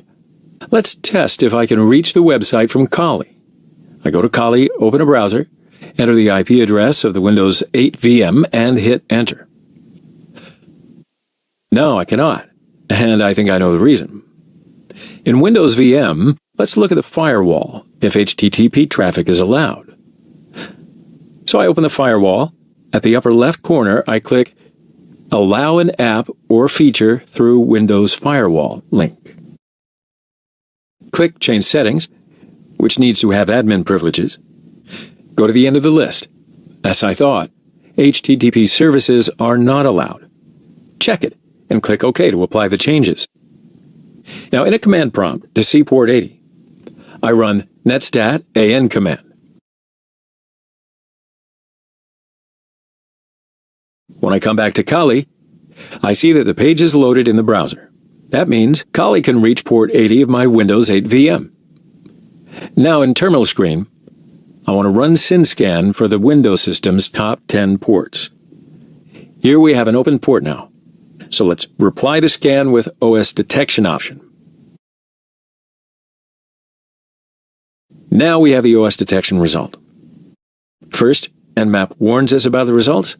It says the results may be unreliable because it couldn't find a closed port to probe. But anyway, Nmap makes it best. And here, it says the operating system is one of them. Windows 2008, Windows 8.1, Windows 7, Windows Phone, or Windows Vista. Good job. Nmap Script Engine, or NSE. So what do you suppose script scanning would be? So Nmap is indeed a software for port scanning purposes, right? It can also be used for pen test purposes using its advanced features. Nmap has started to be developed as a port scanning tool, and today it has exceeded itself with its vulnerability and exploitation features. So the Nmap scripting engine, or NSE, is one of Nmap's more powerful and flexible features. So it allows users to write and share simple scripts to automate a wide range of network scanning tasks. These scripts are then executed in parallel with the speed and efficiency that we would expect from Nmap. So users can use scripts distributed with Nmap or write themselves to meet their specific needs. NSE consists of scripts in these following categories: defined categories, auth, broadcast, brute, default, discovery, DOS, exploit, external, fuzzer, intrusive, malware, safe, version, and vuln. So the category names are not case sensitive. And, let me just briefly describe each category. Auth. So these scripts handle authentication information, or bypasses it, on the target system. Instead of scripts that use brute force attacks to identify credentials, they are placed in this brute category. Broadcast. Scripts in this category typically discover hosts that are not listed on the command line by publishing to the local network. Use the new target script variable to allow these scripts to automatically add hosts that they discover to the Nmap scan queue. Brute. So these scripts use brute force attacks to estimate the authentication information of a remote server. Nmap, HTTP brute, Oracle brute, SNMP brute, etc., including many scripts that enforce the protocol. Discovery. These scripts attempt to discover more about the network by querying global records, SNMP-enabled devices, directory services, and so on and so forth. So, DOS. Scripts in this category can cause denial of service. Sometimes it is done to test the vulnerability for denial of service method, but more generally, it is undesirable because of the side effect required to test a conventional vulnerability. In other words, these tests sometimes crash sensitive services. Exploit. These scripts are intended to actively exploit a vulnerability. External. Scripts in this category can send data to a third-party database or another network resource. For example, WhoisIP establishes a connection to the Whois servers to obtain information about the destination's address. The operators of the third-party database probably record everything that comes into them, so this will log your IP address and the destination address. Most scripts that do not fall into this category contain absolute traffic between the scanning computer and the client. Fuzzer. Scripts in this category are designed to send unexpected or random fields by the server software in each package. Although the technique is useful for finding undiscovered errors and vulnerabilities in software, it runs both slowly and uses a lot of bandwidth. An example of a script in this category is DNSFuzz, which slightly bombs a DNS server with incorrect domain requests until the server crashes or a user-defined time limit expires. Intrusive. These scripts cannot be classified into a secure category because the risks may be high enough to destroy the target system. It can fully exploit the resources. That means bandwidth, CPU, RAM, of the target system. Therefore, they are perceived as unwanted processes by system administrators, as you may very well imagine. Malware. These scripts test whether the target platform is affected by malware or backdoors. For example, SMTP strange port, which monitors SMTP servers running on unusual port numbers, and authspoof, which identifies similar fraud numbers that give a fake answer before receiving a query. Both of these behaviors are usually caused by malware infection. Safe. Scripts that are not designed to crash services, use large amounts of bandwidth or other resources, or exploit vulnerabilities. They're less likely to harm remote administrators, but we cannot guarantee that they will never cause adverse reactions, as with other Nmap features. So most of them are performing general network discovery. Scripts in this category are not classified for security, but all other unsafe scripts should be placed as intrusive. Version. So scripts in this particular category are an extension of the version detection feature and cannot be explicitly selected. They're selected to run only when version detection, SV, is requested. The outputs are indistinguishable from version detection output and do not generate service or host script results. Vuln. These scripts check for specific known vulnerabilities and typically report results only if they are found. Default. So this is used with SC or the A parameter. Scripts defined in the default category are speed, usefulness, verbosity, reliability, intrusiveness, privacy. Script equals can be used with the default parameter. So Nmap script files in the scripts folder. If you don't know the folder name, you can list all the scripts when you run locate NSE on the command line. If you're looking for a specific script for a specific topic, then just type it into the command line. If you want to, you can always edit the scripts. You can review them, make changes. For example, if we are looking for DNS-related scripts, we just need to type in the command line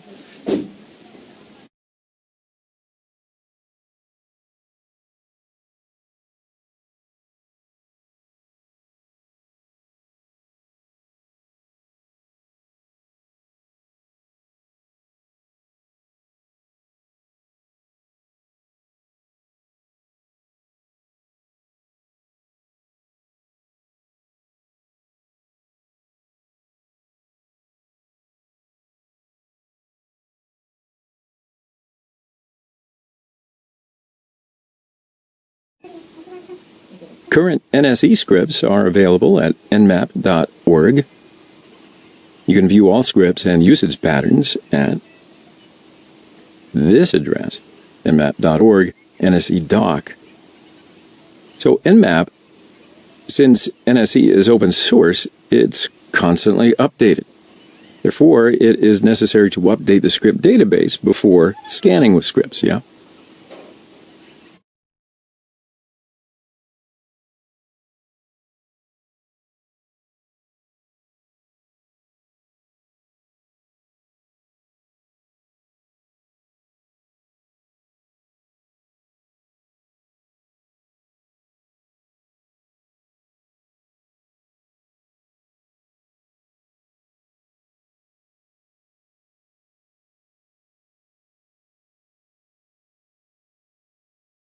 So to do this, you just run the command, script update.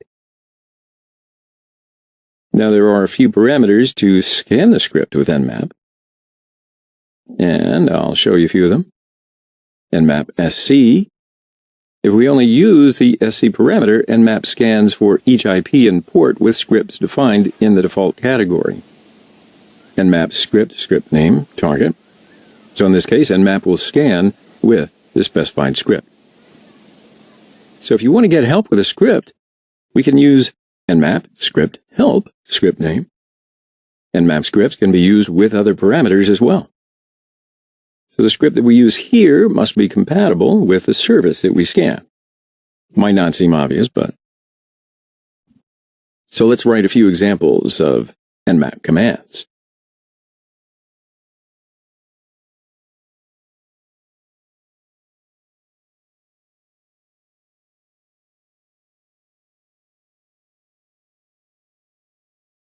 Example 1. So let's do a script scan related to HTTP. First, we'll do a port 80 scan on the current network.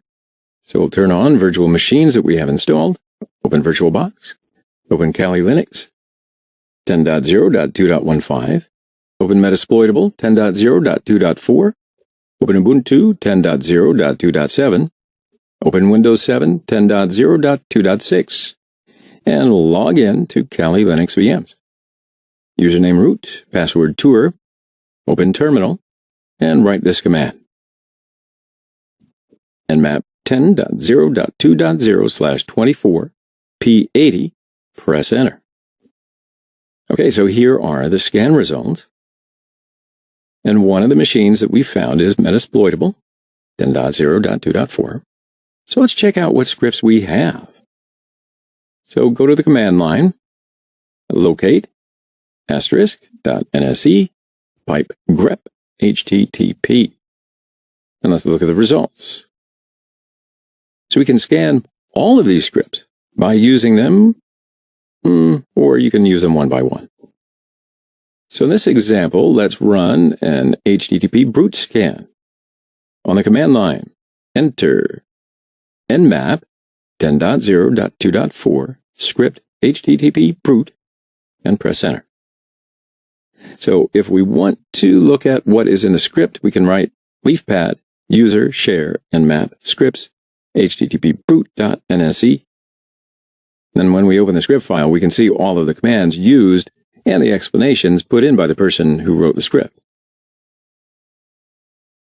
And if you want to get just about half, then just type nmap crypt script help http brute.nse and press enter.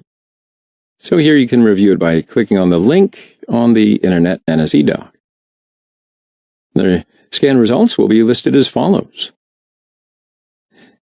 Now, if we want to crawl using all the scripts related to HTTP, go to the command line, nmap 10.0.2.4 script http *, press enter.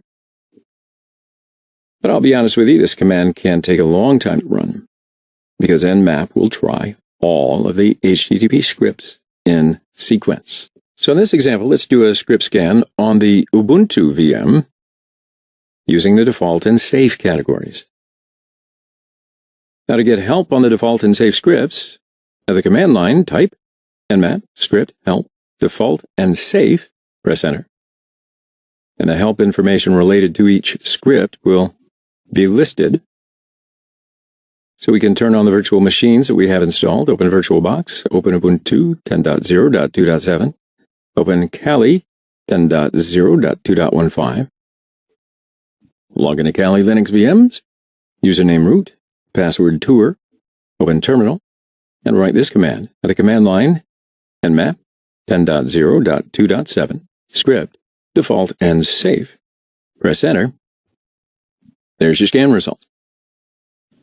All right, so in this lesson, we're going to learn how we can do a brute force attack just by using the scripts. So brute force attacks, this is a type of attack that's based on, well, basically trial and error, right? This attack commonly uses automated tools to guess various combinations of usernames and passwords until they finally find the correct input. nmap has multiple scripts about brute.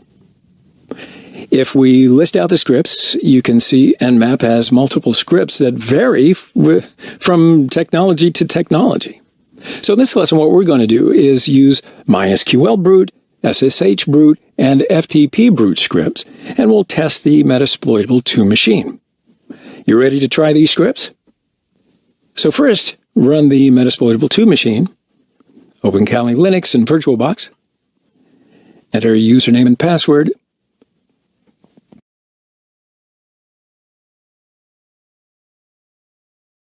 open terminal, Enter sudo sudo- for root permissions. Enter the root password. Cool, so let's start with the first script, which is the MySQL brute script. Write nmap -p3306. That way you can specify the port address. --script for choosing the script MySQL-brute. And the target IP address. Now, brute force may take some time, so while it's doing its thing, let me see some arguments that come with the script. So, for seeing the arguments, write nmap and the script name into your search engine, and nmap has a document for each script on the official nmap website. And as you can see on the screen, nmap gives us the arguments and the output of the script. If we look at the script output, what you're looking at is the script showing us the username and password for MySQL access.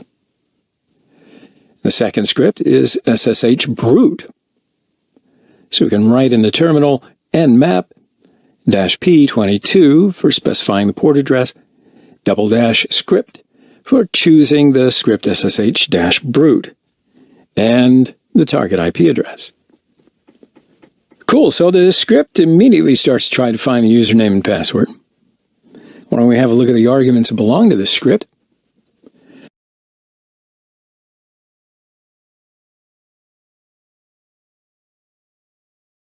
So what you see on the screen are the arguments of the script.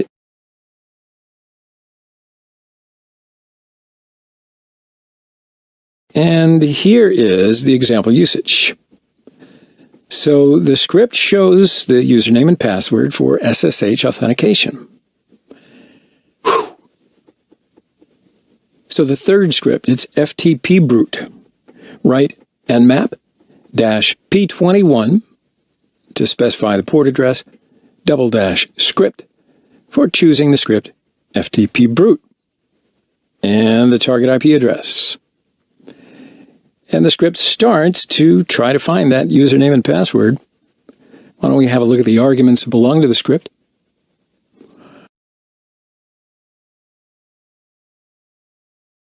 Okay, so what you're looking at are the arguments of the script, and here's the example usage.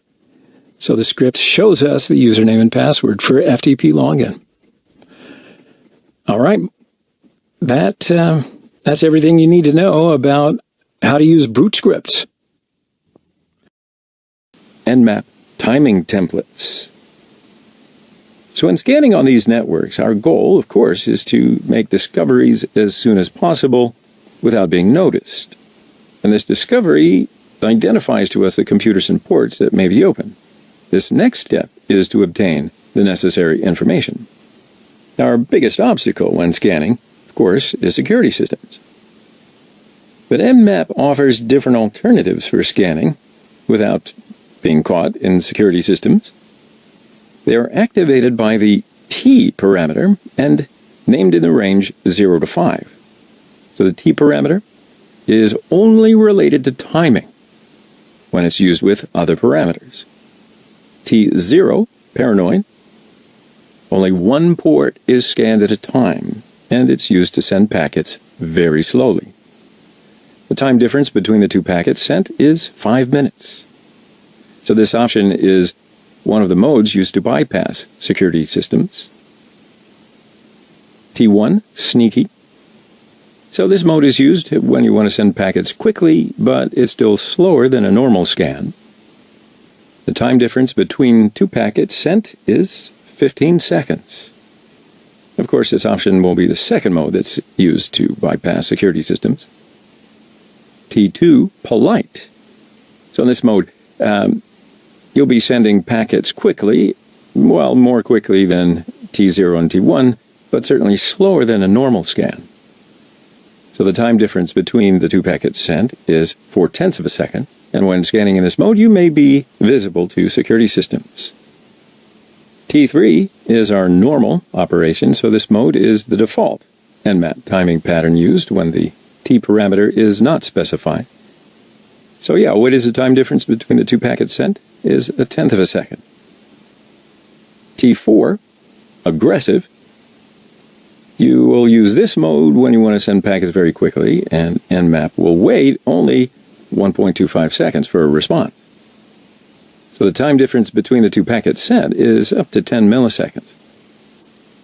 Now, the official documentation of Nmap recommends the use of T4 for modern, reasonably modern, and reliable networks. T5, or insane. So use this mode to just send insanely fast packets, and it'll only wait 0.3 of a second for an Nmap response. And the time difference between two packets sent is up to 5 milliseconds.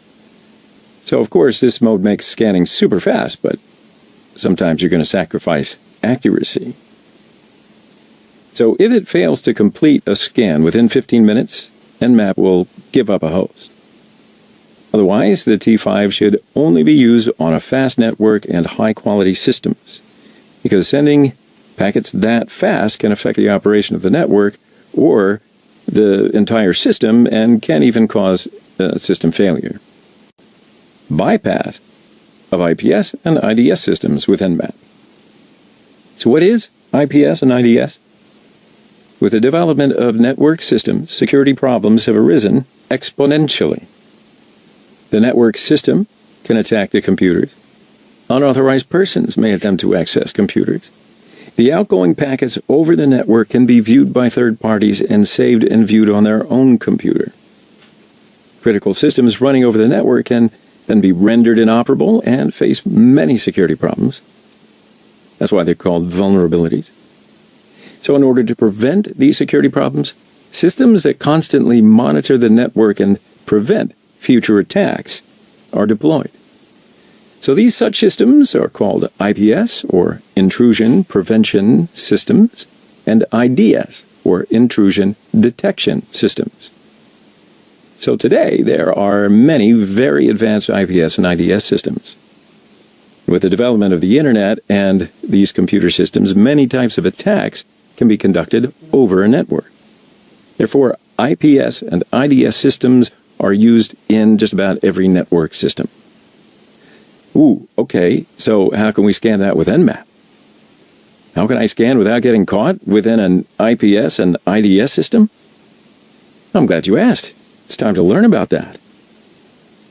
How to bypass IPS and IDS systems. Now, there are actually many ways to circumvent IPS and IDS systems when scanning with Nmap. And I'll list some of them. Timing, the most basic detection method of IPS and IDS systems. Blocked if one rope on the network attempts to access multiple ropes and scans on all ports. So in this case, all you need to do is scan individual threads and ports.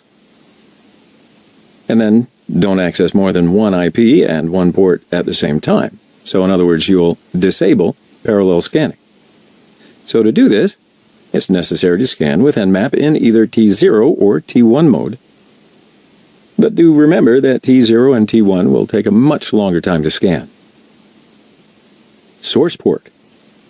So another method is to scan packets directly through a port with Nmap. We can make Nmap act as an HTTP service. Many IPS and IDS systems allow packets sent through port 80 to pass through. But Nmap must be used with the source port parameter. So let's do an example. Turn on virtual machines that we have installed. Open VirtualBox. Open Kali Linux 10.0.2.15. Open Ubuntu 10.0.2.7. Open Windows 7 10.0.2.6. Log into Kali Linux VMs. Username root, password tour, and open terminal. And then write this command. Nmap 10.0.2.6, source port 80, press enter, and there are your scan results. Randomized scanning order. So another method is to randomly select the hosts to be scanned. Nmap will scan the threads in sequence when used in default or normal scanning. So in this case, the safety systems may interfere with the thread on which Nmap is installed. So in order to prevent this, we can provide random selection of strings to be scanned with Nmap. So for random scanning, we can use the randomize host parameter with Nmap. And I'll give you that example. If you turn on the virtual machines we have installed, open VirtualBox, open Kali Linux 10.0.2.15, open Ubuntu 10.0.2.7, open Windows 7 10.0.2.6, open Metasploitable 10.0.2.4, and log into Kali Linux VMs. Username root, password tour, open terminal, and write this command, nmap 10.0.2.0/24, randomize hosts, press enter, and the scan results follow. So as you can see, it didn't scan in any order. It randomly scanned all of the IP addresses. MAC address spoofing. So another method of bypassing firewall restrictions when port scanning is to emulate the MAC address of another computer. This technique can be very effective, especially if there is a MAC filtering rule that only allows traffic from certain MAC addresses. So you will need to discover which MAC address you need to set in order to get the correct results. So specifically, the spoof MAC option allows you to select a MAC address from a specific vendor, select a random MAC address, or set a specific MAC address of your choice. Another advantage of MAC address fraud is that you make your browsing more confidential because your actual MAC address does not appear in the firewall log files. Command: specify MAC address from a vendor, nmap spoof MAC del /apple/3com IP target. Generate a random MAC address, nmap spoof MAC 0 IP target. Specify your own MAC address, nmap spoof MAC 0A0027000006 IP target. And here's an example. Turn on the virtual machines that we have installed. Open VirtualBox, open Kali Linux 10.0.2.15, open Metasploitable 10.0.2.4, log into Kali Linux VMs, username root, password tour, and open terminal. And then write this command, nmap stpn spoof MAC 3com 10.0.2.4, press enter. And the scan results follow. So Nmap generated the MAC address of 3com and scanned it using this MAC address. Now to change the IPv4 lifetime or MTU value in sent packets, so Nmap gives the user the option to set a specific MTU, which is the maximum transmission unit, to the package. So it's similar to the packet fragmentation technique. During scanning, Nmap will create packets based on the number of MTUs we provide. For example, if we set the MTU to 16, Nmap will generate packets of 16 bytes and cause confusion on the firewall. Please note, though, that the MTU value must be a multiple of 8. So 8, 16, 24, 32, etc. So here's an example. Turn on the virtual machines we have installed. Open VirtualBox. Open Kali Linux 10.0.2.15. Open Ubuntu 10.0.2.7. Log into Kali Linux VMs, username root, password tour, open terminal, and write this command. Nmap MTU 16 10.0.2.7, press enter. And the scan results follow. Send bad checksums is another way to circumvent security systems. Send incorrect checksum packets. Now, many security systems ignore faulty packets, especially due to performance problems.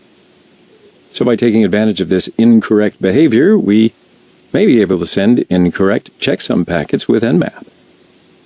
And you can use the Nmap bad sum target command to send packets to destinations that have failed checksum packets. So I'll show you an example. Turn on the virtual machines we have installed. Open VirtualBox, open Kali Linux 10.0.2.15, open Ubuntu 10.0.2.7, log into Kali Linux VMs, username root, password tour, open terminal, and write this command. nmap badsum 10.0.2.7, press enter, and there are the scan results. Fragmentation. So yet another method is to shred the sent packets into smaller packets. To do this, we can use the F parameter in nmap.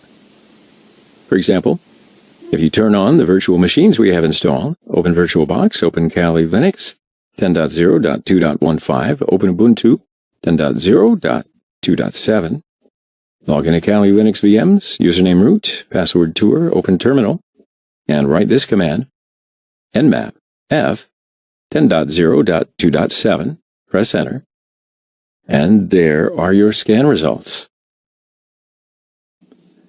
So there are numerous tools on the market to conduct a penetration test. However, achieving success in a test largely depends on the right set of tools and the techniques that are used. In order to complete a test, you've got to choose the right set of tools and apply the best methodologies. Sure, it would be a whole lot easier and a whole lot of time savings if just one single tool could help you perform all the required tasks for penetration testing. That's why when I think of the best tools for penetration testing, Metasploit framework is the one that first comes to mind. In the security marketplace, it's considered to be the most effective tool to conduct a penetration test today. It can literally perform all tasks that are involved in a penetration testing lifecycle. Now, it's important to understand the capabilities of Metasploit so that it can be leveraged perfectly during each test. With the use of Metasploit, you really don't need to reinvent the wheel. It offers a wide variety of exploits, information gathering modules, with a few web testing capabilities too. So Metasploit allows you to easily build attack vectors to augment its exploits, payloads, encoders, and way more in order to create and execute more advanced attacks. So besides manually or automatically accomplishing these tests, Metasploit is not just an application. Like I said before, it's an entire framework that has an extensive exploit development environment. And what that means is it allows you to customize and extend the framework for whatever your requirements may be. So no doubt you've seen that it's a very powerful tool for penetration testing. However, I want to warn you, it's not a magic tool that can help you hack into any target system. One of the goals of this course is to get you comfortable with the framework, show you some advanced attacks, and ensure that you can apply these techniques responsibly. Right? So in the next few hours, you will be talking about the Metasploit framework. Now, before we jump into the hacking, you should know why I prefer Metasploit among all the other tools out there. Thankfully, first up, it's an open source project. So, yeah, this is pretty much my main reason why I go with Metasploit. It's also actively developed. Metasploit allows you to reach the source code and customize the modules. And yeah, it has a chargeable version, but I will give you details about all the different versions in the next section. I also think it's easy to use Metasploit. It has reasonable naming conventions and commands. And it's great for testing large networks because you don't get confused and you don't have to dread a whole lot of extra busy work. Because Metasploit offers to test the entire range automatically. It uses parameters such as subnet and classless interdomain routing, CIDR values. So therefore, Metasploit saves a large amount of time and energy. Now, Metasploit has a variety of payloads, and you can easily switch between them. For automated exploits, you can create and set payloads quickly. Moreover, generating shellcode to use in manual exploits also becomes easy by using the MSF Venom from the command line. Metasploit also offers cleaner exits. In other words, when you try to compromise a system by using a custom-coded exploit, you've got to be really careful. Because if the exploit does not have a right exit code, that has the big potential to crash the system. And believe me, that's not a good practice at all.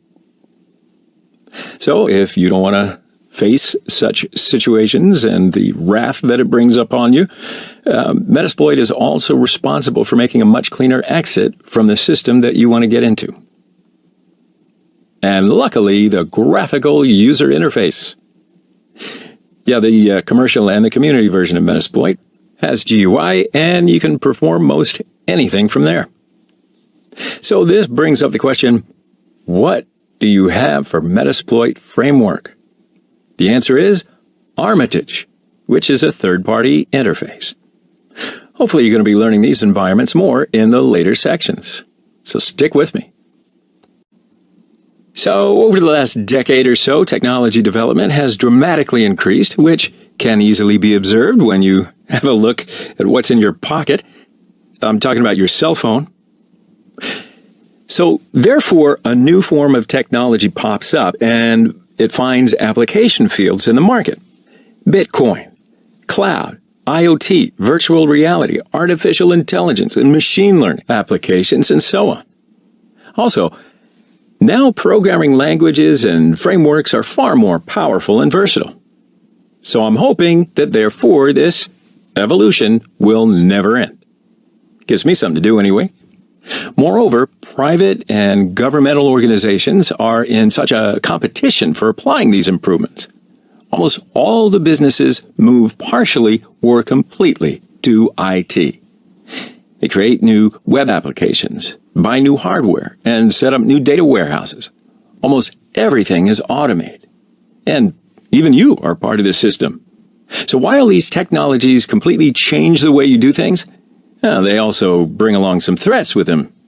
And these threats, they will come into your life. And then the organizations that you perhaps work for, they will overreact or apply too much effort for detection and the protection of their system.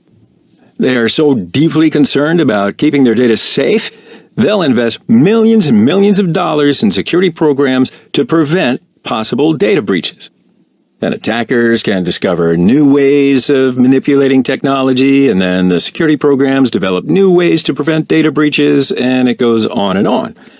While defensive security measures can fail, testing the system against the adversaries gains much more importance. So penetration testing is the best solution for organizations to accomplish these scenarios. I mean, testing is not the only way to protect the system. However, it is one of the most effective ways to identify the weaknesses in the systems, right? So by attempting to circumvent security controls, penetration testing can identify the ways in which a hacker might be able to do so. The organization will get the idea of how an attacker can gain access to their system and how they can then stop that attacker to be effective. And then, of course, that way they can easily identify the negative and positive aspects of their security system. So for all these reasons, and probably more than I can think of, and you could probably come up with a whole bunch more, but you can see that all compliance and auditing firms include penetration testing in their operations. So, with penetration testing, an organization can easily evaluate its security posture. All right, so penetration testing execution standard. It's a specification document which is redefining the penetration test for both new and experienced penetration testers. It has been adopted by several leading members of the security community. So therefore, if you feel you are new to penetration testing standards or uncomfortable with the terms, please have a look at it. The penetration testing execution standard, I believe, will be the best one for you to go from. Now, I know that last sentence sounds like an advertisement, but you're not going to lose anything if you check some of these documents once, okay? So PTES is divided into 7 phases. Let's have a look at each of them briefly. Pre-interactions. So the pre-interactions, typically, that's the phase that you discuss the scope and the terms of the penetration test and convey your goals of the engagement with your client. While discussing the scope of the penetration test, you should clarify all the domains that will be tested, as well as any special requirements that are going to be needed, such as special privileges and the access to the critical systems and so on and so forth. See, that's why you're going to develop your own way of keeping track of it all. The expected positives of the test should also be part of the discussion with the client in this phase. Great, so now this is what you should do before testing begins. Intelligence gathering. The information or intelligence gathering phase, or reconnaissance as I talked about earlier, it's one of the most important phases in penetration testing. If you are properly gaining knowledge about your target from social networks, Google, or any other way that you can accomplish, you're going to be able to simulate appropriate and exact attacks rather than trying all possible attack vectors. This will also help you save a huge amount of time as well. So I believe anyway, it's a duty of a penetration tester to gather enough information about the target by performing a variety of scans.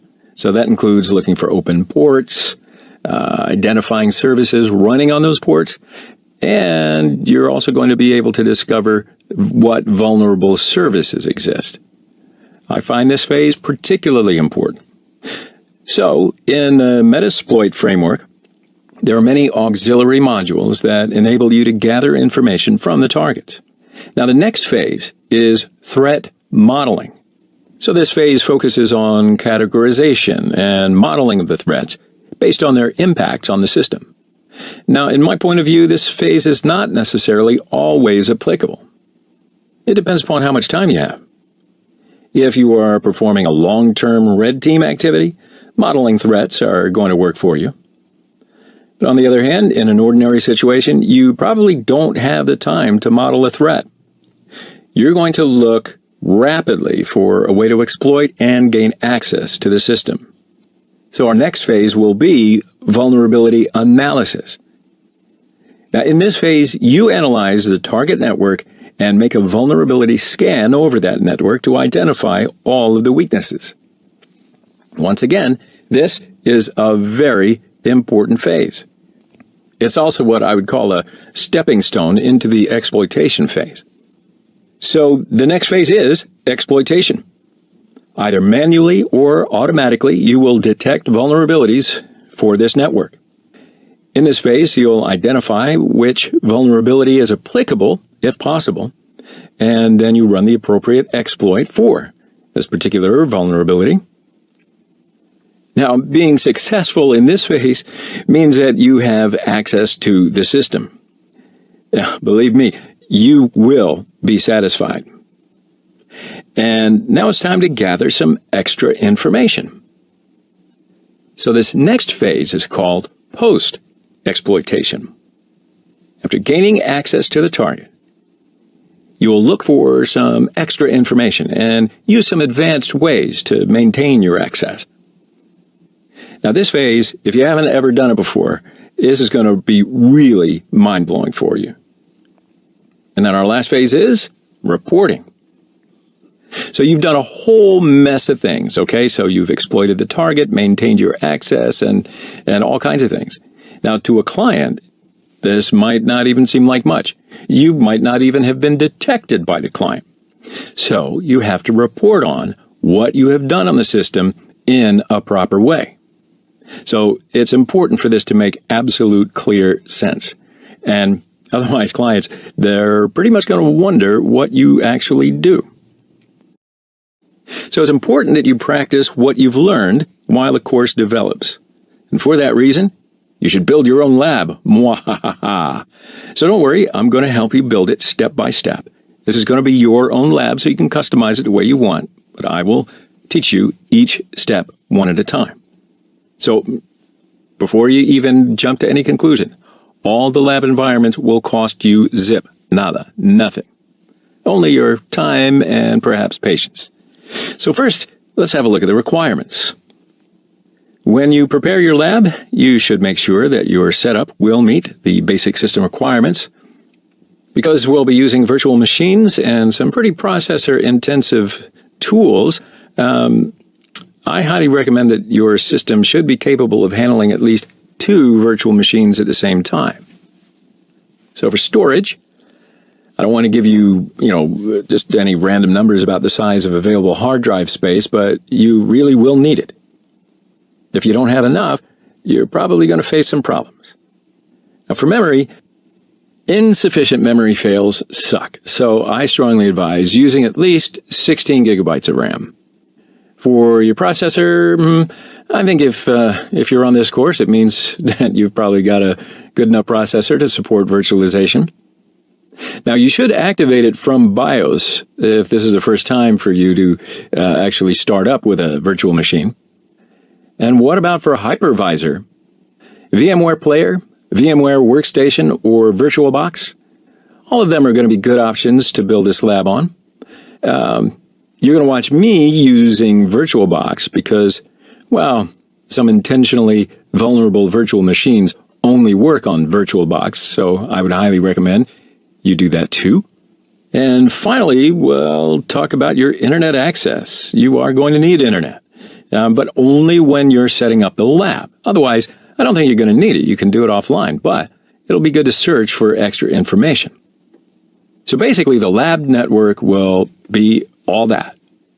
You'll be using VirtualBox in NAT network mode as hypervisor. Then you will download and configure the virtual machines together. So let's get started first with VirtualBox. So now let's provide connectivity between your virtual machines. So the way I'm going to do this, I will include all of my virtual machines in a NAT network. I'm first going to start with Kali.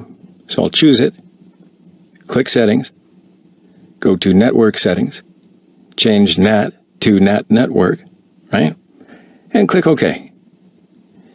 Now do the same thing for the other virtual machines quickly. So snapshots. I strongly advise you to take a snapshot of each machine in your lab. Because you're going to, do some hacking stuff on each of the machines.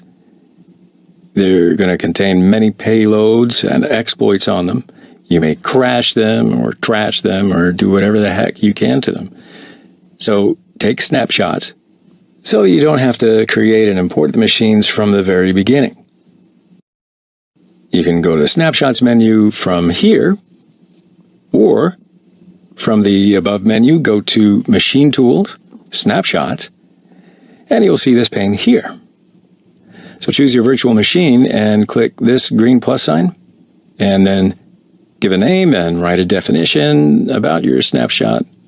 So I'm just going to leave it the same and just write the definition as clear to define it as a clear installation. You can write whatever you want about yours. Click OK. And now I'll just quickly take the other snapshots. Yeah, so there it is. I finished taking snapshots. So finally, we finished building the lab. So let's get hacking. So here we are. Meet the Metasploit framework. This is pretty much your Swiss Army knife to pen testing. Until now, you might recall the basic phases of a penetration tester and completed the lab setup. So let's talk about the big picture. Metasploit framework. I consider the MSF to be one of the most useful penetration testing tools freely available. The Metasploit framework provides an impressive workspace that is, beyond any others that I can think of, because it's beyond any one particular tool that has a bunch of exploits. So it's more than that, though. You can customize it for your own purpose. From a wide variety of commercial exploits, as well as an extensive exploit development environment, all the way to network information gathering tools and web vulnerability plugins. You can pretty much find almost everything that you need for a penetration test. But to be clear about this course is I have prepared this in a manner to encompass only the front end or the user aspects of the framework, pretty much with the aim to give an in-depth look into the many features of Metasploit. So this isn't an exploit development course for MSF. I'll plan that for later, and you'll be raring to go. But it is an amazing tool for sure. So before we do a little walk around, let's have a little brief talk about its history. And believe me, I'll be brief. Won't be too long. So the creator of Metasploit is H.D. Moore, who was spending most of his time validating and sanitizing public exploit codes to use in 2003. Then, the idea of a framework formed in his mind, and the first edition came out. The first edition was a complete Perl project released in 2003 with a total of 11 exploits. Then, with the help of some other friends, Metasploit 2.0 was released in 2004 with 19 exploits and over 27 payloads. Then shortly after this release, the team continued to widen, and Metasploit gained popularity in the information security community. Then following a complete rewrite in the Ruby programming language, the Metasploit team released Metasploit 3.0 in 2007. 150,000 lines of code added to the project in an 18-month period after migrating from Ruby. With the 3.0 release, Metasploit saw widespread adoption in the security community and also a big increase in user contributions. In the fall of 2009, Metasploit was acquired by Rapid7, which allowed HD to build a team to focus only on the development of the Metasploit framework. After the acquisition, updates have occurred more, rapidly. Then Rapid7 released 2 commercial products based on the Metasploit framework, Metasploit Express and Metasploit Pro. Metasploit Express was a lighter version of the Metasploit Pro. But for this version, Rapid7 announced the end of life on June 4th, 2018. So the team will focus on Metasploit Pro by adding new features such as collaboration, group penetration testing, and so much more. So I told you I'd be brief. This was your history class of the Metasploit project. So like it or not, basically the life cycle of a product pretty much defines what it is. So being familiar with the file system of a tool might help you to exploit it a little bit better. So take some time to make yourself familiar with its file system. In order to do that, the best way to learn the structure of Metasploit is to browse through its directory. Metasploit framework is provided in the User Share Metasploit Framework directory in Kali Linux, and one can more easily understand the Metasploit architecture by having a look under its hood. So let's examine the file system of Metasploit and see just how the framework is constructed. So I'm going to open a terminal, and let's have a look, see where we are. So I'm going to Metasploit Framework directory, and when using Kali Linux, the Metasploit framework is usually located in the path User Share Metasploit Framework. So let's see what we have here. Right, so hopefully if you can see over my shoulder here, the MSF file system is organized by really well-defined directories. And the structure is very clear. The Metasploit framework has a variety of component categories based on their role in the penetration testing phases. For example, here, the data folder. This directory stores editable files, such as word lists and binaries, required for some of the exploits. So let me show you some of the word list directories. Metasploit uses these lists for brute force. The documentation folder. As its name suggests, the documentation directory contains the available documentation for the framework. Modules folder. all the Metasploit modules are contained in this directory. Now, the modules directory is where you will find the actual MSF modules for exploits, auxiliaries, post modules, payloads, encoders, and NLP generators, and you will be interacting with Metasploit mostly by modules. The primary directory for modules is user, share, Metasploit framework modules. But you can use your own modules from your home directory at MSF4 modules. Plugins folder. And as I said before, Metasploit is not a rigid tool. You can customize it and add plugins to increase its power. So you're going to find these plugins in this directory. Some of the common plugins are OpenVAS, Nexpose, Nessus, and a variety of others which can be loaded into the framework using the load command. Scripts. The scripts directory contains Meterpreter and other scripts. Now I'm going to show you some of the Meterpreter scripts. These scripts help you to automate some of the post-exploitation jobs, such as keyboard recording, dumping password hashes, and getting much more information from the compromised system. Tools.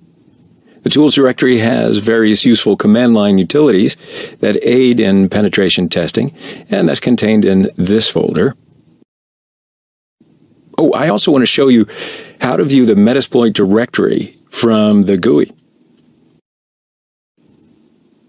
Now, this will be way more helpful to get a better understanding of the framework and all of its components.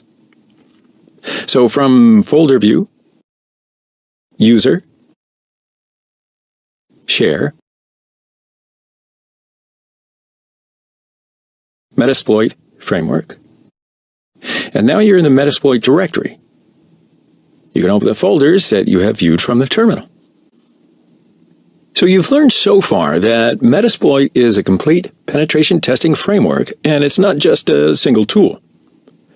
When you call it a framework, it obviously means that it consists of many useful tools and utilities. So I've shown you basically an overview of the Metasploit file system. Metasploit consists of various components such as libraries, modules, plugins, and tools. So here I have a diagrammatic view of the structure of Metasploit for you.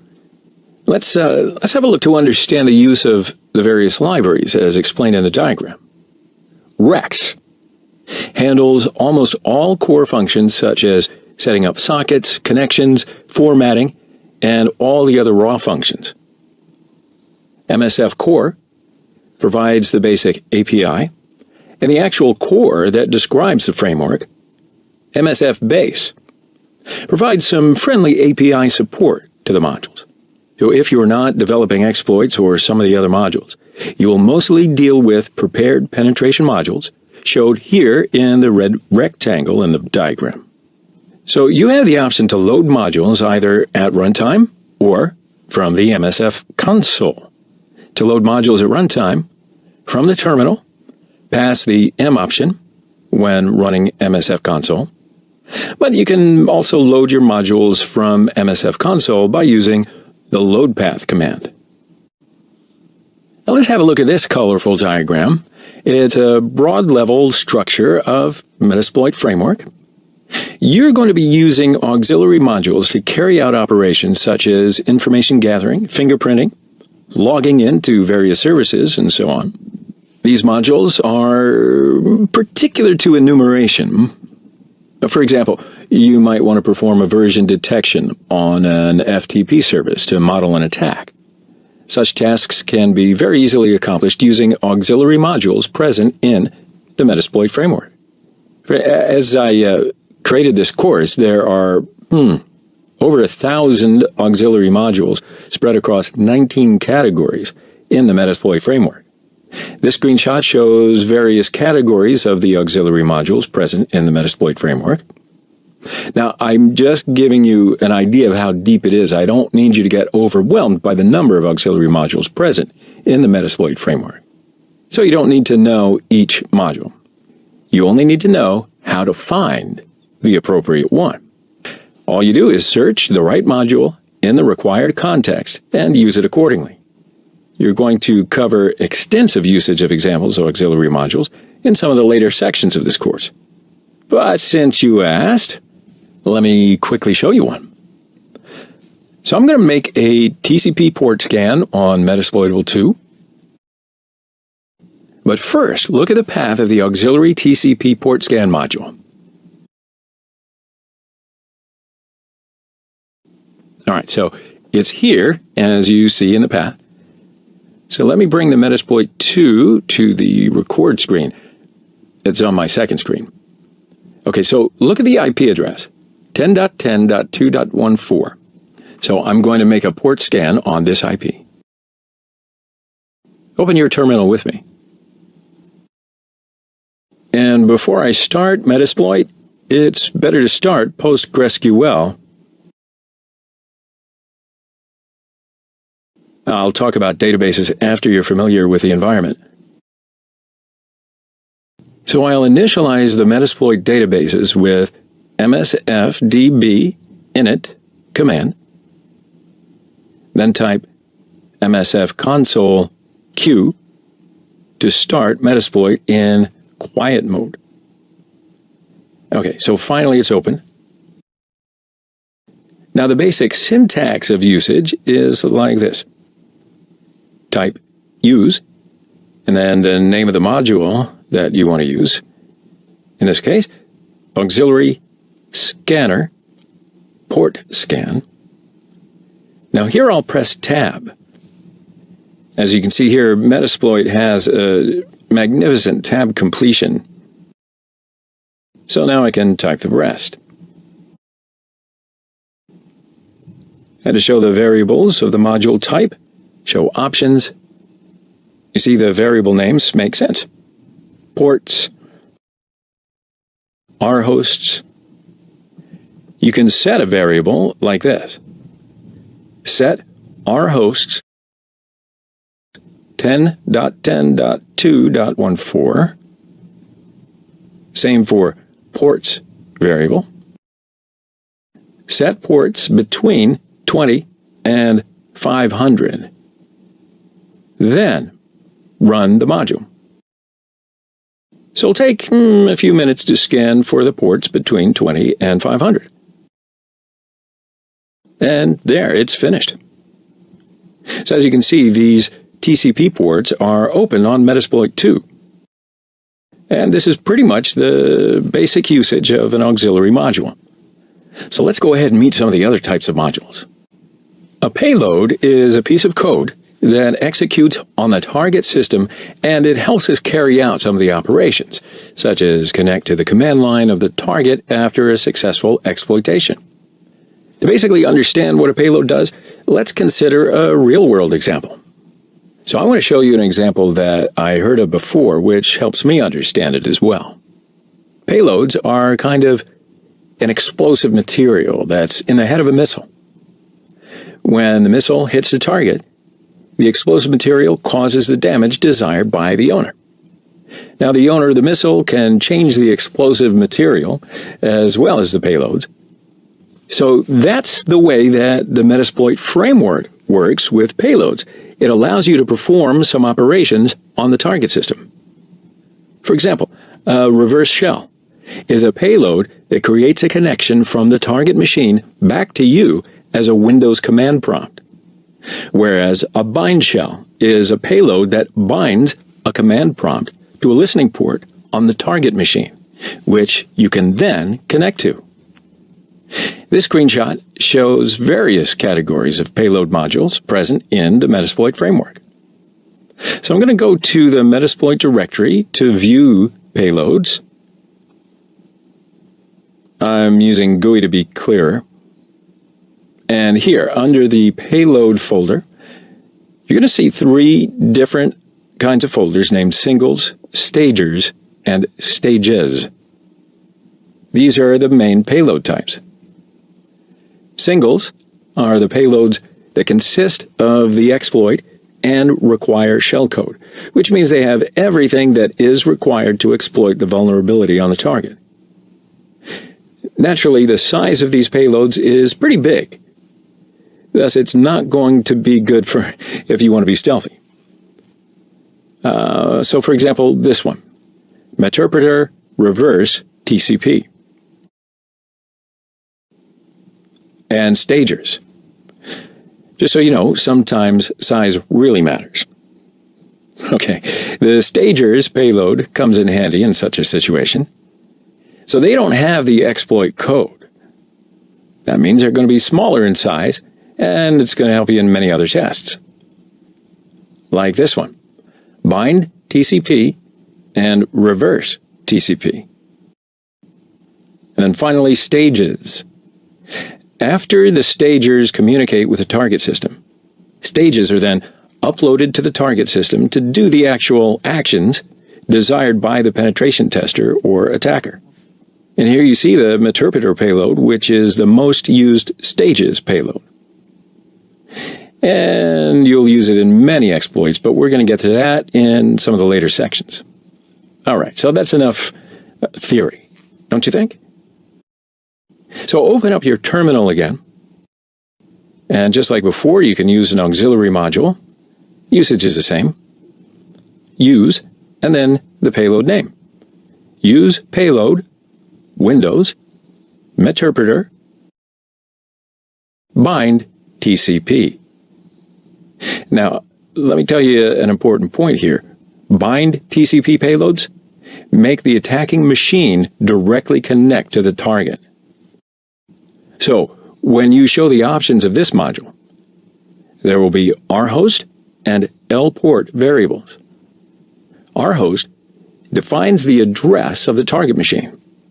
Now, in this case, it is the IP address of Metasploitable 2. And lport is the port number on the attacking machine that the attacking machine will listen on. And then on the other hand, there is reverse TCP connections. So I'll show you both ways. Use payload, Windows, Meterpreter, reverse TCP. When you show the options, you will see the lhost and lport variables. So in this case, lhost is the IP address of the callie that the target will connect back to. And lport is the port number on the callie that will listen for incoming connections from the target. So I'm going to set lhost as my IP address. Let me check my address on a new tab. Just want to be sure. Okay, 10.10.2.11 is my IP. And I'll set lport to 4445. Then you can use run or generate as a command to generate the shellcode of this payload. So this is the payload, and by scrolling down you can view just how long it is. But see, now you can use it as an exploit code. But you're not going to work that way in this course. I'll tell you why coming up. So exploits are the most important part of the Metasploit framework. They make you take advantage of a flaw within any particular system, an application, or a service. So it's by using exploits that you, or maybe an attacker, can get the results from that the developer or the system administrator would never intend for. In Metasploit framework, there are 1,824 exploits when I recorded this course, which includes more than 15 categories based on the different platforms. And right up here are the various categories of the exploits. Now, I guess you might think about how you're going to find your way among all of the available exploits. So let me quickly show you one.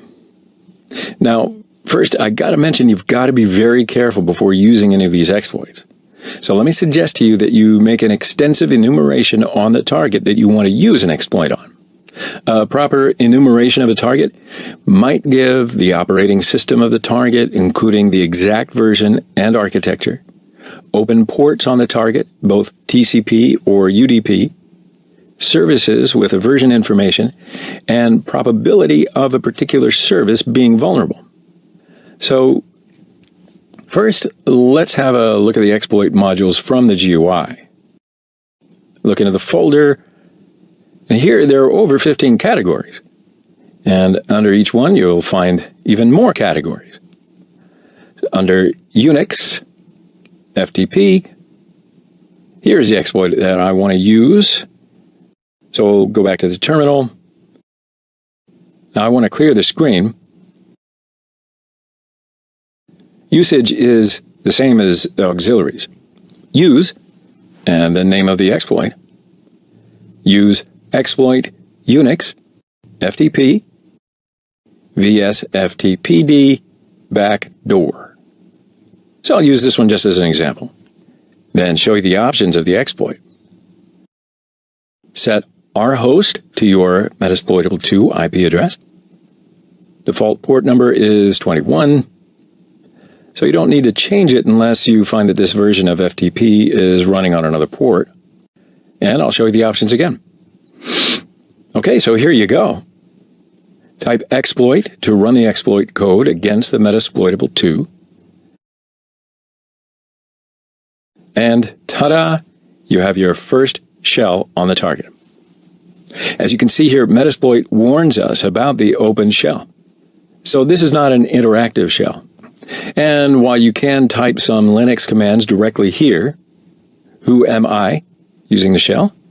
Ooh, root user. Type ID to see the actual user. And yeah, sure enough, it's correct. So you can write here Linux commands. For example, ifconfig. And you see that? This is Metasploitable2. Now, when you create payloads directly, most of the time these payloads are detected by security tools on the targeted systems. So at this point, you will need something tricky to evade their security tools. And as you can guess, encoders come to the rescue. Now, the job of the encoders is to obfuscate your payload in such a way that it goes undetected by any of the security systems on the target system. So have a look at the table on the screen. It shows the various encoder categories available in the Metasploit framework. So clear the screen and minimize it. And I'll show you the encoders folder from the GUI. So it's under the modules directory. You'll find the encoders folder, and that contains 10 different categories. And I will use this one under x86. So now let's turn back to the command line. To view the encoders from Metasploit, type show encoders. All the encoders will be listed just like that.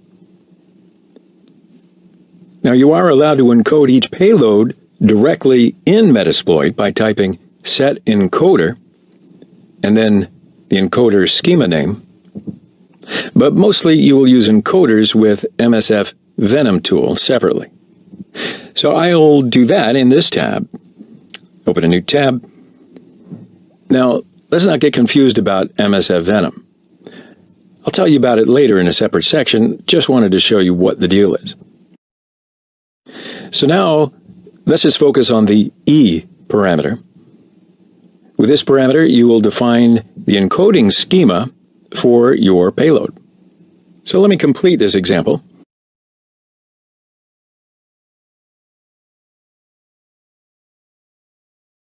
By hitting enter, an exe file, which contains an encoded payload, will be generated. And then look here, it's the root directory, and you'll see the file. And as you can see, this is a Windows executable file.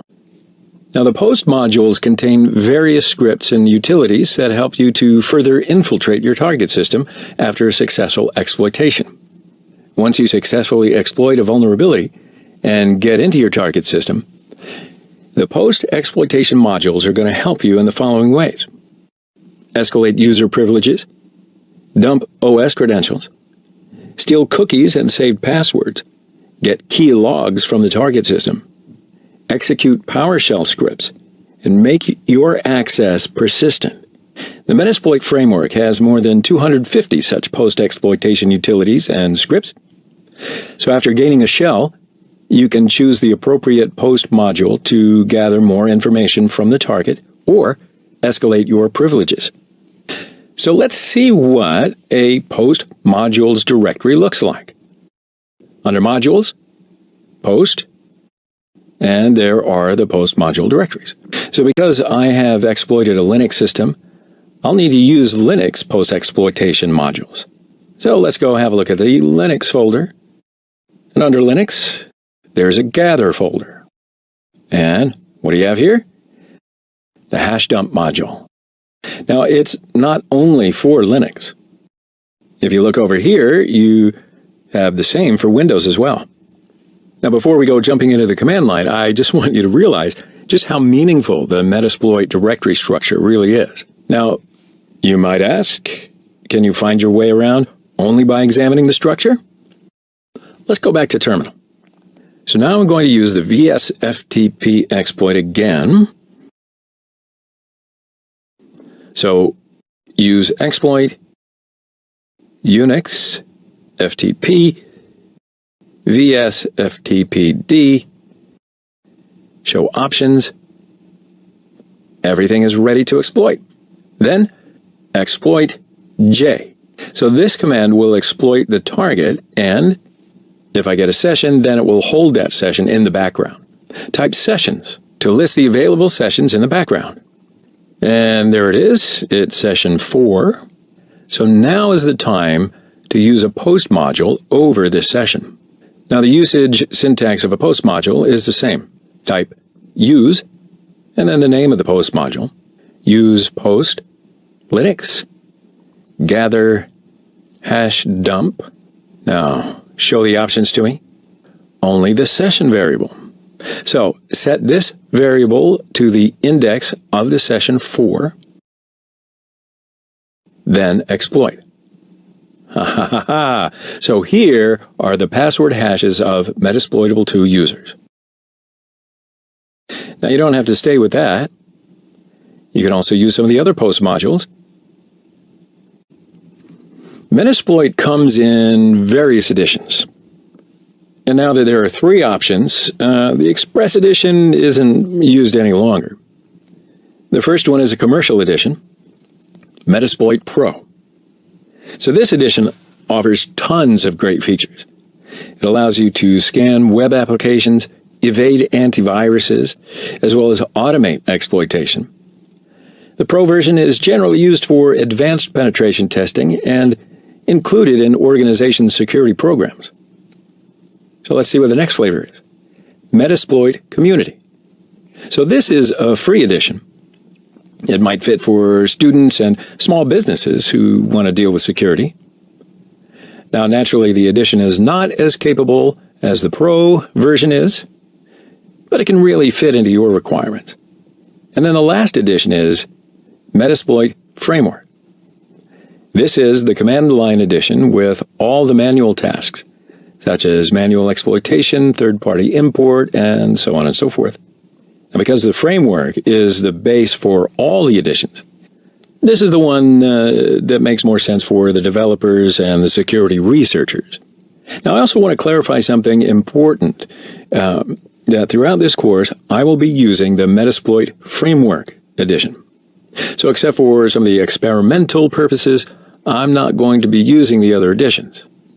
But I will show you the installation and basic usage of them so that you remain familiar.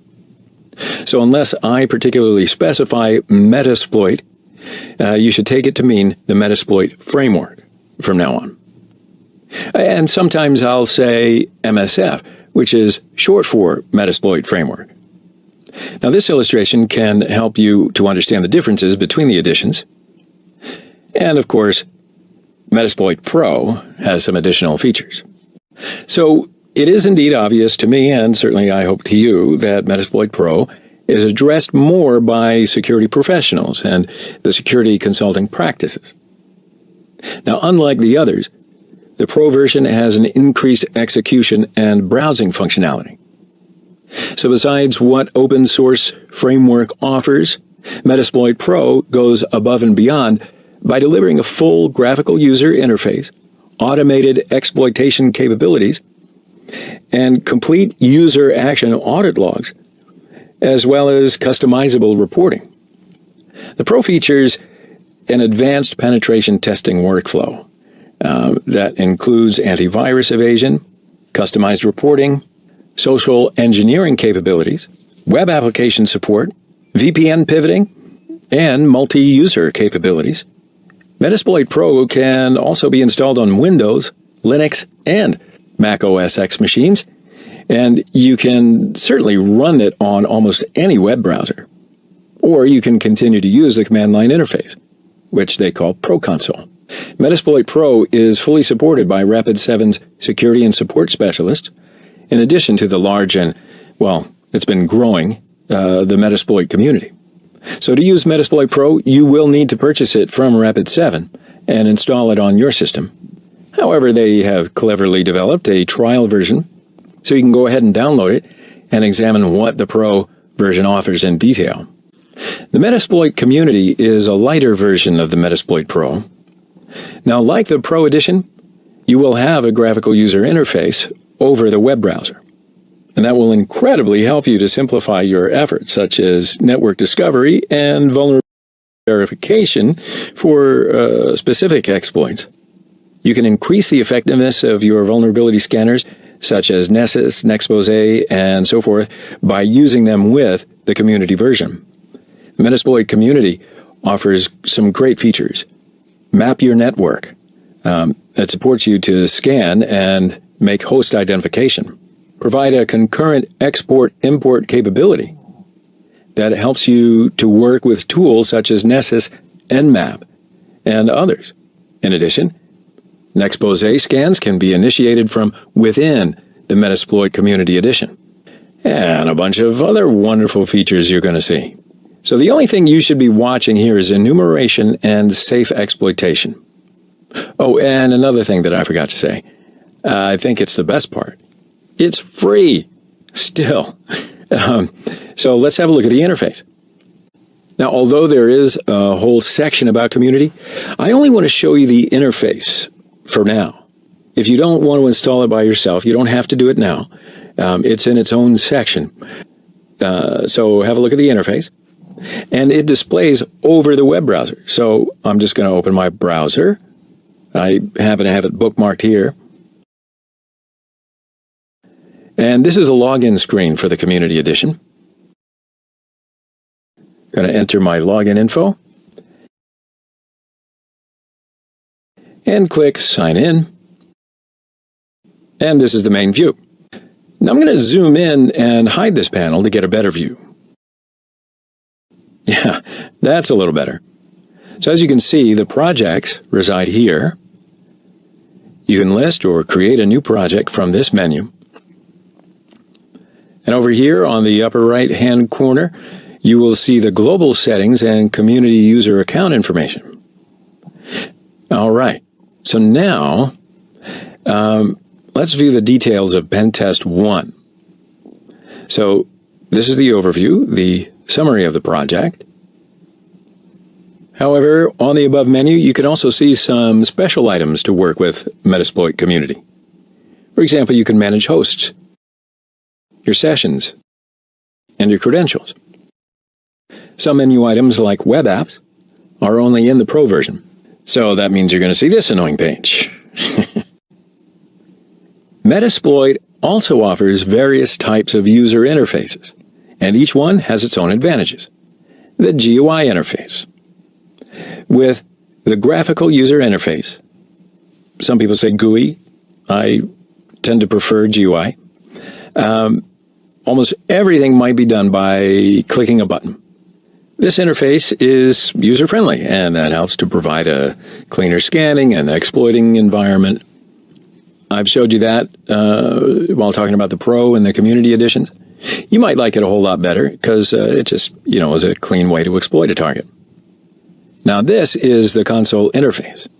The way I see it, most of the penetration testers and security researchers use this interface. It's also the most popular one. Its power cannot be underestimated. This interface provides an all-in-one approach to basically all the options offered by Metasploit. It's also considered one of the most stable interfaces. Now, throughout the range of this course, I'm going to be using this console interface for the most part. And once you get used to the environment and the commands, you're going to consider yourself a console ninja. And the next one is the command line interface. Metasploit had an interface named MSF CLI, but nowadays it doesn't really exist. You can use MSF Console's X parameter to accomplish the exact same thing now. It supports almost every feature that Metasploit framework has, such as the launching of exploits to activities, payload generation, and so forth. However, I think it's hard to memorize every command each time, so I tend not to use it too much, although somehow I'll use it a couple of times. You'll see when we get there. So for those of you who want to benefit from MSF, but you really feel you need a GUI, hold on. The next one is for you. Armitage. Armitage. Armitage. You say Armitage. Anyway, Armitage by Raphael Mudge. It's a cool hacker-style GUI interface. It provides a lot of the features such as easy vulnerability management, Nmap scans, exploit recommendations. It uses Cortana scripting language for automation. Now, to be honest, I don't really use this feature, and so I will give you some extra thoughts about Armitage in the next slide. Also, there's a full section that covers how to use it efficiently, so stay tuned. I first want to show you the equivalent of the old MSF CLI interface. Because it doesn't exist now, MSF Console's X parameter does the exact task for you. So, open your terminal. MSF Console H will display a basic help menu. Now here the parameter and its description is visible. But now I'm going to use it as type MSF Console X. Then, between double quotes, write your Metasploit commands. So I'm going to use the VSFTPD exploit again. And yeah, there's no tab completion here. So that's why I was saying earlier, it might be a little more difficult to remember the command each time. So anyway, hit enter. And it'll start the Metasploit at the very first moment. Then it will use the exploit and set its variables. A session is open in the background. So I will interact with that session by sessions I1. Now, because this is not a Meterpreter shell, you can directly write Linux commands to the screen. Uname A to check the machine's full name. Ifconfig, and this is what you saw earlier in Metasploitable 2. Now, due to some licensing issues, Offensive Security doesn't ship Metasploit Community and the Trial Pro versions in Kali Linux. That's why I want to provide you with another free option, which is called Armitage. Now, it's not an addition of the Metasploit framework. It's an interface that will help you manage your penetration tests. It has a very good Java-based graphical user interface. And as I said before, hey, it's developed by Raphael Mudge. So the goal here is to help security professionals better understand hacking and help them realize the power of Metasploit. So now let's have a look at how to get into this tool. You don't need to install Armitage into Kali. It already comes pre-installed. So naturally, you can install Armitage to some other Linux distros, but for Windows, it's not valid. So you can't work with Armitage on Windows systems. Now, you may find a way to use it on Windows, but it probably won't be worth the effort. Anyway, open your terminal and type Armitage. And it asks for connecting to the database server, so click Connect. And then it'll ask to start Metasploit RPC server to remotely interact with Metasploit, so click Yes. And at first glance, this is what it looks like. Now, you see that on the left pane, the modules are there. And on the right pane, there is nothing, but if you have your hosts, it will be listed. And below is for the console and the module-specific tabs. So you can manage Armitage from the above menu. And Here inside the Armitage menu item, you can set global settings for Armitage and create listeners, change the view of the right pane. The console item provides you with a place to manage your credentials, your jobs, downloaded files, and all that. And you'll see that they come up as tabs below. Under the host item, there are options for managing hosts on your penetration test. Armitage allows you to add host and make an Nmap scan on them at any time during a pen test. Another great feature of Armitage is here under the attacks menu. It will suggest exploits for your target host after a rather extensive enumeration. So if you want to, you can try every suitable exploit onto the target host. On the workspace menu, you can create and change between your workspaces. So that is Armitage in general. We're going to get into much greater detail in an entire section of its own just a little bit later. So now you have the basic information about the Metasploit framework and its structure. So why don't we go ahead and let's get started with the basics of MSF Console. And I guess you could consider it the most popular interface. But before I show you a demo, I want to tell you a little bit more about it. It is just a simple command line interface for the Metasploit framework. However, don't let its simplicity fool you. It's an easy and flexible way to interact with the framework. It's the most stable and powerful interface to access most of the features within MSF. Now, at first, the syntax might be a bit confusing. It's not going to take you much time to appreciate the power of this interface. Now, you will use MSF Console to rule the Metasploit framework throughout the rest of this course. As I mentioned to you earlier, some of the Metasploit editions offer GUI and web-based interfaces. However, I think from a learning perspective, I'm always going to recommend mastering the command line console of the Metasploit framework. And among my favorite things is the Linux command style tabbing, as well as the command completion. That's my friend, and I'm sure it'll become your friend too. So go ahead and open your terminal and simply type in MSF console H to display the basic help for the console. So this is basic help menu for MSF console. Now, certainly you're familiar with the Q and the X parameter from some of the previous videos. For the other ones, I'm going to let you go ahead and discover them by yourself, because you're not going to really need them throughout the rest of this course. So, to interact with the console, just type MSF console. So I add the Q parameter to start the Metasploit in a quiet way. And you'll get the point after a few minutes. Watch. So type it and hit enter.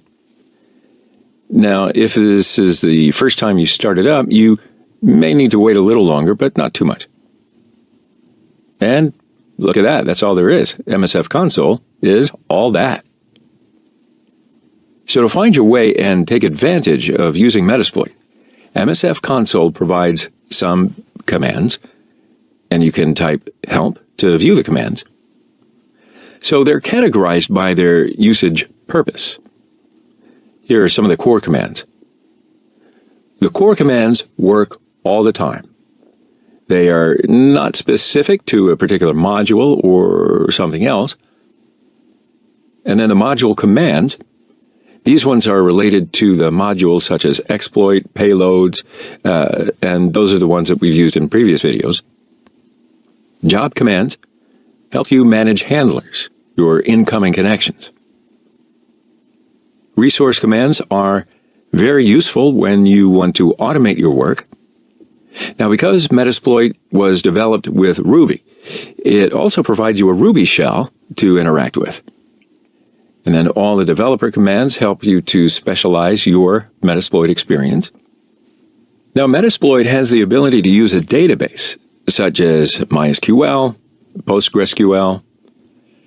So with database commands, you're going to manage the database operations. For example, you can import a scan result into Metasploit, or you can export the results. And there's so many more options. Now, while you are conducting a penetration test, you'll probably get some credentials.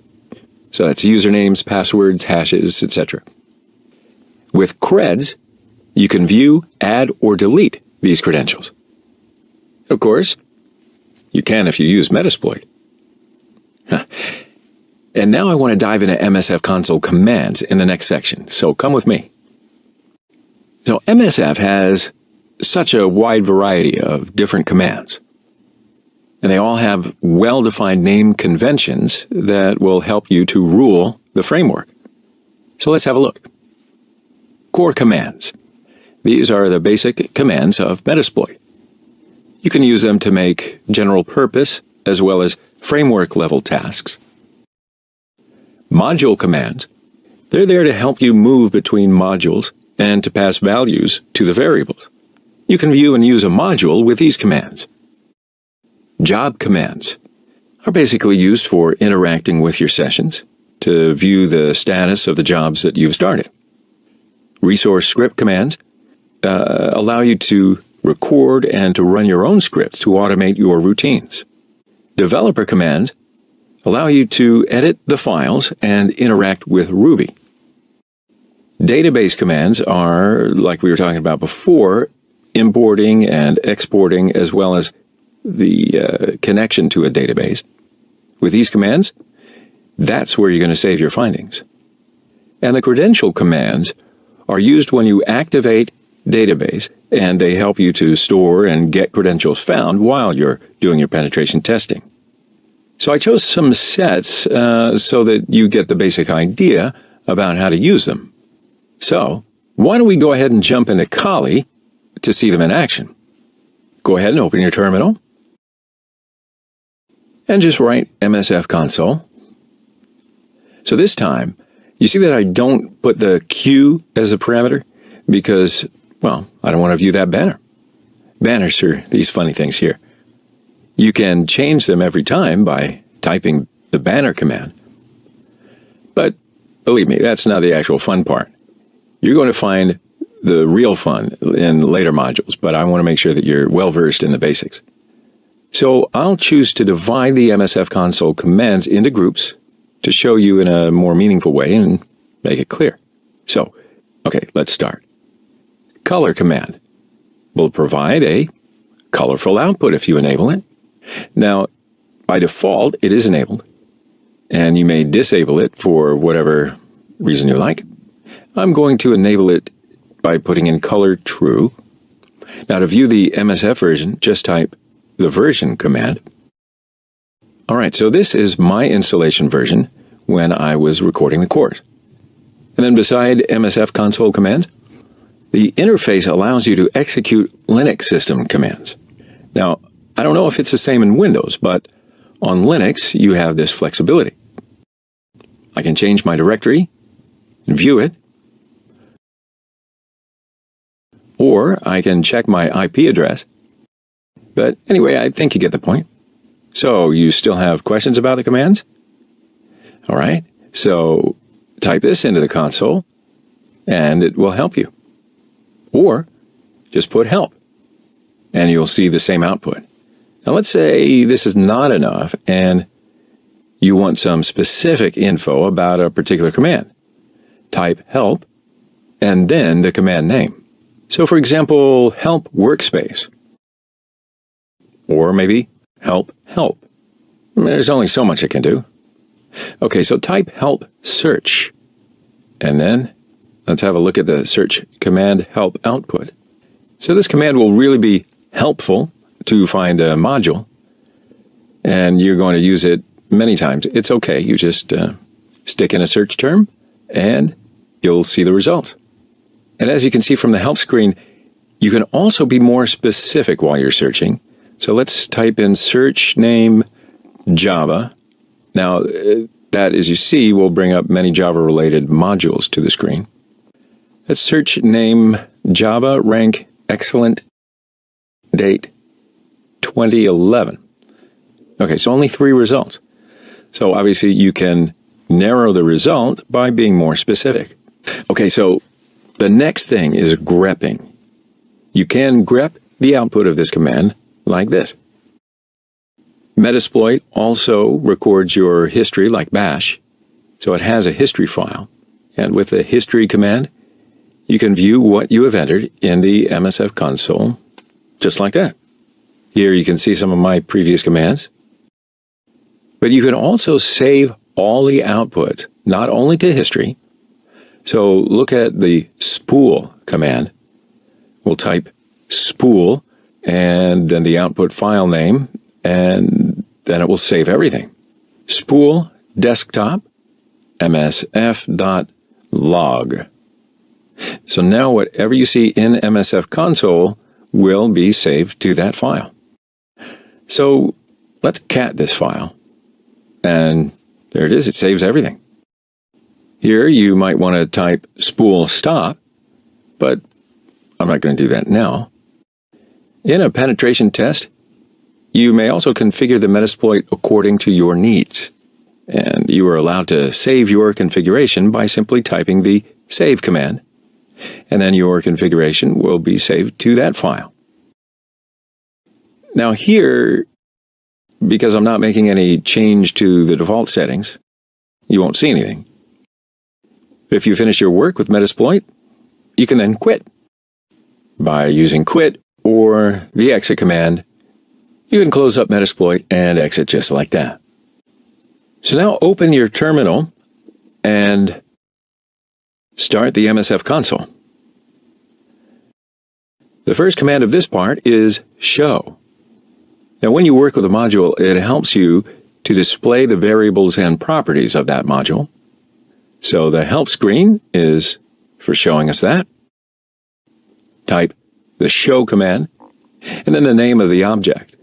So let's have a look at knob generators by typing show knobs. And as you see, the knob generators list appears. So there's no plugin for this phase. And here are the encoders. And also the exploits. But it might take a little while to list all the exploits if you try to list them. And then here are all the exploits in Metasploit. Now when you need to use an exploit, you can search these exploits. For example, if you want to exploit a Java RMI server code execution, you can search for terms like RMI, RMI registry. So yeah, let's perform a search just like that. Search RMI registry. And you see it brings me the appropriate exploit. So I want to make an important point here. When you are conducting a pen test, you should perform an extensive enumeration on the target to choose the right exploit. That's how you know what to search for. Although Metasploit has many exploits, it doesn't mean that you can use every single one in every circumstance. First, you'll need to find the vulnerability. And then, if Metasploit has a suitable exploit, you can use that. Otherwise, you may have a headache if you randomly run exploits, and it's a waste of time. Okay, so back to the RMI registry exploit. So, now you have the name of the exploit. And if you recall from the previous videos, how do you use this exploit? Type use and then the name of the exploit. Now you can work with that exploit. If you want to be sure about the exploit or if you want to configure the details, you can use the info command to get detailed information about what the exploit's going to do. And in this case, this is an exploit, but for sure it can be any other Metasploit module. So read the description, examine the variables, or follow the reference link to get additional information about that particular exploit. Show the options to view the variables, and these are the basic variables. And yes, you can set some advanced variables to have more control over the exploit code. How do you do that? Show advanced.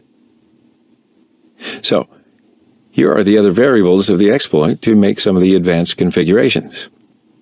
Some exploits only work with a specific operating system or software versions, whatever. Now, to send the target the right exploit code, you've got to know the version of what you're trying to exploit. Makes sense, right? I'll assume here that you have made enumeration and you know your target well. So that's what you tell Metasploit. Here you specify the available targets by the show targets command.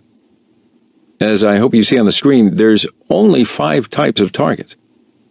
So this means that this exploit can't be utilized on environments other than these particular 5. For the most part. In a production environment, your exploit may fail due to IPS, IDS, or firewall rules. So I think it's good practice to evade these security measures. For each exploit, there are different evasion techniques in Metasploit. So let's use the show evasion command to display the available techniques.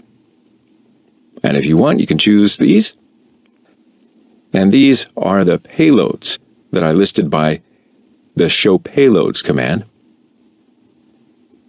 Now, like evasion, for each exploit, there are different payloads. So this means you can't use a Linux payload for a Windows system. And for this exploit, there are these available payloads. Now I'll show you these variables again, and let's set them. You may remember from some of the previous videos how to set a variable, so we'll do that now. Use the set command, just like that. That's why I like the Linux console. Setting the value of variable means you can get the value of the same variable by simply typing get as the command and then the variable name. This is the Metasploitable2 IP address in my lab environment. Now you can also unset a variable value by using the unset command. And I just unset our host value as you see here. So you may come across a situation that you need to use the same value in every exploit.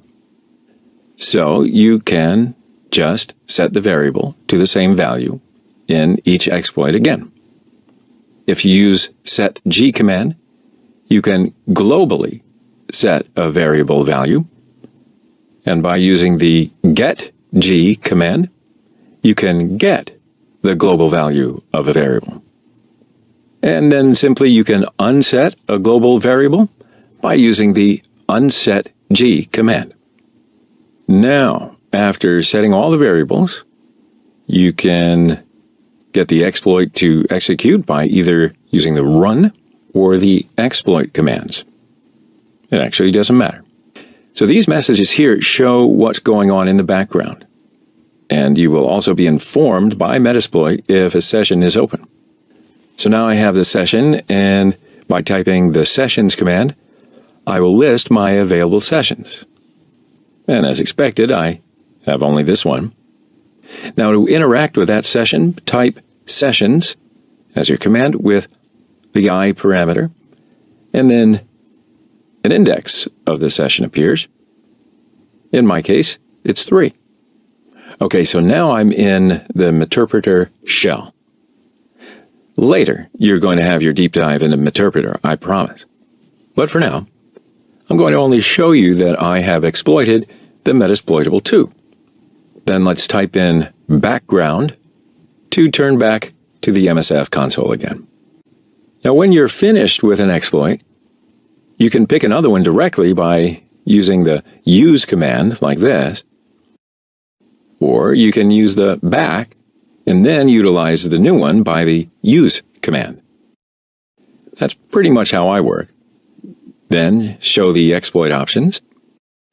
Now for this exploit, I will define a payload by setting the payload variable, set payload Java, Meterpreter reverse TCP. So I don't set the rhost variable. But in the previous video, I defined it as a global variable. And also there are some new variables under this payload section, lhost and lport, because I chose a reverse TCP connection. which means that after a successful exploitation, the target will connect back to me. So lhost in this context is the IP address of Kali, and lport is the port that is ready to connect to Kali. Its default value is 4444, and I don't want to change that. I will only set the lhost to 10.10.2.11, then set HTTP password to Tomcat, set HTTP username to Tomcat. Now, it isn't necessary, but I can set the target to 0. I forgot the R port. So let's set the R port to 8180. Okay, so let me check it one more time. Okay, yeah, everything looks good. Now, exploit. See, it doesn't take too much time. And I have the Meterpreter session on Metasploitable 2. But this time, let's have a look at the user, Tomcat55. It is not the root user. So this means, actually, you don't have a high-privileged shell. So I'm going to send this session to the background by using the Meterpreter bg command. So this is my sessions list in the background. Okay, so I want to show you a couple more commands. Push M and pop M. Push M will push the current module to stack. Now I will push this exploit to stack. Then I can pick another one, RMI registry exploit, and I'll run it, and I get another session. So as you can see here, I am working with RMI registry exploit. With the pop M, I'll pop the last module from the stack, and it's the Tomcat Manager exploit, as you see here on your screen. So I'll advise you to do this because when you're doing some really quick exploitation, those last two commands come in super handy. All right, so I want to get something off my chest I need to share with you. As a penetration tester, it's really important to be organized while testing. Now, you're probably going to find yourself in an information pool, and I don't want you to drown. It contains tons of details like credentials, vulnerable services, targets, scan reports, and the list goes on and on. So it is absolutely essential to keep track of what you've done on the network. So this is why MSF has an option to cover with extensive support multiple database systems. So configuring a database to work with MSF will be a real time saver for you. MSF supports MySQL and PostgreSQL. You can use both. However, PostgreSQL is the default one, which has built-in support within MSF. And by using this feature, you can easily access scan information, export and import results, use the identified information later on in modules. Then you will also be able to keep your findings clean and well organized. So go ahead and open your terminal again. Metasploit can use databases to store information. So you have the option to start without a database. But please, for better penetration testing experience, I do not recommend this. So before starting the MSF console using a database, you need to run a sequence of commands. The default installation of Metasploit framework on Kali uses PostgreSQL. So you should first start PostgreSQL from the Linux terminal by typing in systemctl start postgresql.service. And now the next thing is creating and initializing the Metasploit database in PostgreSQL. For this, you can use the msfdb command, and here's the help screen for it.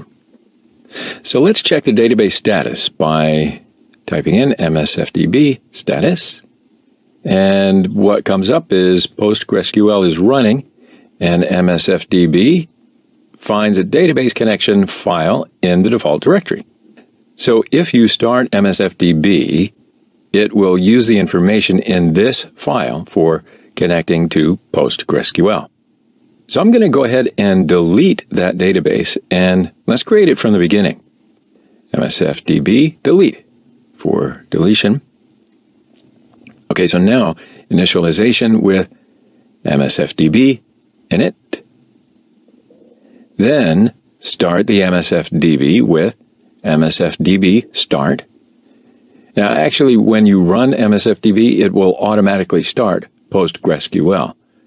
Therefore, you can only use MSFDB, but this is just my habit. So I'll first run PostgreSQL, then MSFDB. And I'm going to run it in quiet mode. Okay, MSF console opened. Now, in order to do the database operations, MSF console has its own database commands.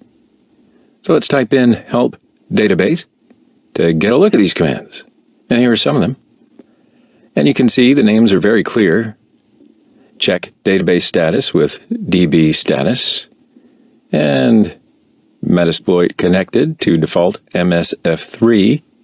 So you can change this database. You can even create your own and connect to that. And that is going to be our next goal. And now I want to introduce you to the workspace concept in Metasploit. It's more like working under a project area, I think. So simply type workspace to see the available workspaces. Now here I have only the default one. The workspace command has a help screen. So you can add, delete, and create workspaces with abandon, according to whatever your requirements are. And the V command will list the workspaces in a verbose mode. And I will add a couple of workspaces by using A as my parameter.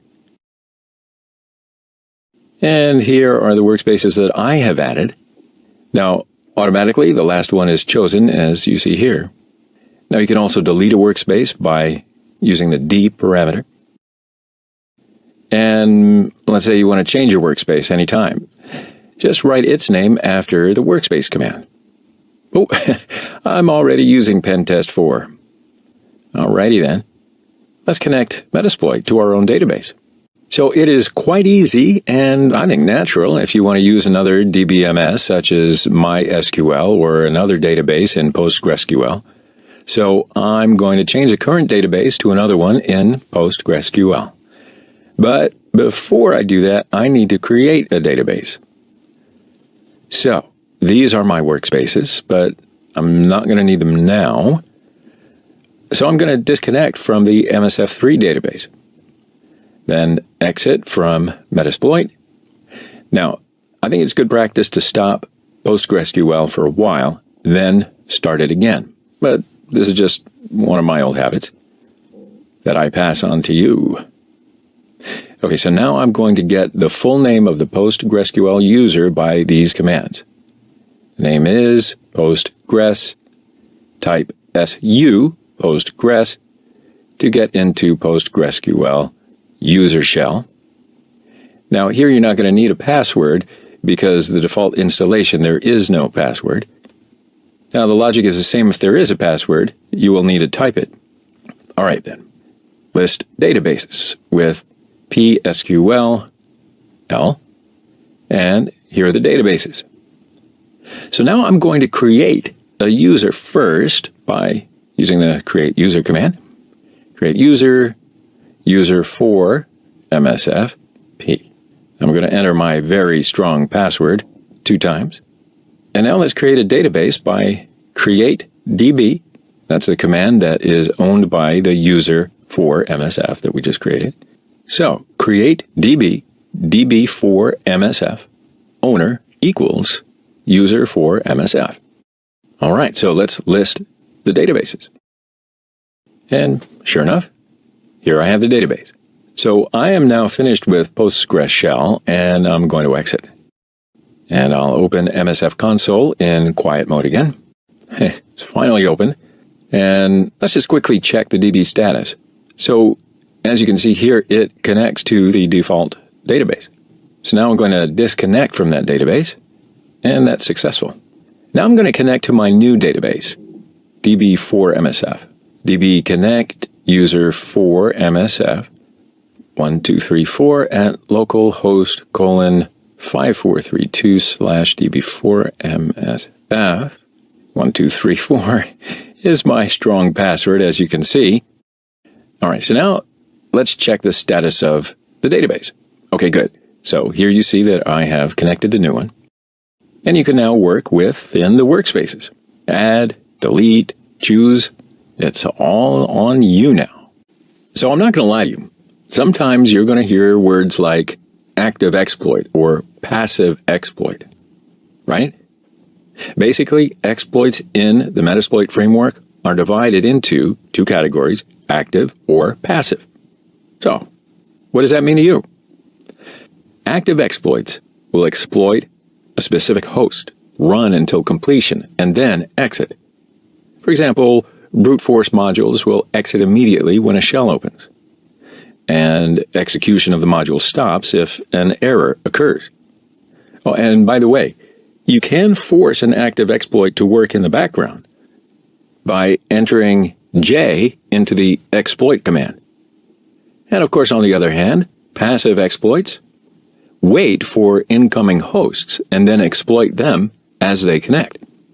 These exploits almost always focus on clients, such as web browsers, FTP clients, and all those. And they'll report shells as they open. Now you can list open shells by entering I with the sessions command. Also, by adding I with the sessions command, you'll be able to interact with the intended shell. Metasploit framework ranks the exploits to help you find the appropriate exploit. And I'll show you all the ranks and their meanings. Excellent.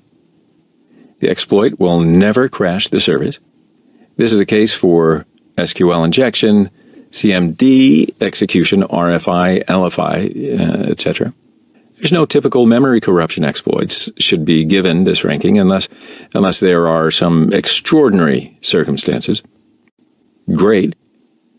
The exploit has a default target and either auto-detects the appropriate target or uses an application-specific return address after a version check. Good. Exploit has a default target, and it is the common case for this type of software. Normal. The exploit is otherwise reliable, but depends on a specific version and can't or doesn't reliably auto-detect. Average. The exploit is generally unreliable or difficult to exploit. Low.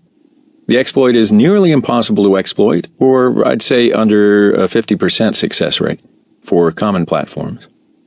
Manual. The exploit is unstable or difficult to exploit and is basically a DOS. So this ranking is also used when the module has no use unless specifically configured by the user. Information gathering or enumeration or reconnaissance, whichever suits you best. Depends upon what spy movies you've seen. In any event, they all define the same concept, that this phase is the initial stage of penetration testing lifecycle. So reconnaissance should be one of the most critical aspects of a successful penetration test for you.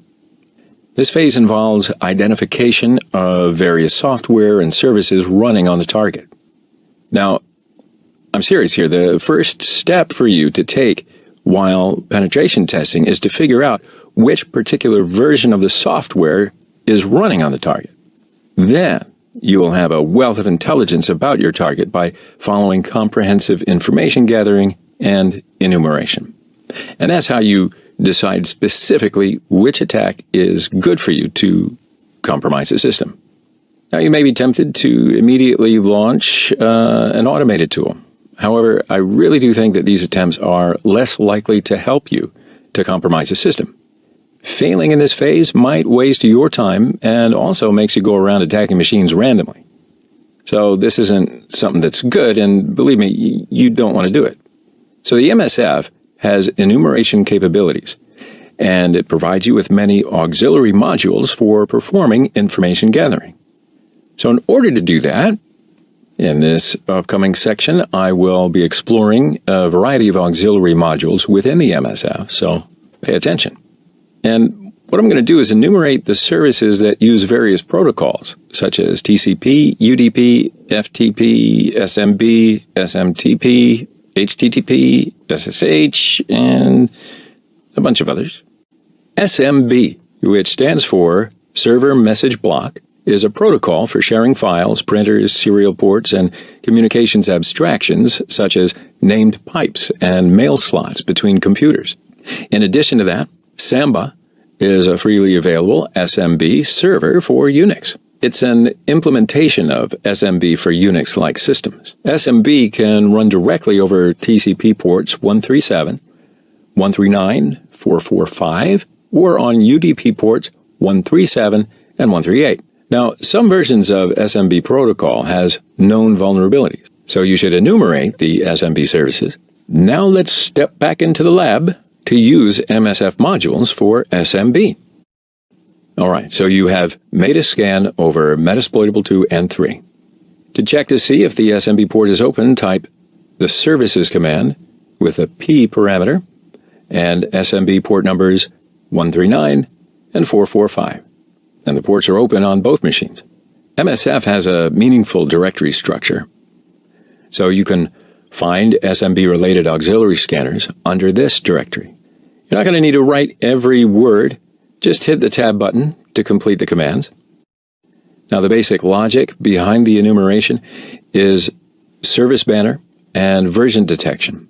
So that means I will first run the SMB version module, show options, and set our hosts to our target's IP addresses. And then you can run the module. That module executed very quickly. But look at that, though. It does bring some really good information about the targets. So as you can see, 10.10.2.10 is a Windows Server 2008 R2 Standard Service Pack 1, which is Metasploitable 3. Now, on the other hand, Metasploitable 2 has Samba. Now, why is the version detection important? I hear you saying and scratching your head. Well, let's have a look at the Samba version. This version of Samba has a vulnerability. Even Metasploit has an exploit for this. So, I think you get the point.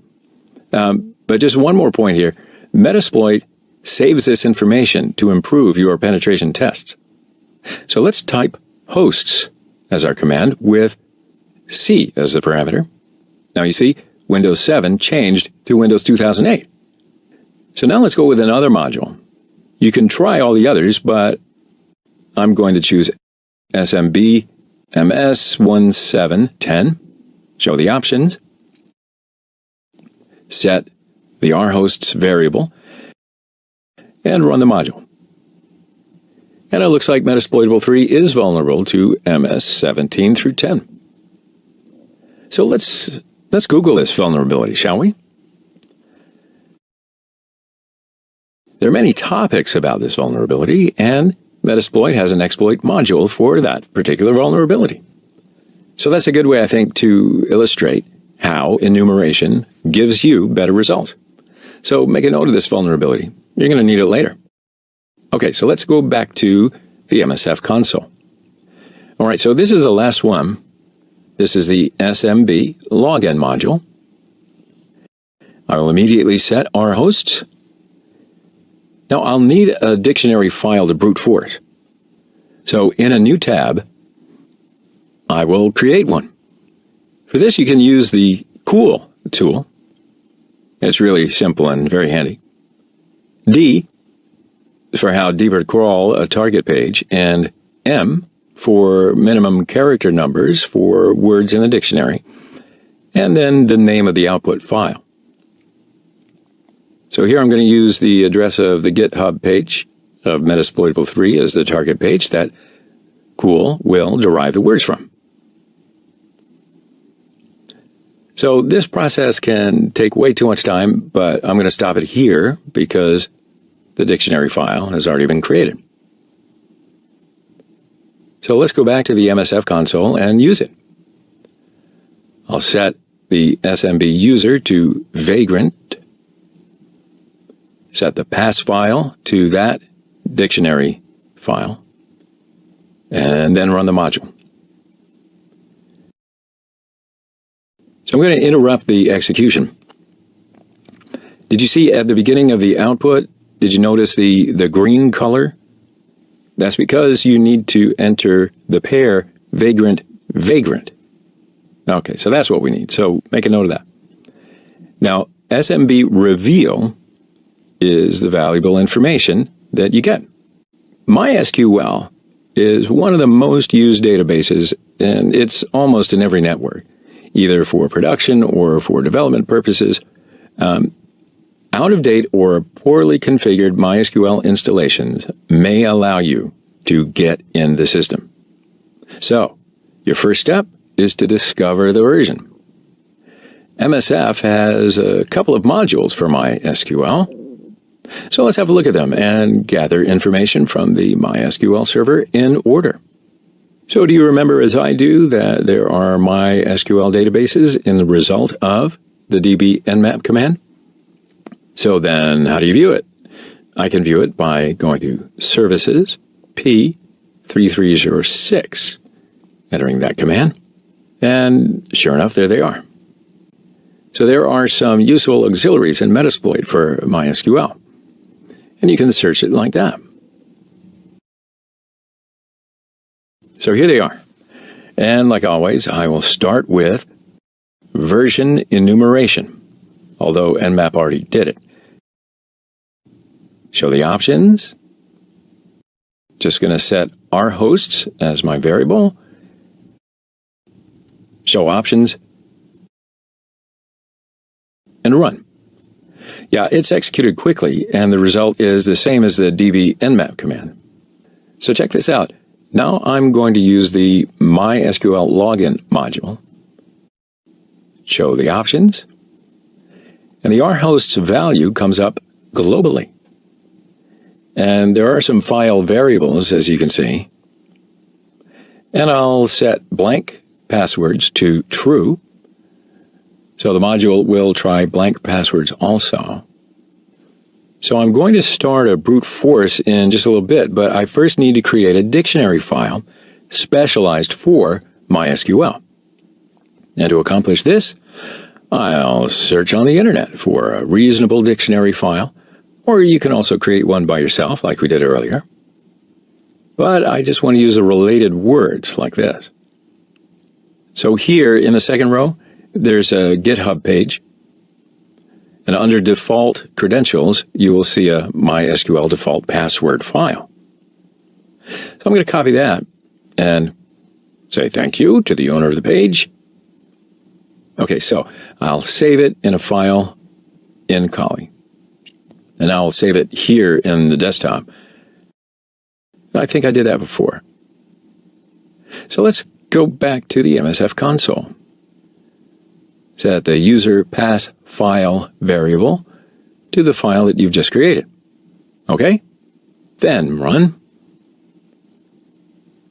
And I think you can catch some user password pairs. So you should make a note of this finding because you will need to use this one later. Okay, so this means that you're really starting to discover and understand your target system. Let's get into the next one. Now, as you probably already know, File Transfer Protocol, or FTP, is used for the transfer of files between a client and a server using port 21. Poorly configured FTP servers can be a good foothold. So, you can run some MSF modules to enumerate FTP servers and gain some important information such as software version, banner info, and all that. Aside from this, the FTP servers authenticate users with a clear text sign-in mechanism. Moreover, it can sometimes allow anonymous login. So why don't we enumerate an FTP service? So let's have a look and see which hosts have FTP services. All right, so both of them have. But sometimes administrators use different ports for the services. So let's try a search with the S parameter. And just like that, you can find all the FTP servers that db nmap command discovers. And yeah, as you see here, there's an FTP service running on port 2121. And then you'll get this list if you search for FTP auxiliaries. And I'll just use these ones here. Use auxiliary scanner, FTP, and FT version module. Show options. Nothing set. So let's run the module. And there's the results. Now you can do the same process for every FTP port, but here's an important point. If you get the version, look for vulnerabilities on the internet or somewhere else. So what I'll do is I'll copy and then search Google or whatever your favorite search engine is. And you see VS FTP has a vulnerability for this particular version. And even Metasploit has a module for this. So make a note of that because you will use it later. Oh, and by the way, this is a lab environment, remember, but the logic is 100% the same as in any real penetration testing. So I'll use another module, FTP login, showing options, and here are the file variables. So I'm going to allow blank passwords and username as password. And here I'll set user pass file to my FTP dictionary file. And I'll create this list from the same address that I did for MySQL. All right. Run the module. And I think you'll probably find one pair. So make a note of that too. Now, one more module. Some FTP modules allow for anonymous logins.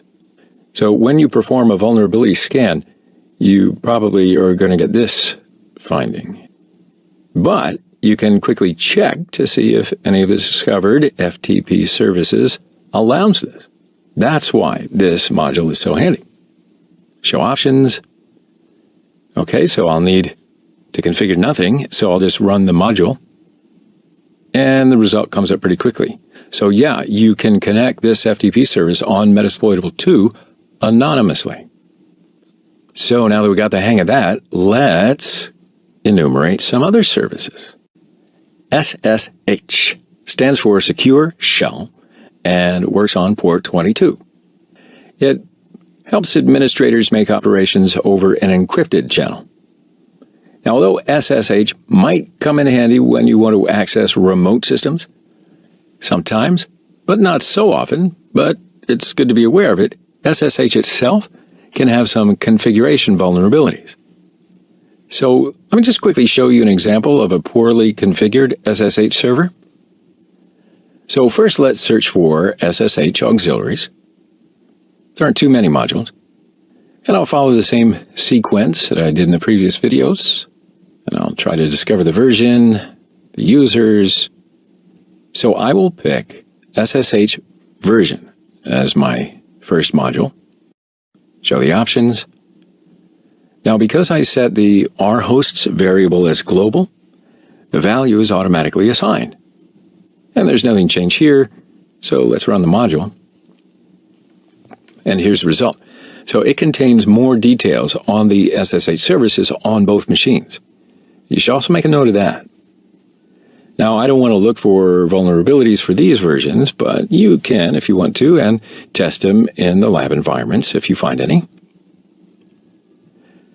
So, okay then, I'm going to use SSH login as my next module. Show options. And I will allow the user name as password and accept blank passwords. Now, I won't create a dictionary file again. So I'm going to use the file that I created for FTP. And I don't think we need anything more. So let's run the module. Now, here I get a username password pair. Vagrant, vagrant. Remember that also. And then Metasploit automatically opens a session for us on port 22. So now we can interact with that session. So now let's enumerate the next service. HTTP is a stateless application layer protocol.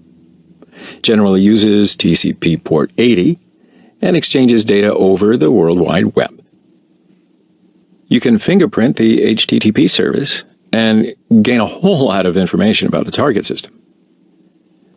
To accomplish this, MSF has some HTTP modules. Now, besides MSF modules enumerating the HTTP service information, they will also help you looking at backup files on the web server, listing directories, checking the validity of SSL certificates presenting on the web server. But mainly, reconnaissance-related auxiliary modules will be listed under the Auxiliary Scanner HTTP. And one more thing about the ports is that HTTP uses 80, and when it comes as HTTPS, it uses port 443. But both ports are not mandatory. Why is that, you ask? Well, administrators can easily change the port that the web application is served on, so be careful. You may see a web app serving on port 6500. That's nothing new for a pen tester. So let's jump into a practice session. So I think you probably have many HTTP services running on your targets. So let's view them using the services command. And you see there are a lot of HTTP services. And let's have a look at the port numbers. In the real world, it is the same. But here, there are only HTTP services, right? So I can also look for HTTP with SSL, like this. There, another port number comes up. And just like I did before, I will search for HTTP-related auxiliaries. Whoa, okay, so there are too many modules. Some of them are for applications that use HTTP or HTTPS. So it's kind of hard to find some of the core modules for HTTP itself. So why don't we make a short list? That's going to be a handy shortcut for you to start with enumerating HTTP. So let's go back to services. Okay, so now I want to show you something. Look what you have here. A web dev service. Now, this might look kind of old school to you, but you can see in the local networks.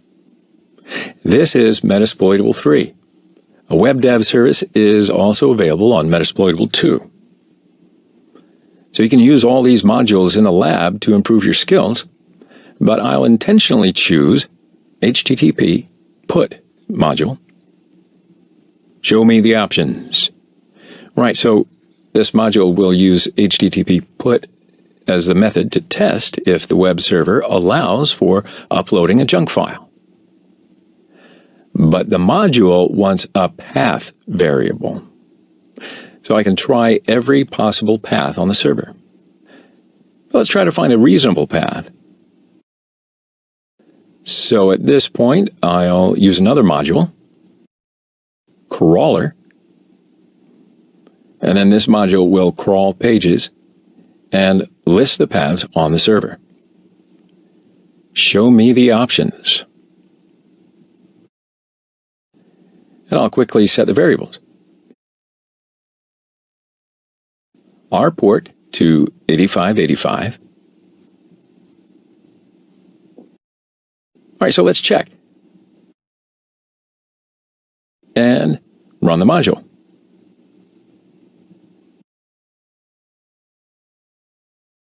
So as it finishes up, you have discovered a few paths.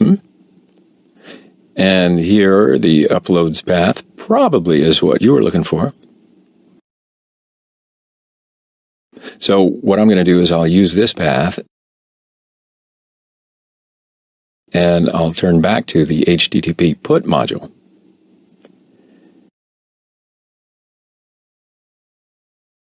Show the options again.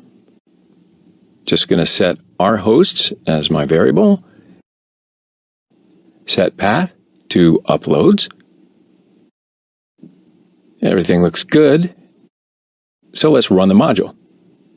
And it happens very quickly. There it is. You're successful.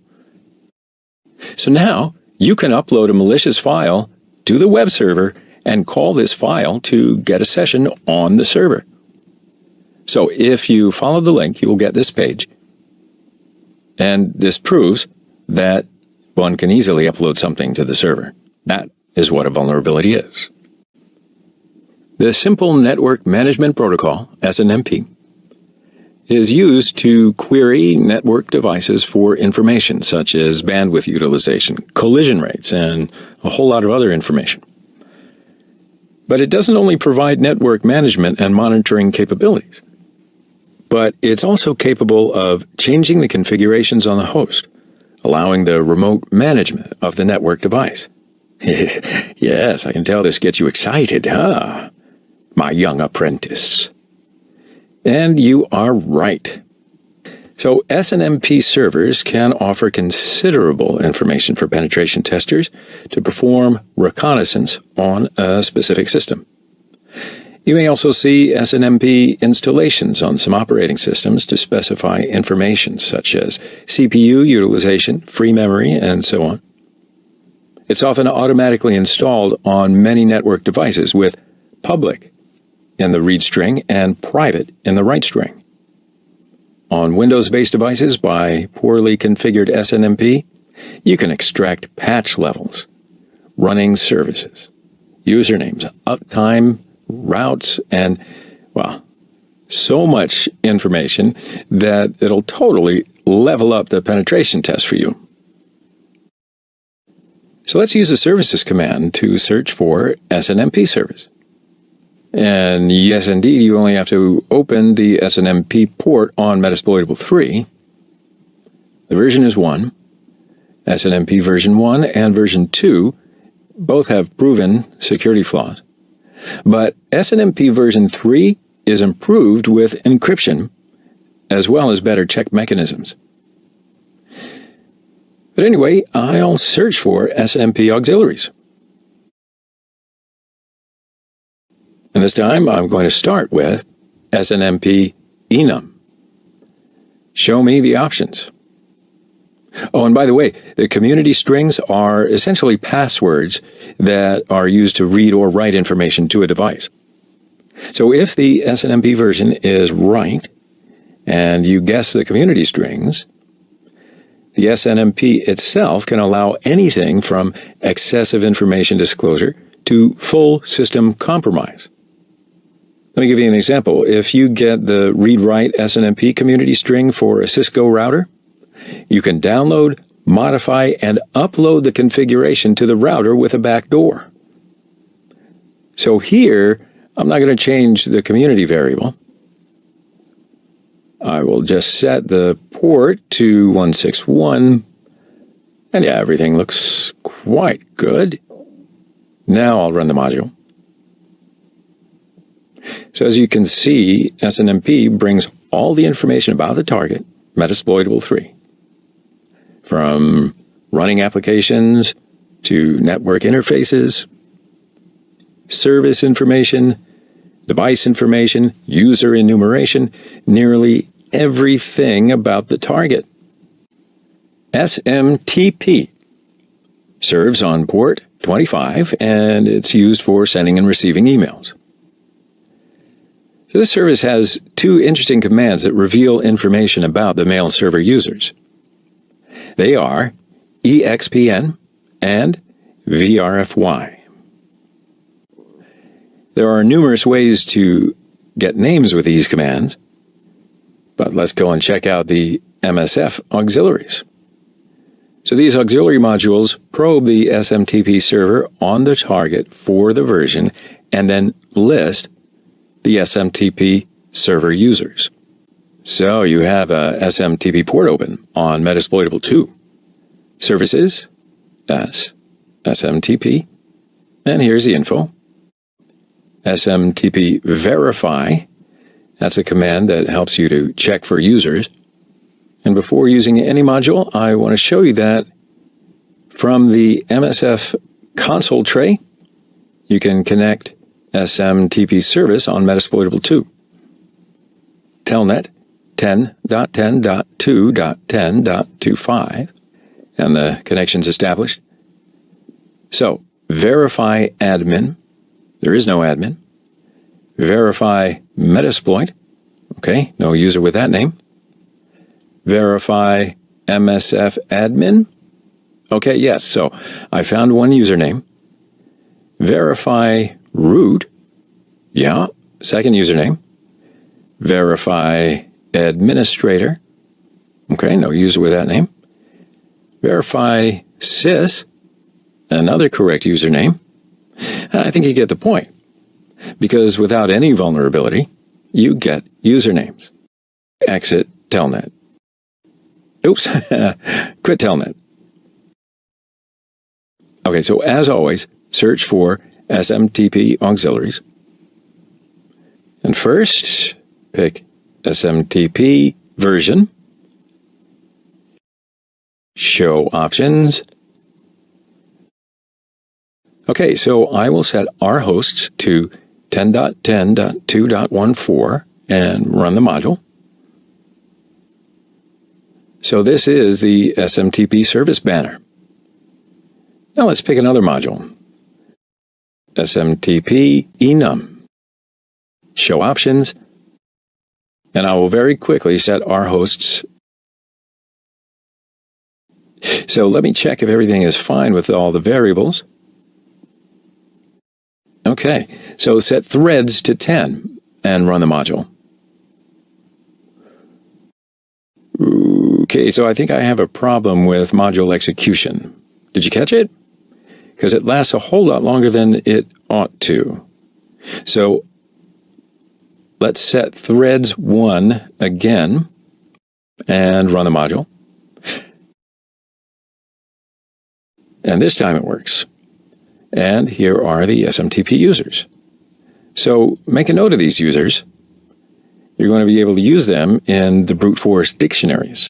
In this lesson, we are going to learn how to perform DNS enumeration with Nmap. So first of all, of course, what is DNS enumeration? In fact, what is DNS? Good question, so I'll answer them. So DNS, the domain name system, works at the application layer level of the OSI model. DNS is a system, and it's used to convert a computer's host name into an IP address on the internet. For example, if a computer needs to communicate with the web server hackeracademy.uk, your computer needs the IP address of the web server hackeracademy.uk. It is the job of the DNS to convert the host name to the IP address of the web server. DNS uses both UDP and TCP. Now, of course, if you need more information about this, you can just visit our DNS lesson in section 2.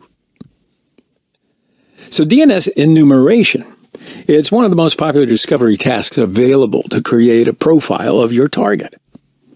It's the act of detecting and enumerating all possible DNS records from a particular domain name. This includes host names, DNS record names, DNS record types, TTLs, IP addresses, and a little bit more, depending upon how much information that you're looking for.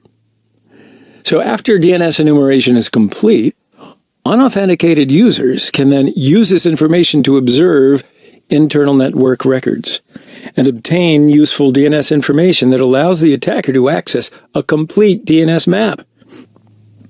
Now, of course, there are many ways to perform DNS enumeration. Nmap has multiple scripts for DNS enumeration, as you can see here. These scripts will try to get information in other ways as well. So in this lesson, we are going to use DNS brute as well as DNS zone transfer scripts. So let's have a look at these scripts and how do they work? Well, first, the DNS brute will attempt to enumerate DNS host names by brute force, right? Guessing of common subdomains. Second, zone transfer. Okay, hold on. What is DNS zone transfer? So DNS zone transfer, it's also sometimes known by the inducing DNS query type AXFR, These are requests for a zone transfer. In other words, it's a type of DNS transaction. It's one of the many mechanisms available for administrators to replicate DNS databases across a set of DNS servers. A zone transfer script sends a request, zone transfer query, to a DNS server. The area to be queried is determined by examining the name given on the command line, the host name of the DNS server, or it can be specified with the script argument DNSZoneTransfer.domain. If the query is successful, all domains and domain types are returned with common type-specific data. So let's try these scripts. Open up Kali Linux in VirtualBox. Enter username and password.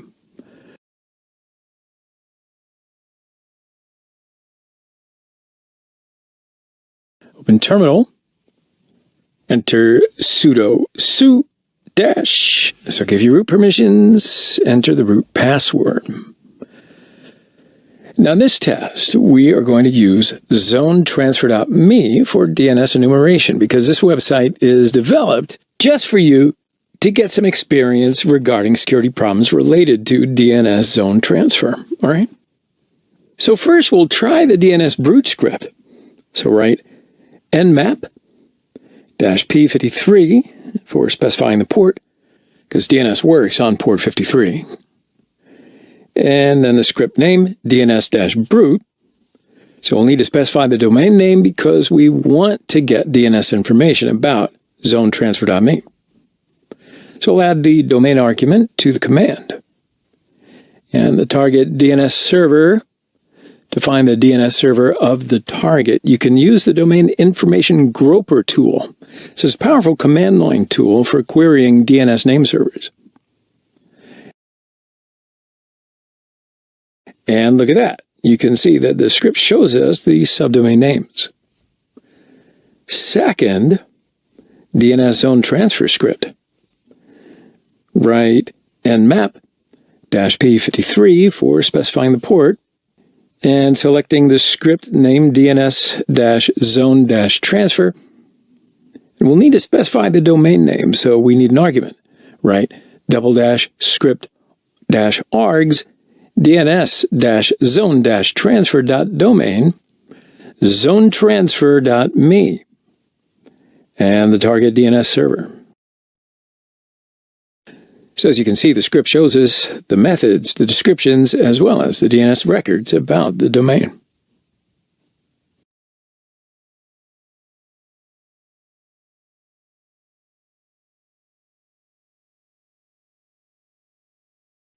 In this lesson, we will learn how to perform HTTP enumeration with Nmap.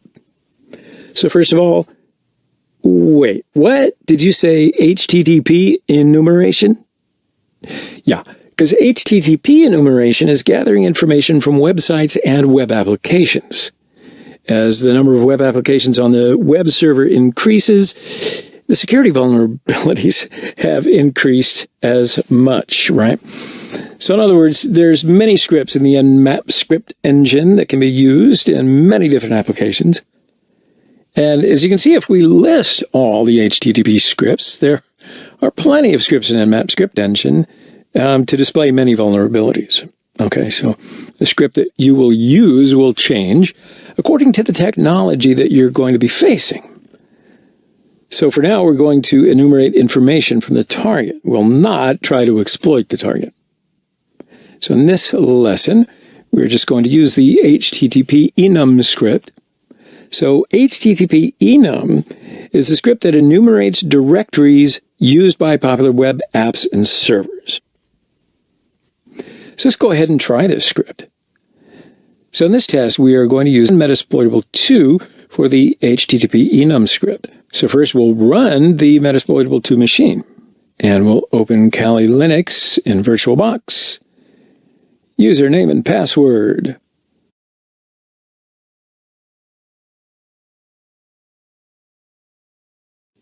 Open terminal. Enter sudo su dash for root permissions. Enter the root password. Write nmap-p80, and that'll specify the port. /script http-enum and the target IP address. So my Metasploitable 2 machine IP address is 10.0.3.5. Okay, good. So now, as you can see here, we've got the paths of the files and the file names. Normally, if we access the website, you'll be able to see the name of the files on the server. But with a script, we can see more files that cannot be seen directly.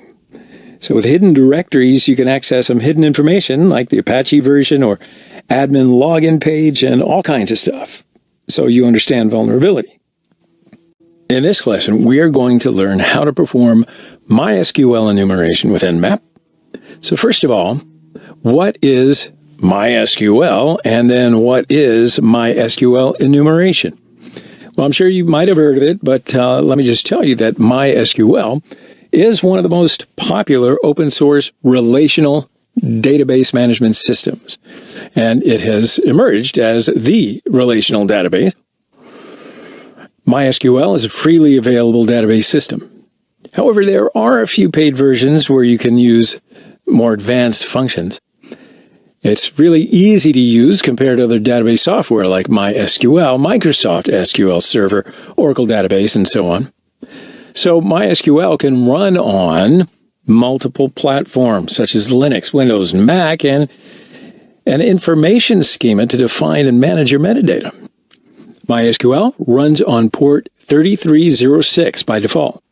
So then expanding that, MySQL enumeration is going to be getting information about the database, the users, and what kind of knowledge that you are looking for, right?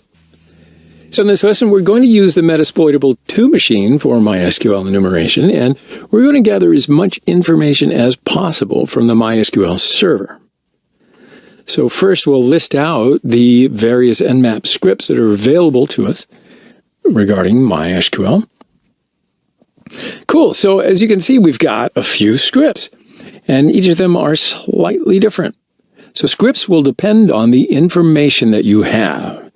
So in this lesson, we're going to look at MySQL-enum and MySQL-info. Now, if we do talk about some other scripts, MySQL-databases, for instance, this lists out the tables of databases. And another interesting one is the MySQL-empty-password.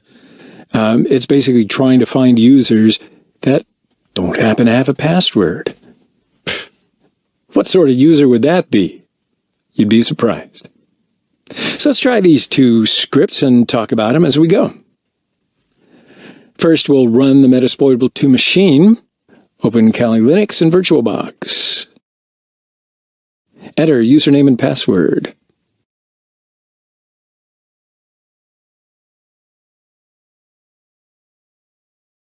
Open terminal. Enter sudo su- for root permissions. Enter the root password. All right, so let's start with the first script, which is MySQL info. So this script will show us basic information about the MySQL server. So we'll write nmap -p3306. That'll specify the port address, /script for choosing the script MySQL-info, and the target IP address, which is the Metasploitable 2 machine. All right, so as you can see, it'll give us this information regarding the MySQL server. It gives us the protocol version of the MySQL server.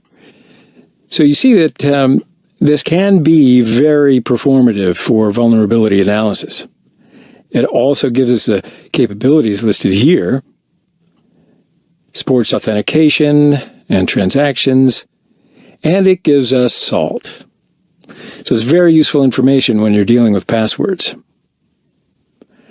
So let's try the second script, which is going to be MySQL-enum. And again, we'll write nmap -p3306 to specify the port address, /script to choose the script MySQL-enum, and the target IP address. Now, it'll try to perform valid user enumeration against MySQL server using a bug that's been discovered. So this script performs like a brute force. The difference between the MySQL brute and MySQL enum is MySQL enum tries to log in using a vulnerability. All right, so in this lesson, we've learned how we can gather information from MySQL using Nmap. So in this lesson, we are going to learn how to perform SMB enumeration with Nmap. What is SMB? Well, SMB stands for Server Message Block. It's a protocol for sharing resources like files and printers. In general, any resource on a server. So, it runs on port 445 or port 139 by default, depending on the server. It's natively available in Windows, so Windows users don't need to configure anything extra, just besides the basic setup. In Linux, however, it's a little different. In order to make it work in Linux, you've got to install a Samba server because Linux natively does not use SMB protocol. So then, how can we enumerate SMB? Well, there are a couple of ways that we can do it. The first obvious flaw is using default credentials or easily guessable and sometimes even no authentication for access to important resources on the server. The second flaw is the Samba server itself. Samba servers are notorious for being tremendously insecure. So then, what scripts does Nmap provide to us? Well, we're going to list all the scripts about SMB. And as you can see, there are a few scripts in NSE. So in this lesson, we are going to perform enumeration Metasploitable 2 machine for SMB protocols, SMB enum shares, and SMB OS discovery. So let's go ahead and try these scripts. So first, let's run the Metasploitable 2 machine. Open the Kali Linux in VirtualBox. Enter username and password.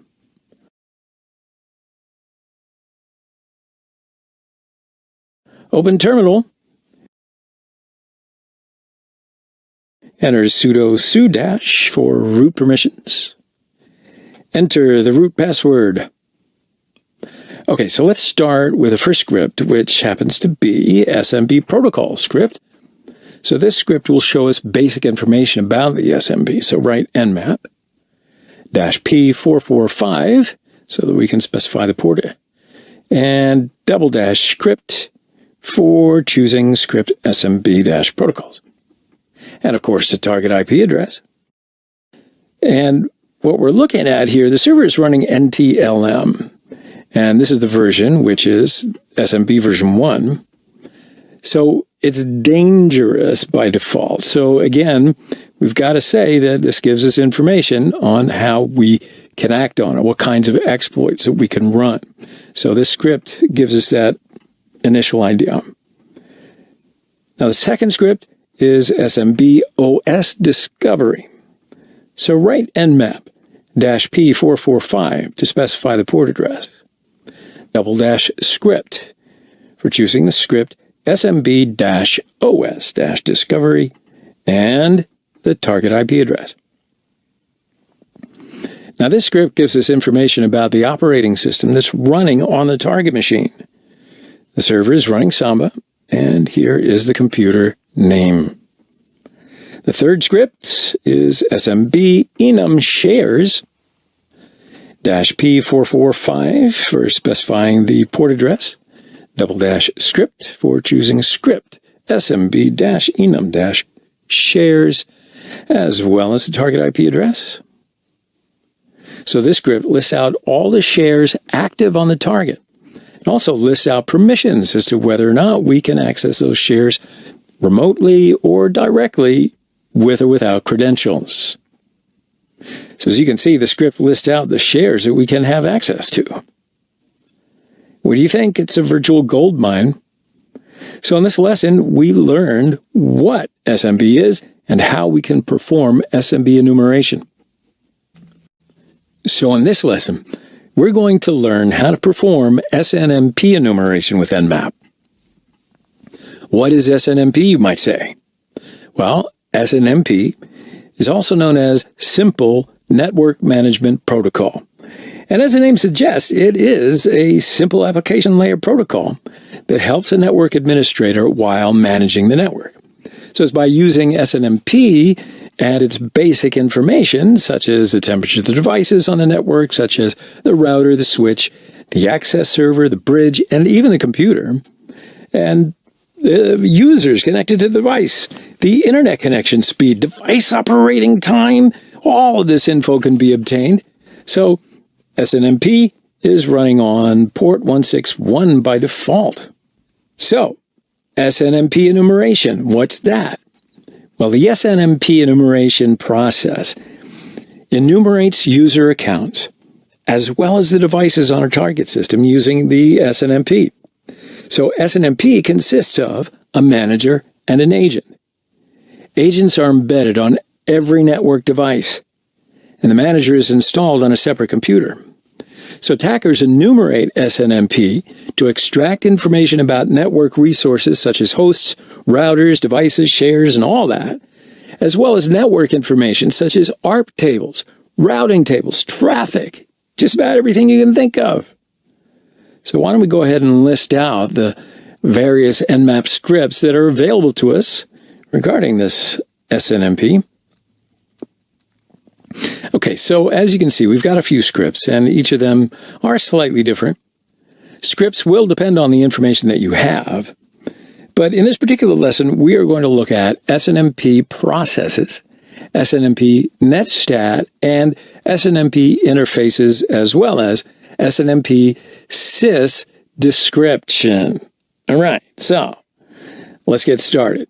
We'll try these 4 scripts, and then we'll talk about them. In this lesson, we are going to test the IE8 Windows 7 machine that the SNMP service is running. So we'll first run the IE8 Windows 7 machine, open Kali Linux and VirtualBox, enter username and password,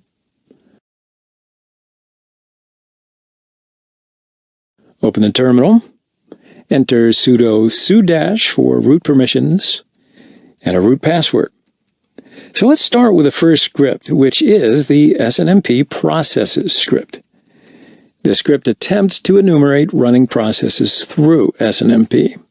So we'll write nmap -su for UDP scan, -p161 to specify the port address, and --script SNMP processes for choosing the script. And the target IP address, which is 10.0.3.7 of my Windows 7 machine. Okay, so as you can see, the script lists out the running processes through SNMP.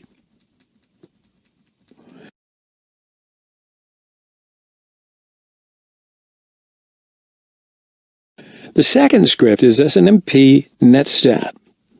The script attempts to query SNMP for a netstat like the output. The script can be used to identify and automatically add new targets to the scan by supplying the new target script argument. Write nmap.su for UDP scan, -p161 for specifying the port address, --script SNMP-netstat for choosing script, and the target IP address, which is 10.0.3.7 of my Windows 7 machine. Cool, so what you're looking at is the script showing us the active netstat output. The SNMP netstat shows the values of different network-related data obtained via the SNMP protocol from a remote system. The third script is SNMP interfaces. The script attempts to enumerate network interfaces through SNMP. The script can also be run during Nmap's pre-scanning phase, and it can attempt to add the SNMP server interface addresses to the target list. That's pretty cool. So write nmap, S, of course, capital U, for UDP scan, -p161 for specifying the port address, --script SNMP-interfaces for choosing a script, and the target IP address, which is 10.0.3.7 on my Windows 7 machine. So as you can see, the script shows this information on the network interfaces on the host, like MAC address, type of card, traffic status. Oh boy. So the fourth and last script is snmp.sysdescript, or DESCR. So the script attempts to extract system information from an SNMP service. So we'll write nmap-s capital U for UDP scan, -p space 161 to specify the port address, --script snmp-sys descr for choosing a script. And of course the target IP address, which is 10.0.3.7 on my Windows 7 machine. So as you can see with the script, we can see the system uptime, the MAC address, software version of the SNMP service, as well as the hardware type. All right, so there you go. We've learned what SNMP is and how we can enumerate it. To compromise the victim systems, we prepare some malicious software and force the victim to run the malware into their systems, so we can open a back door or steal some data or gain a session, etc. Before talking about the customer payload creation, we need to see a few terms to make the subject clearer. Most likely you already know the terms we'll talk about in this slide. If so, just jump to the next one. Malware. It's a short form of the term malicious software. It's a kind of software that's used to compromise the computer systems. It's an umbrella term used to refer to a variety of forms of hostile or intrusive software, including computer viruses, worms, Trojans, ransomware, spyware, adware, scareware, and other malicious programs. It can take the form of executable code, scripts, active content, and other software.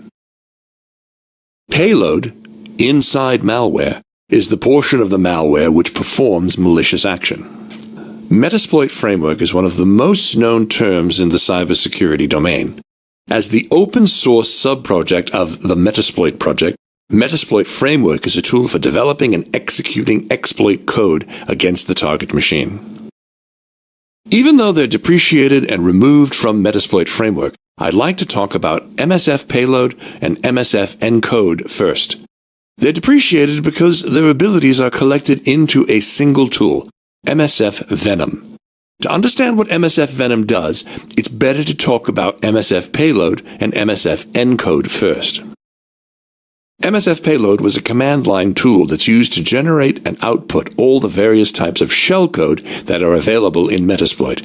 Using MFS Payload, you can create an executable file as well as creating a payload to embed the file.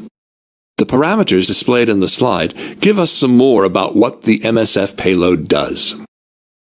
Most of the time, one cannot simply use shellcode generated straight out of MSF Payload. It needs to be encoded to suit the target in order to function properly. This can mean transforming your shellcode into pure alphanumeric, getting rid of bad characters, or encoding it for 64-bit target. It can also be instructed to encode shellcode multiple times. Output the shellcode in numerous formats, C, Perl, Ruby, and one can even merge it to an existing executable file. So most of the time, this tool was used in conjunction with MSF Payload. MSF Venom is the Metasploit's standalone payload generator. It's the combination of MSF Payload and MSF Encode, putting both of these tools into a single framework instance. That means MSF Venom is a combination of payload generation and encoding. You can do everything that you can do with MSF Payload and MSF Encode. You can generate a payload, encode the payload, avoid the bad characters, use a custom template, and more. Let's see how we can create a basic malicious Windows executable using the MSF Venom tool. 64-bit Windows 8 is the victim system. Choose an executable to use as a template. The output malware will be the same size with this template file. I'm going to use putty.exec file as the template. Let's copy putty.exec to Kali to work on it. First, look at the IP address of the target machine here, Kali. You can use WinSCP tool to transfer a file from a Windows system to a Linux system. SCP, Secure Copy, is a means of securely transferring computer files between a local host and a remote host, or between two remote hosts. It's based on the SSH, Secure Shell Protocol. Now, since WinSCP uses SSH protocol, you'll be sure the SSH service is running on Kali. Check the status of the SSH service using the service SSH status command. It's already active on my Kali. If it's not running, use service SSH start to start the SSH service in your Kali machine.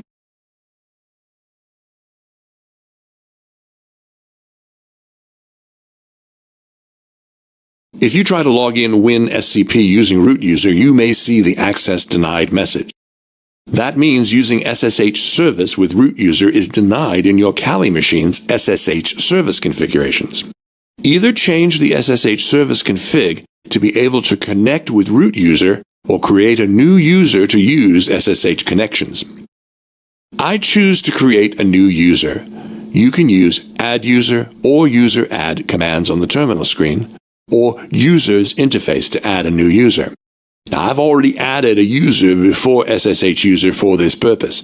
You can add a similar user to your system.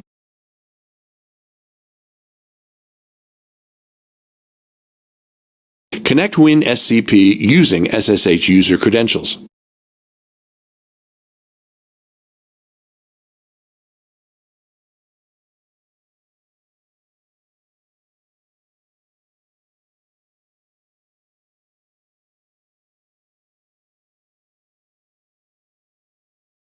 Find the exec file at the Windows side. In this example, it's on the desktop of a current user. Copy it to the Kali machine, in here, to the home folder of SSH user. In Kali, use is command in the terminal screen to see if the file is transferred successfully.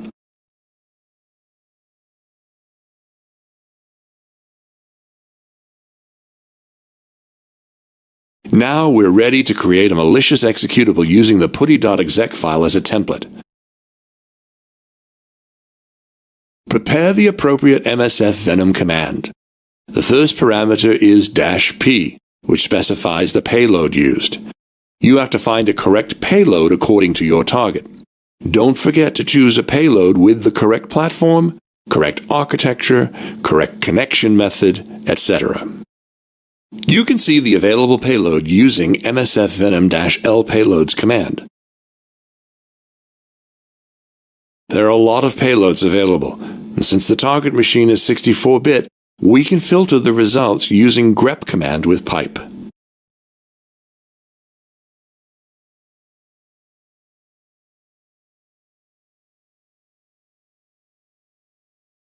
We use the Windows/x64/meterpreter/reverse_TCP payload for this example.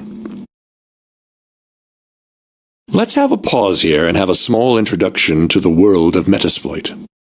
Metasploit project is the most used penetration testing framework in the world. It can be used to test the vulnerability of computer systems or to break into remote systems. Metasploit was created by H.D. Moore in 2003 using Perl. By 2007, the Metasploit framework had been completely rewritten in Ruby. In 2009, the project was acquired by Rapid7. Now they have a free and open source version, Metasploit Framework, and a commercial version, Metasploit Pro. Its best-known sub-project is the open source Metasploit Framework, a tool for developing and executing exploit code against a remote target machine. The MSF console is probably the most popular interface to the Metasploit Framework, MSF. It provides an all-in-one centralized console and allows you efficient access to virtually all of the options available in the MSF. MSF console may seem intimidating at first, but once you learn the syntax of the commands, you will learn to appreciate the power of utilizing this interface. Meterpreter, short for the Meta Interpreter, is an advanced payload that is included in the Metasploit framework. Its purpose is to provide complex and advanced features that would otherwise be tedious to implement purely in assembly. The way that it accomplishes this is by allowing developers to write their own extensions in the form of shared object DLL files that can be uploaded and injected into a running process on a target computer after exploitation has occurred. Meterpreter and all of the extensions that it loads are executed entirely from memory and never touch the disk. Let's continue to create a malicious executable using the MSF Venom tool. Now, the first parameter was the payload. We can choose the platform here, Windows, but since we chose a Windows payload, the tool will already understand the platform. Same as the platform, we can set the architecture x64 using the -arch parameter. Because we use a payload for x64 architecture, the tool will already understand the architecture, so we don't need to use arch and platform parameters in this example. The next parameter is -f to determine the format of the output file. Now you can use MSF Venom -help -formats to see the available formats.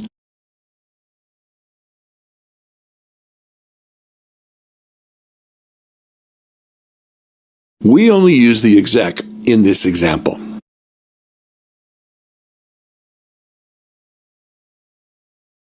Then specify the template file using a -x parameter with the template file.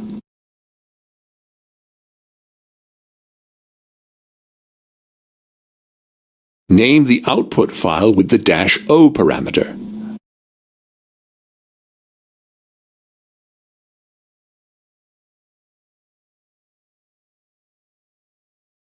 Now is the time to define the options of the payload. To see the options of the payload, you can use the -payload-options parameter with the payload.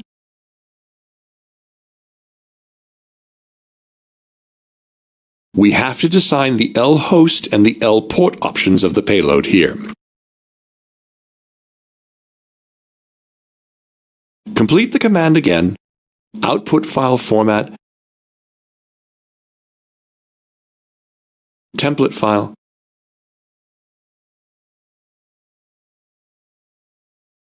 and output file name.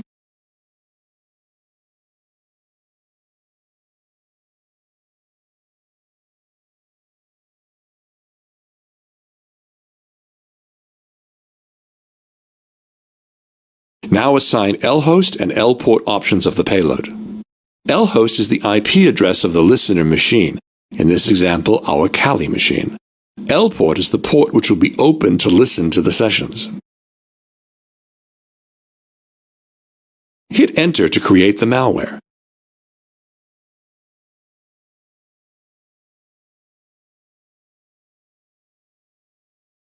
As you see, no arch is selected. The tool selected x64 from the payload. And no platform is selected. The tool automatically selected Windows from the payload again. To be sure, go to the folder and see the created malware. The attacker should find a way to make the victim accept and run the malware. Let's just copy the malware to the victim's machine at the moment, and suppose that we send it as an attachment to a phishing email. First, let's try to copy the file to the Windows machine while Windows Defender is running.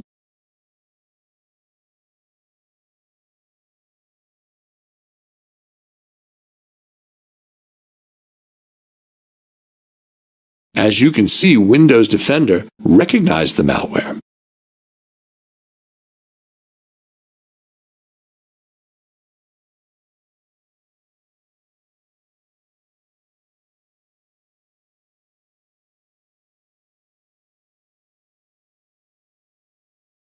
And deleted it in seconds. Can you guess why? Because we used a standard Metasploit payload which is very well known, and Windows Defender recognized it easily. To see the payload in action, let's turn Windows Defender off and send the malware again.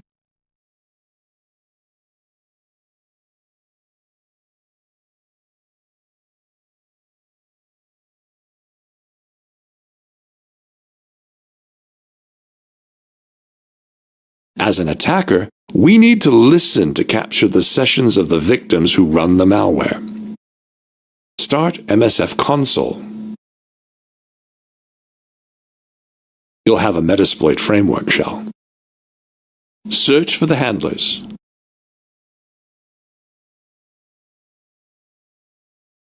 Use exploit/multi/handler for this example.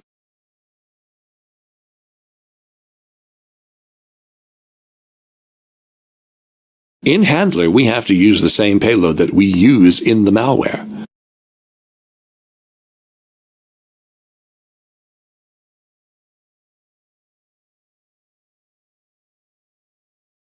List the options with show options command.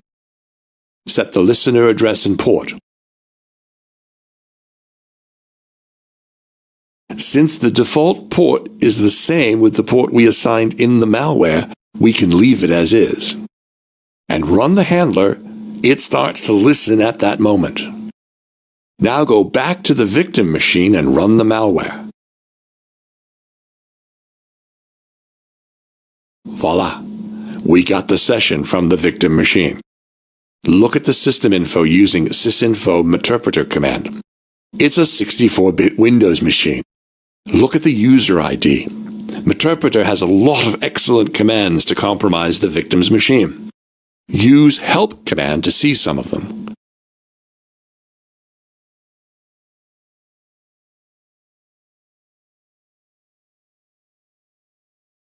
Let's take a screenshot of the victim machine.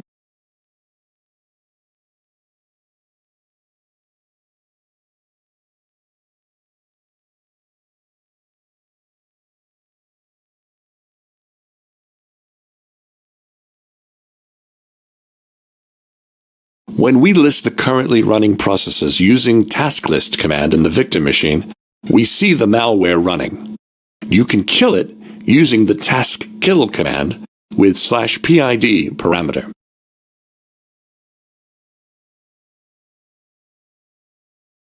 Use /F parameter to force it to be killed.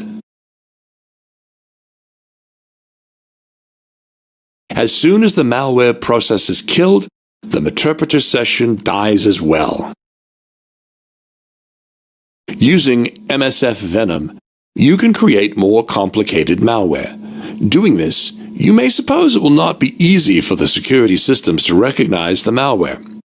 Look at the examples seen in the slide. You can use -E parameter to encode the payload. You can use MSF Venom-L encoders to see the list of encoders. With the -I parameter, you can encode the payload several times. In this example, it was 10 times. -K is used to preserve the template behavior and inject the payload as a new thread. If you use this option, the size of the output file becomes a bit bigger than the template file. But do not forget that you are still using a standard Metasploit payload. Let's take a closer look at the listener. If you use a payload with a reverse connection, also known as a connect back, you, the attacker, have set up a listener first on your box. The victim or target machine acts as a client connecting to that listener, and then finally you receive the session. Exploit/multi/handler module of Metasploit framework is used to collect and manage multiple sessions from different platforms. You can see the detailed options of the handler using show advanced command. If you set exit on session false, the handler continues to listen when an active session is killed. Set the same payload with the malware and set the option of the payload. If you run the handler using the exploit-J command, the handler runs in the background. When a session is opened, a message appears. Use session-L command to list the active sessions. To activate a session, use session-I command with the ID number of that session. You can use background command to send the session background. Use session-K with session ID to kill a session. If you use -K uppercase K parameter, you kill all captured sessions. Creating custom payloads.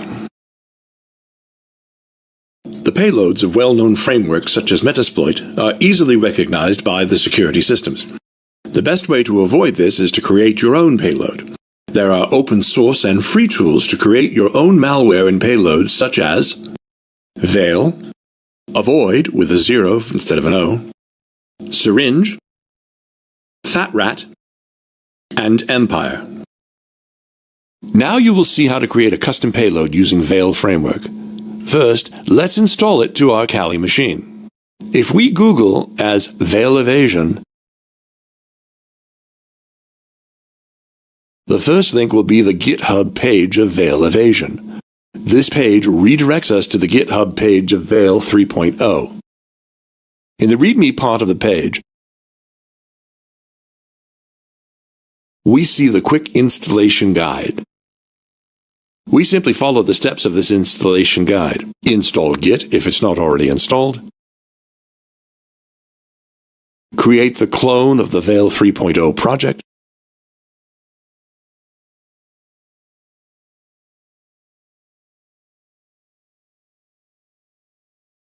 Go to Veil folder. Under the setup folder, run setup.sh script with the -c parameter. And this will take a few minutes.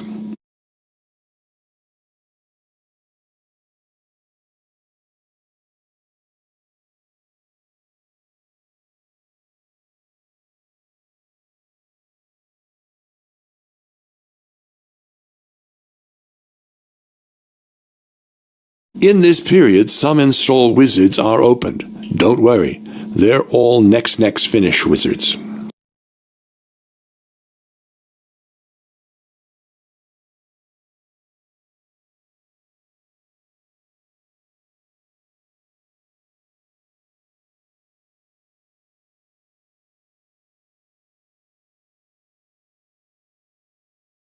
Now, let's see the Veil framework in action.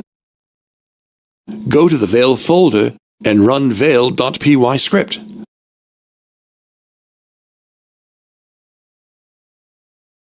Use list command to list the available tools.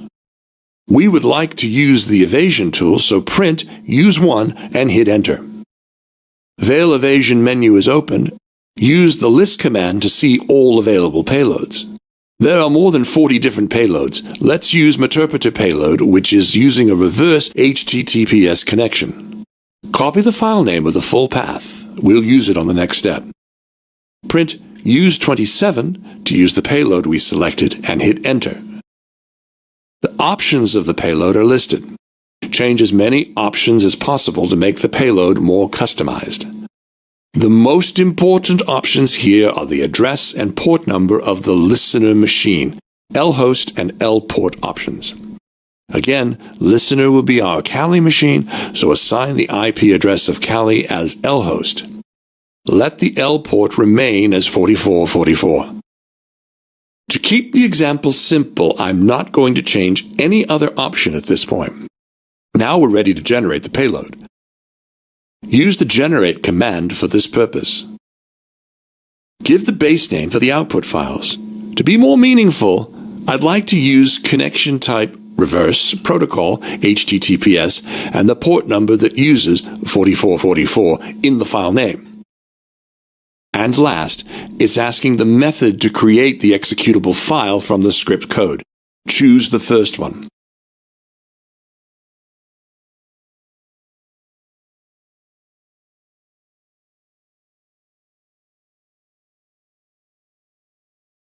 Malware is ready as a code and as an executable file, plus an RC file which is used to start an appropriate handler that uses the same options with the malware is prepared.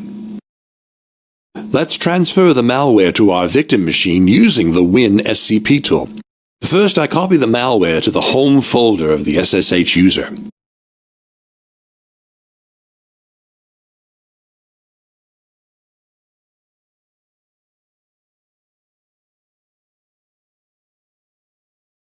You can examine the generated file using Linux file command.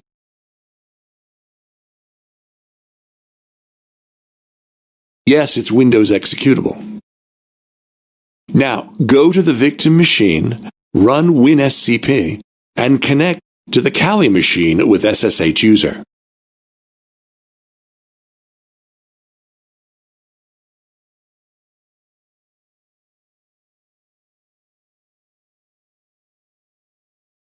Before copying the malware generated by Veil, let's turn on Windows Defender.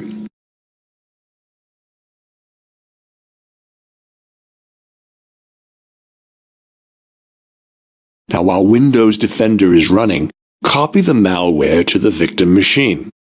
No, Windows Defender cannot recognize the malware. We successfully copied the malware into the Windows 8 system. Now, at this point, as the attacker, we need to have a listener because the payload of the malware uses a reverse connection. So go to Kali, use Metasploit RC file, which is generated by Veil, to create a listener. Print MSF console-R and add the RC file name with its full path, then hit enter.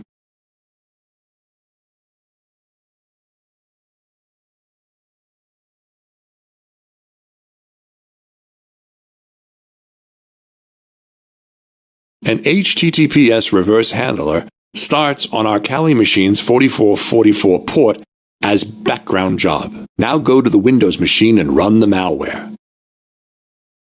A session is opened. Use the sessions-l command to see the open sessions, and the sessions-i1 to enter the open session. Now we have a Meterpreter session on the victim machine, even though the victim machine has a security solution, Windows Defender. Enjoy.